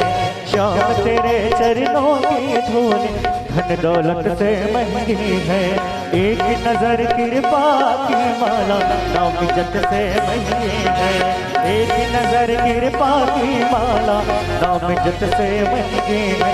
मेरे दिल की तमन्ना यही है, मेरे दिल की तमन्ना यही है, करूँ सेवा तेरी दिन रात। क्योंकि कहते हैं न गिन कर देते हैं न तौल कर देते हैं, नगिन कर देते हैं ना तौल कर देते हैं, और जब भी देते हैं मेरे श्याम जी दिल खोल कर देते हैं। तो आज रुकना नहीं है, दिल खोल कर मांगेंगे क्या? देना हो तो देना हो तो। दोनों हाथ उठा के सभी, पीछे वाले माता और पीछे वाले भैया से भी निवेदन है, दोनों हाथ उठा के कहेंगे देना हो तो देना हो तो, देना हो तो दीजिए जन्म जन्म का साथ, देना हो तो दीजिए जन्म जन्म का साथ। मेरे सिर पर रख गिरधारी, मेरे सिर पर रख गिरधारी अपने दोनों हाथ, देना हो तो देना हो तो, देना हो तो दीजिए जन्म जन्म का साथ, देना हो तो दीजिए जन्म जन्म का साथ। तेरा एहसान होगा मेरा कल्याण होगा, तेरा एहसान होगा मेरा कल्याण होगा। और क्या मांगेंगे क्या? बिहारी जी यही मांगेंगे क्या? हर हर में अबे की नाम जय श्री राम, हर हर में अबे की नाम एक ही नारा गूंजेगा। मेरे भारत का बच्चा बच्चा, मेरे भारत का बच्चा बच्चा जय जय श्री राम बोलेगा। मेरे भारत का बच्चा बच्चा जय जय श्री राम है बोलेगा। हर हर में अबे की नाम जय श्री राम, हर घर में अबे की नाम एक ही नारा गूंजेगा। और सभी एक साथ कहेंगे दोनों हाथ उठा के क्या? बोलो जय जय श्री राम, बोलो जय जय श्री राम। आवाज आनी चाहिए किसी की, ये डांट की आवाज बंद होती आवाज आती है। चलो जरा जोर से कहेंगे बोलो जय जय श्री राम, और ताली बजाते हुए एक साथ सभी को कहना है मेरे भारत का बच्चा बच्चा, मेरे भारत का बच्चा बच्चा। किसरा गाँव के लइका पिचका, किसरा गाँव के लइका पिचका जय जय श्री राम बोलेगा। मेरे भारत का बच्चा बच्चा जय जय श्री राम बोलेगा। हर घर में आवे की नाम जय श्री राम, हर घर में नाम एक ही नारा गूंजेगा जय जय श्री राम। मेरे भारत का बच्चा बच्चा, मेरे भारत का बच्चा बच्चा जय हो जय जय श्री राम बोलेगा।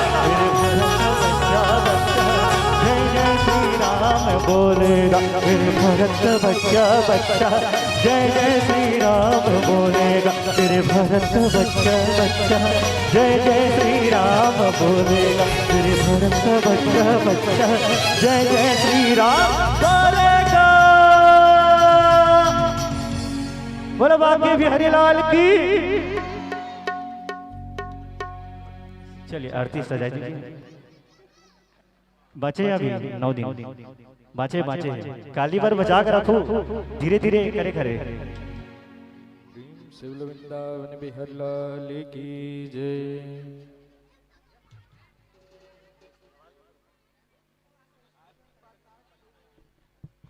चलो आरती कर लो, आरती के बाद में ठीक है। प्रेम शिव वृंदावन बिहारी लाल की जय, सावरिये सरकार की जय।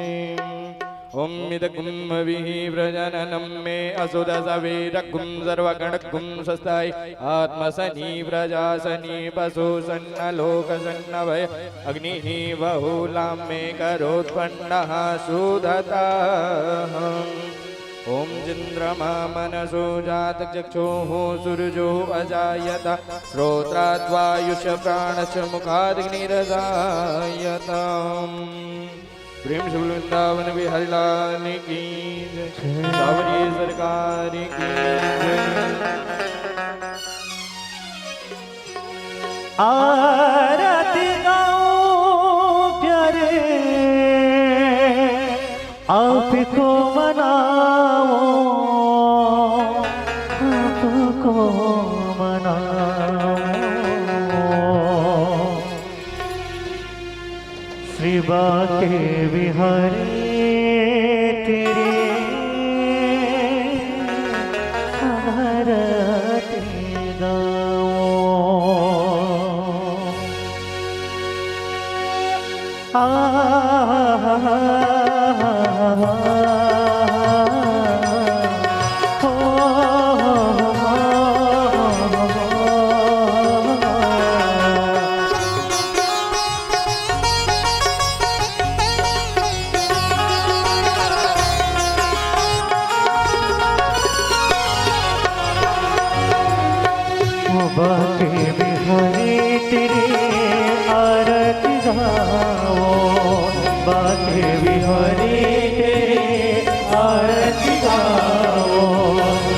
रमण बिहारी तेरी आरती गाओ, रमण बिहारी तेरी आरती गाओ, आरती गाओ प्यारे आपको मनाओ, आरती गाओ प्यारे आपको मनाओ, आपको मनाओ, रमण बिहारी तेरी आरती गाओ, रमण बिहारी तेरी आरती गाओ, मोरे मुकुट प्रभु शीश पिसाए, मोरे मुकुट प्रभु शीश पिसाए, प्यारे बंसी मेरो मन मोहे, प्यारे बंसी मेरो मन मोहे, देखा चले बले हारी में जाओ, देखा चले बले हारी में जाओ, बले हार जाओ, रमण बिहारी तेरे आरती गाओ, रमण बिहारी तेरे आरती गाओ।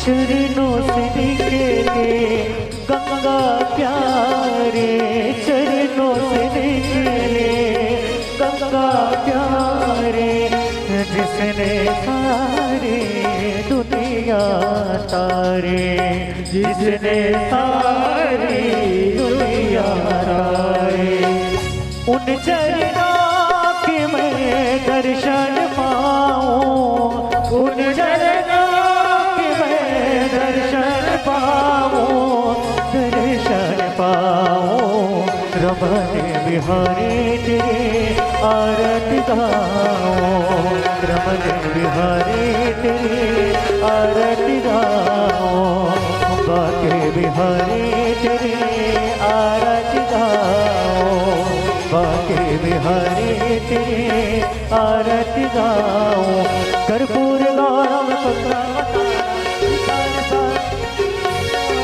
सदा वसंत मेरी आयन्ते भवं भवामि श्रीतं नमामि, त्वमेव माता च पिता त्वमेव, त्वमेव बन्धु सखा त्वमेव, त्वमेव विद्या द्रविणं त्वमेव, त्वमेव सर्वं मम देव देव, हरे राम राम राम हरे हरे, हरे कृष्ण कृष्ण कृष्ण हरे हरे, हरे राम राम राम हरे हरे, हरे कृष्ण कृष्ण कृष्ण हरे हरे, हरे राम राम हरे कृष्ण।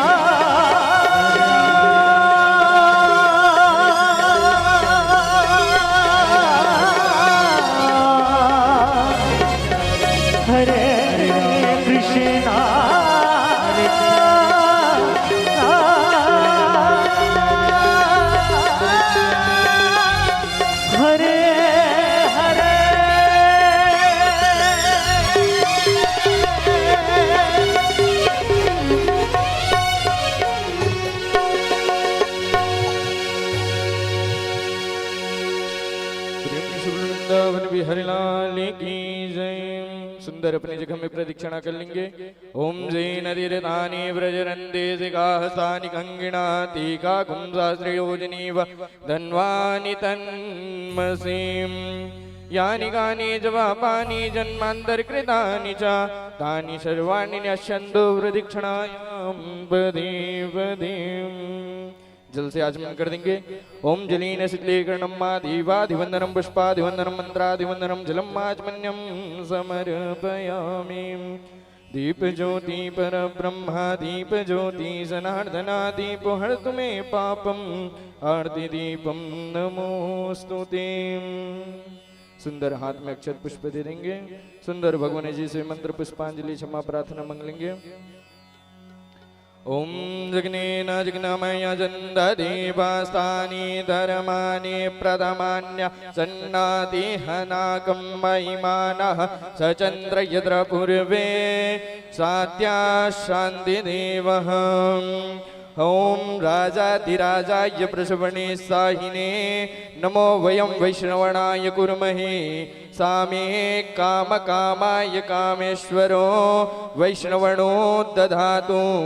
कुबेराय वैष्णवणाय महाराजाय नमः।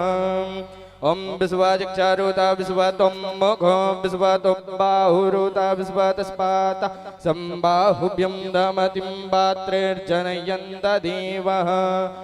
ओम सुमन सुगंधित सुमन युतः सुमन सुगंध सुवास पुष्पांजलि अर्पण करूं। मेरे नाथ करो स्वीकार मेरे प्रभु जी करो स्वीकार। सब कुछ दिन आपने भेंट धरो क्या नाथ। नमस्कार की भेंट लो जोड़ू मैं दोनों हाथ जोड़ू मैं दोनों हाथ।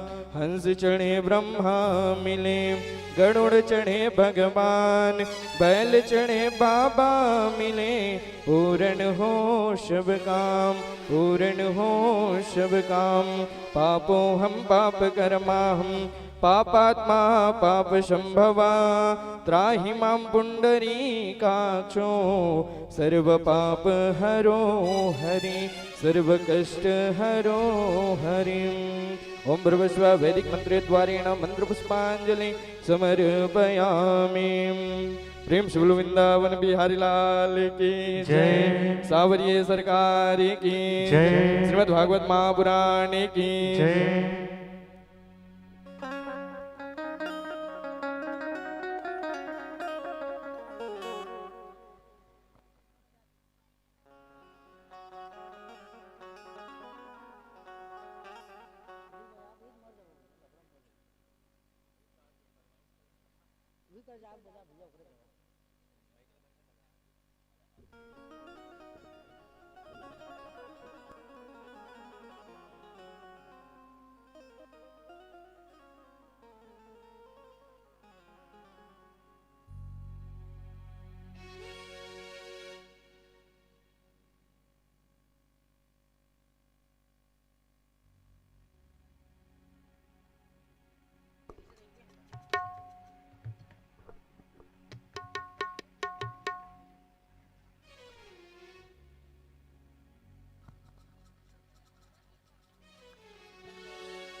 बोलिए राजा रामचंद्र के जय।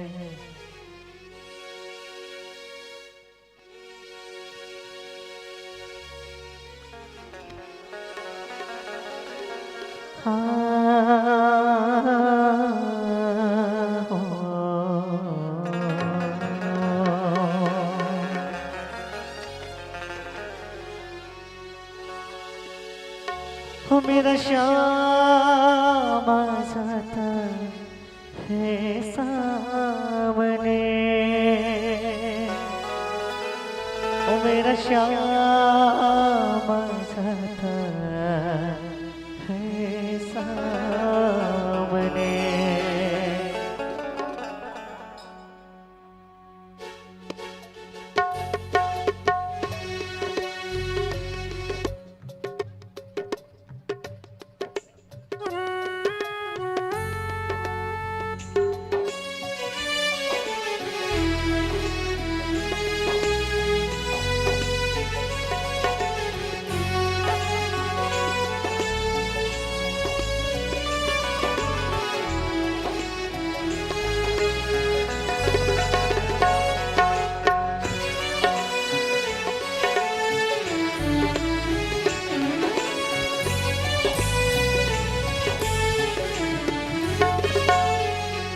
शाम सवेरे देखूं तुझको कितना सुंदर रूप है।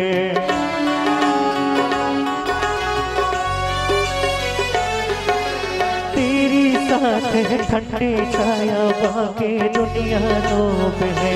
शाम सवेरे देखूं तुझको कितना सुंदर रूप है। तेरी साथ है ठंडी छाया बाकी दुनिया धूप है। जब जब भी तुझे पुकारो मैं तस्वीर की इसके निहारो मैं। जब जब भी तुझे पुकारो मैं मेरा शाम आ जाता है सामने। मेरा शाम आ जाता है सामने। मेरा शाम आ जाता है सामने। मेरा शाम आ जाता है सामने।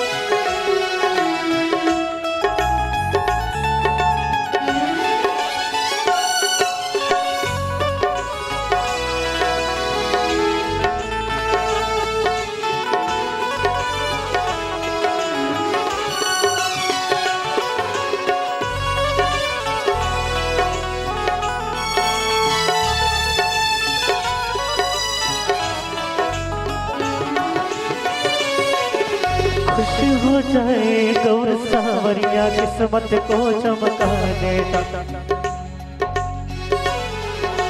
खुश हो जाए गौर सावरिया किस्मत को चमका देता। हाथ पकड़ ले अगर किसी का जीवन स्वर्ग बना देता। ये बातें सोच विचारों की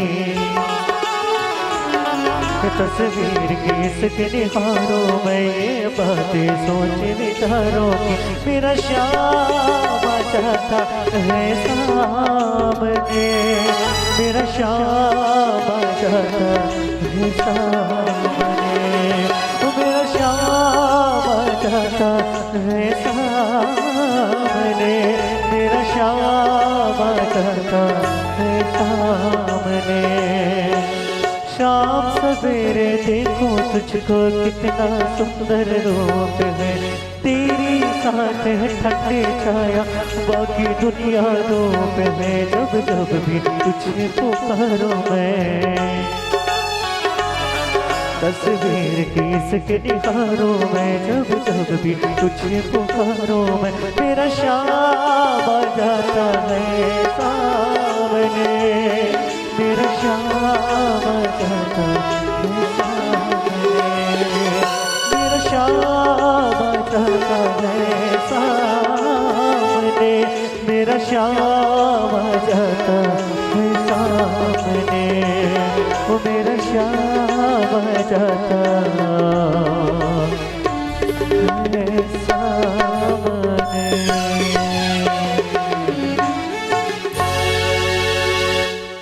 भोले बाके बिहारी लाल की जय।